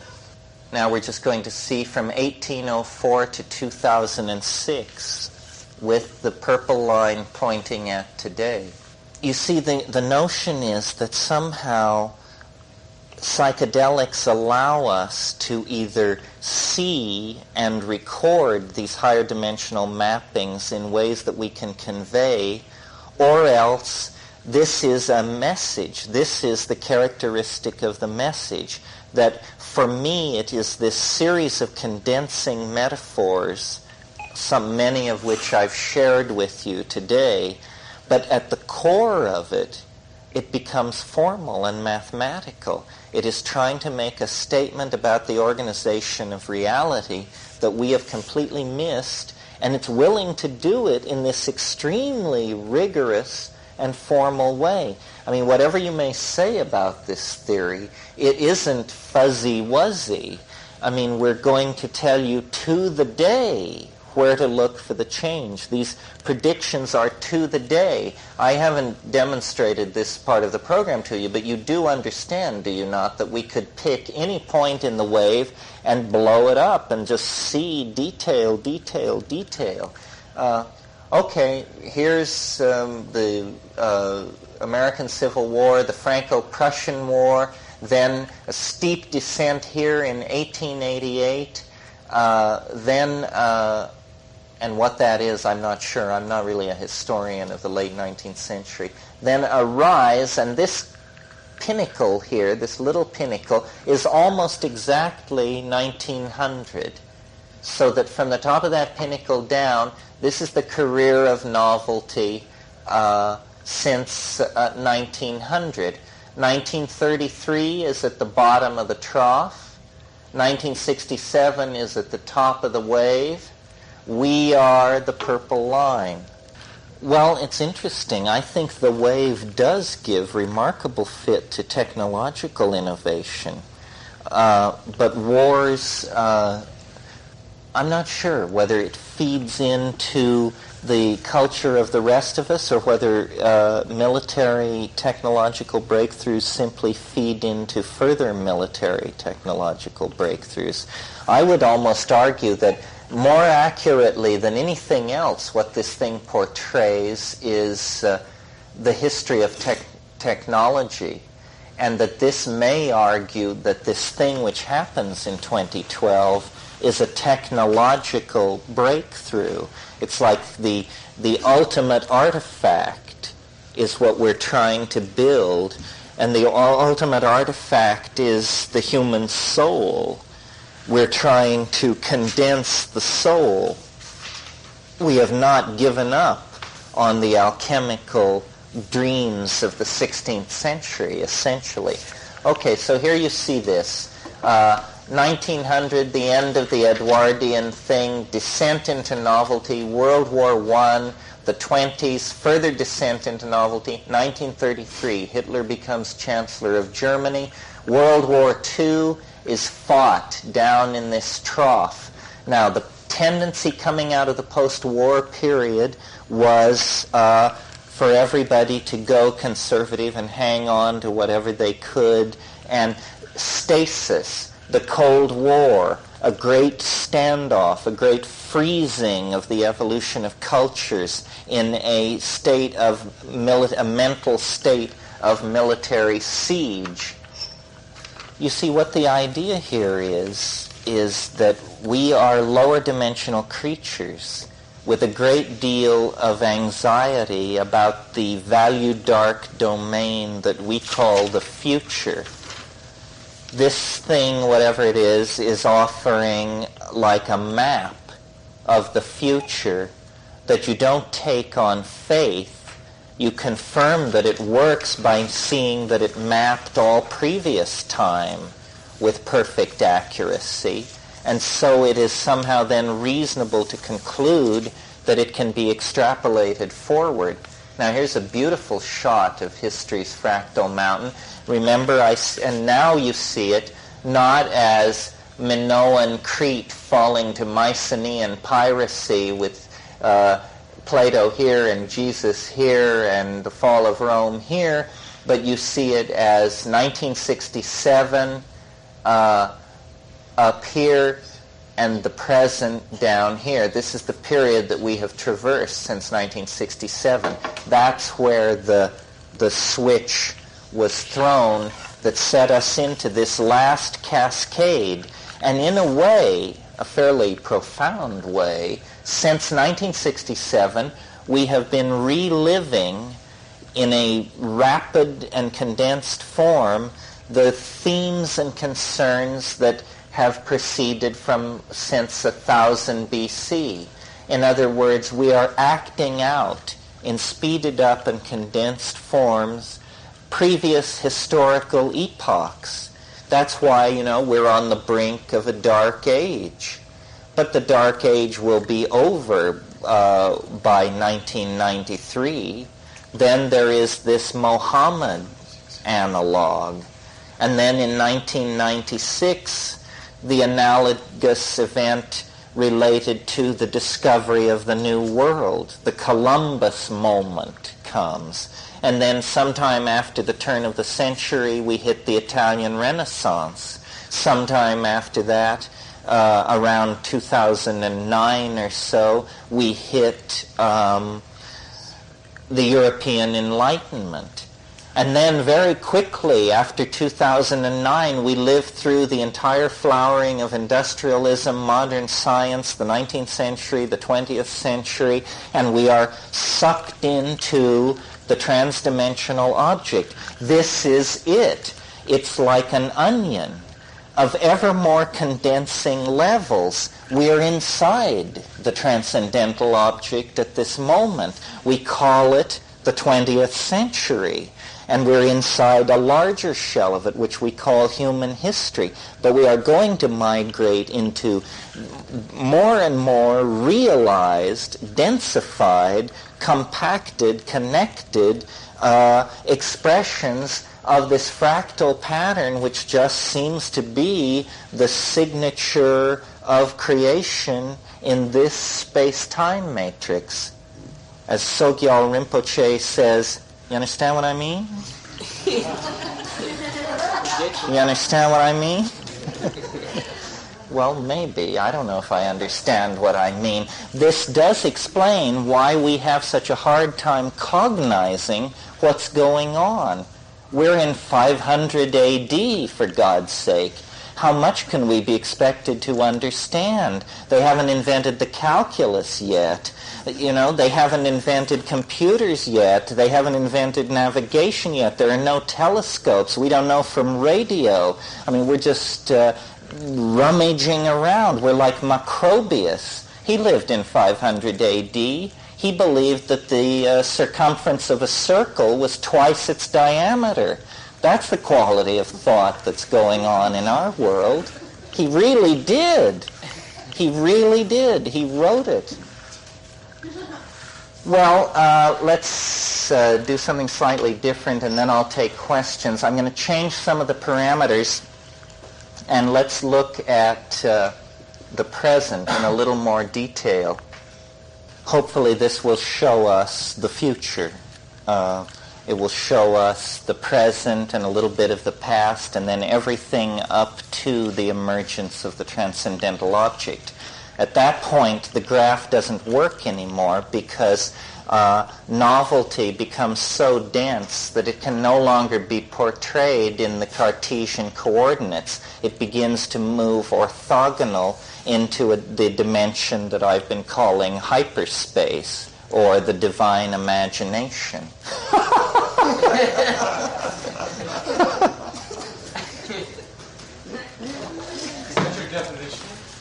Of hyperspace, the divine imagination? Yeah, from William Blake. Okie dokie, okay, let's see what's happening, yes, all right. So you see what lies ahead. We are deeper into novelty than we have ever been before.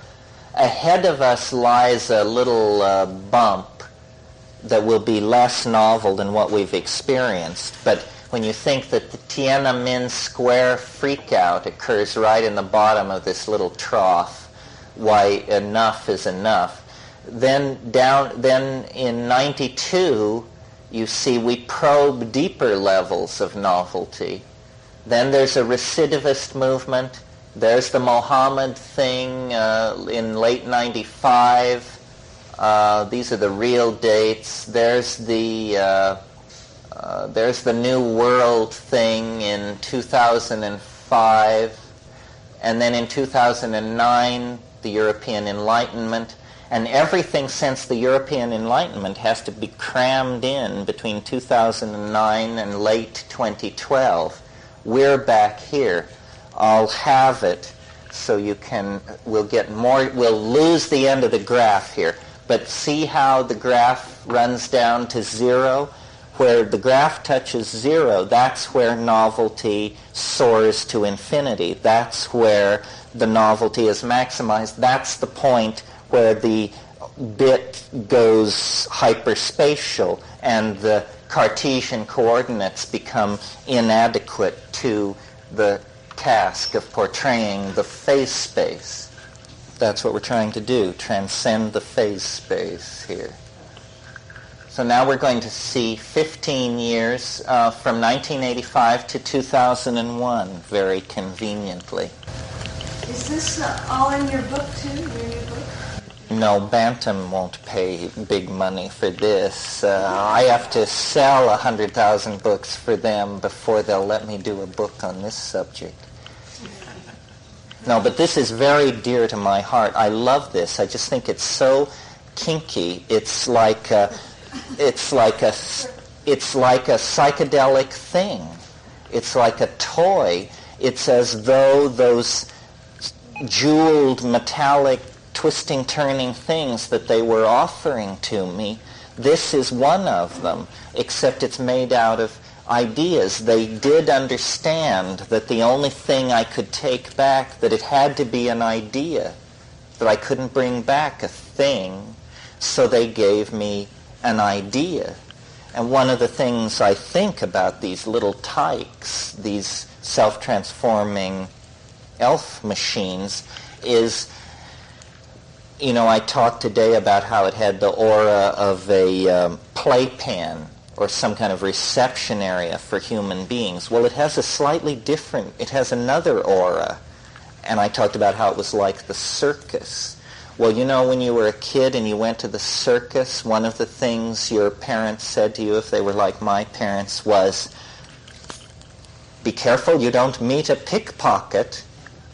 So I've noticed that in the DMT flash there is this slight concern. It isn't a fear that they will be violent with you or a fear that something truly bad would happen to you, but there is this slight suspicion that these guys are not entirely your friend, that they're too tricky, too zany, their sense of humor too out in front of your own for you to be able to fully trust these guys.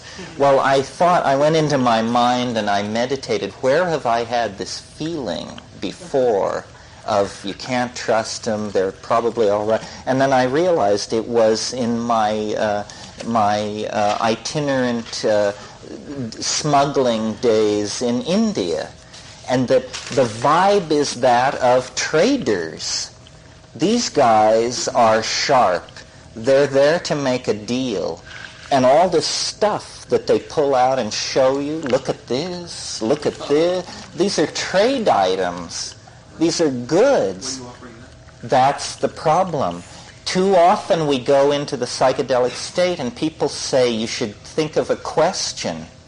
These guys say, I've got questions of my own. You bring me questions. Why don't you bring me an idea? Why don't you bring me something I might want to have? I sort of believe that the reason I was given this is because they took something from me. What they took from me was everything I knew about the I Ching. I can just imagine them turning it over in their hyperdimensional hands and saying, crude, but the workmanship shows a certain sensitivity. Put that up on the shelf, and why don't you give this poor fellow something in return? And they said, well, how about a hyperdimensional map of space-time? I said, good, give him that. So, here it is, fair trade. Okay, here we are, so close to it that it's hard probably for you to see, but remember the purple line points at today. Can you see that the bottom of the trough has already happened?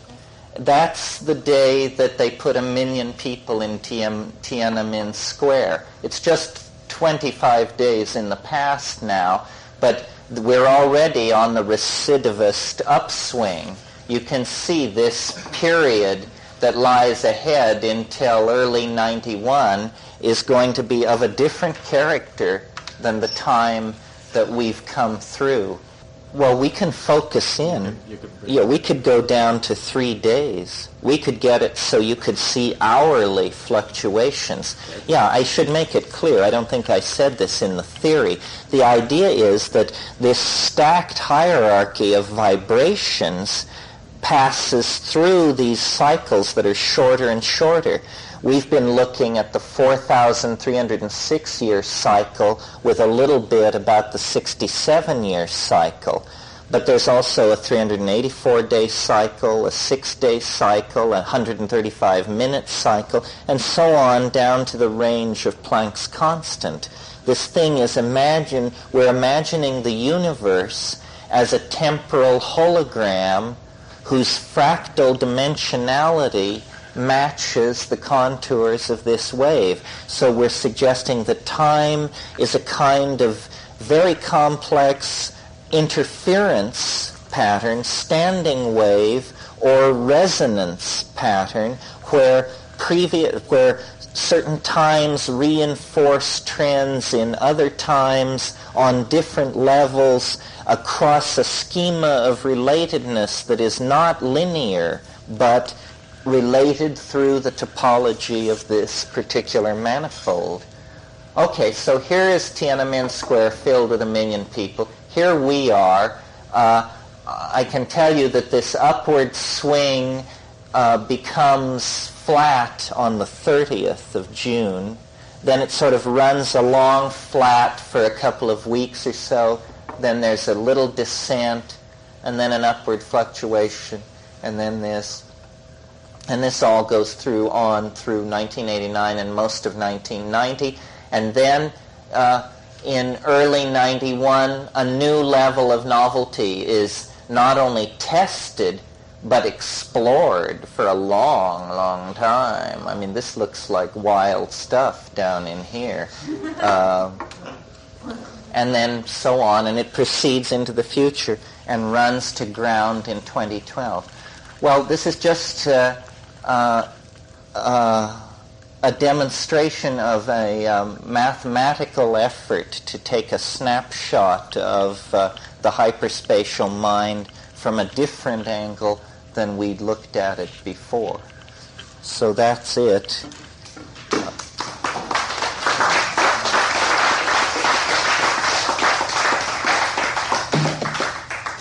Are there questions? Question. When you came up with the end date, did you just do that by trial and error, or did you have some... Yes, actually I did just, well, not exactly trial and error, but by intuition.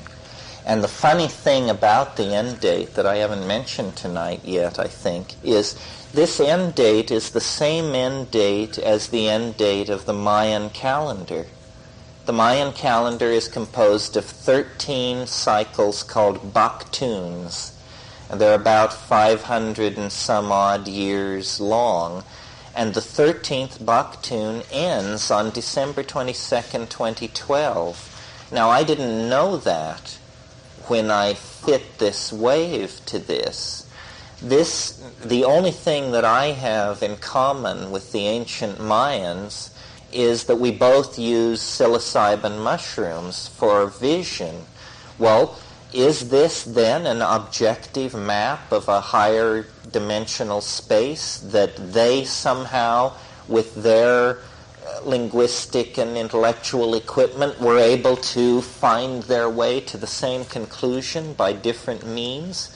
It seems to me a bizarre coincidence.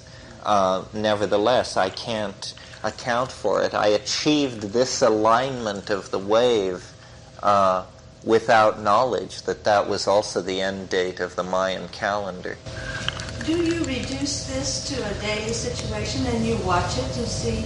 Oh, yes. I can show you just 30 days, or I can print out a month time map for someone, or a weekly time map for someone. And have you looked back at it, say the last month when all was going on in China and so on, and seen each?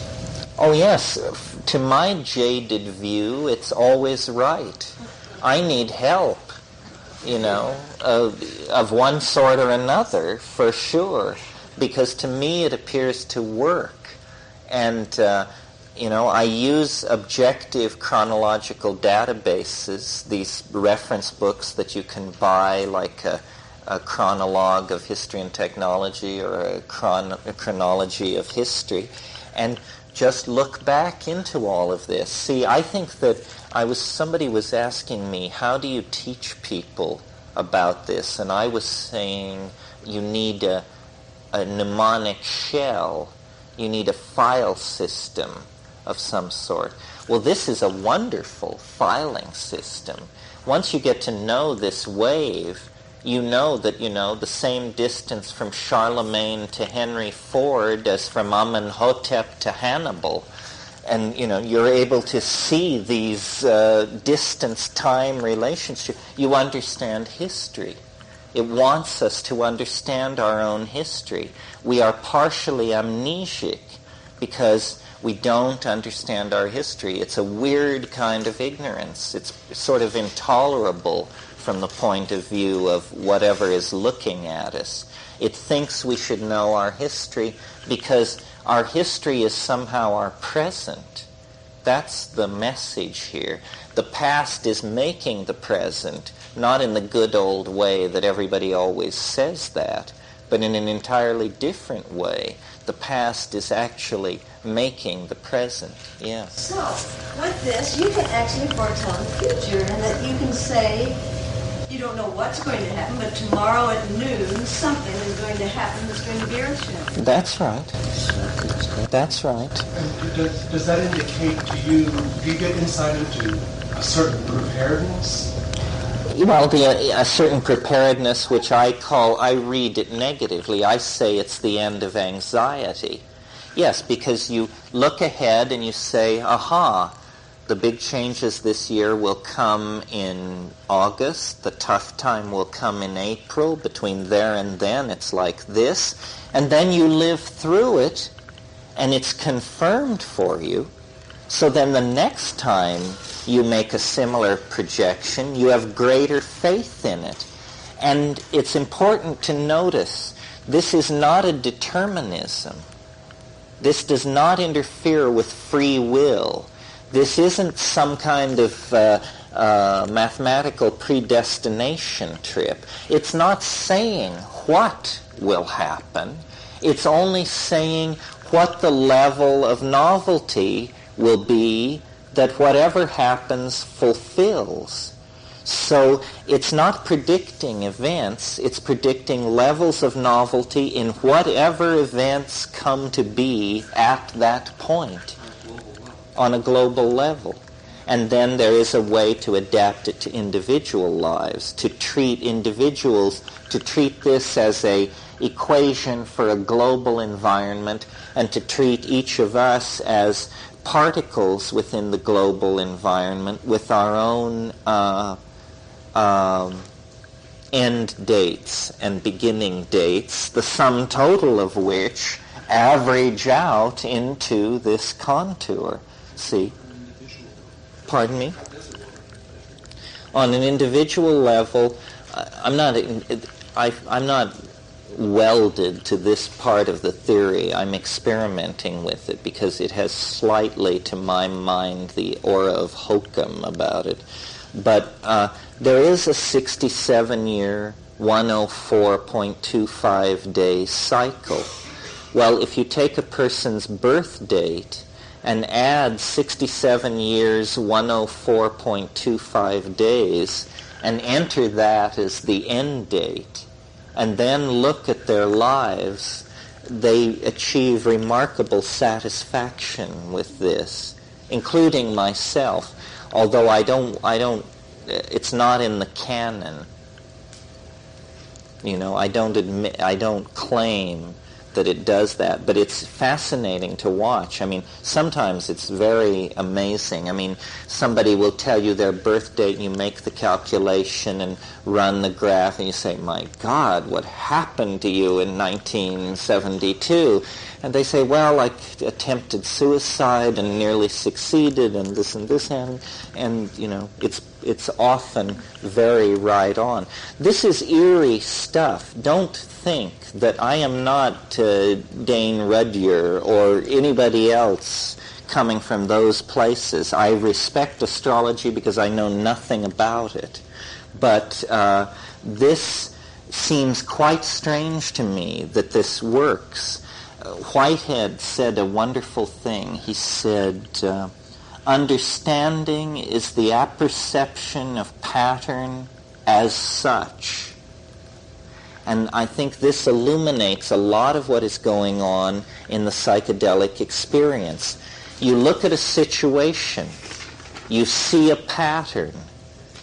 That aids you in understanding the situation. But now if you shift your view and look at the same situation again and see a different pattern, your understanding further deepens.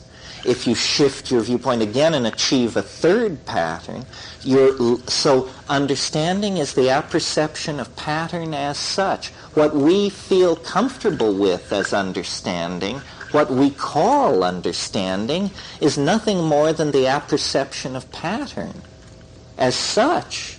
This is why these hallucinations are so absolutely beguiling, because we cannot help but perceive them as understanding.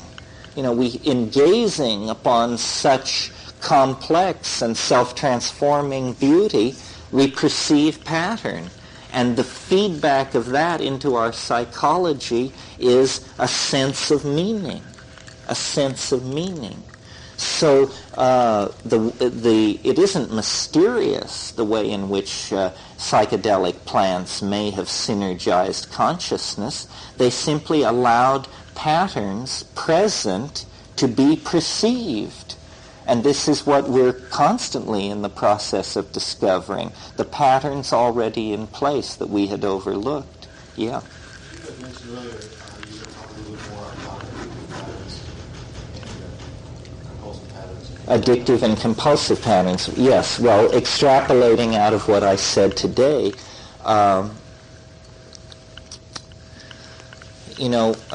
who was it? Ludwig von Bertalanffy, the guy who invented general systems theory, said human beings are not machines, but in every situation in which they are given the opportunity to behave like machines, they will so behave. So what I think is going on is this has to do with this broken up symbiosis in prehistory. In the same way that the children of dysfunctional families are set up to be, are high probability candidates for addiction, so are all of us, because we are all inheritors of this original dysfunctional relationship to the family, the symbiotic family, the interspecies family that we come out of, which is the human beings, the cattle, and the mushrooms. Only in that triad can we achieve peace of mind. Hey there, thanks for listening.